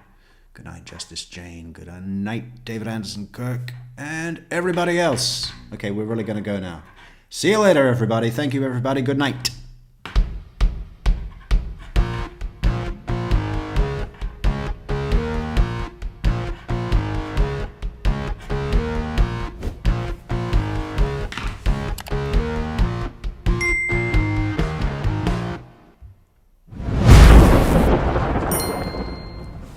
Sonic boom!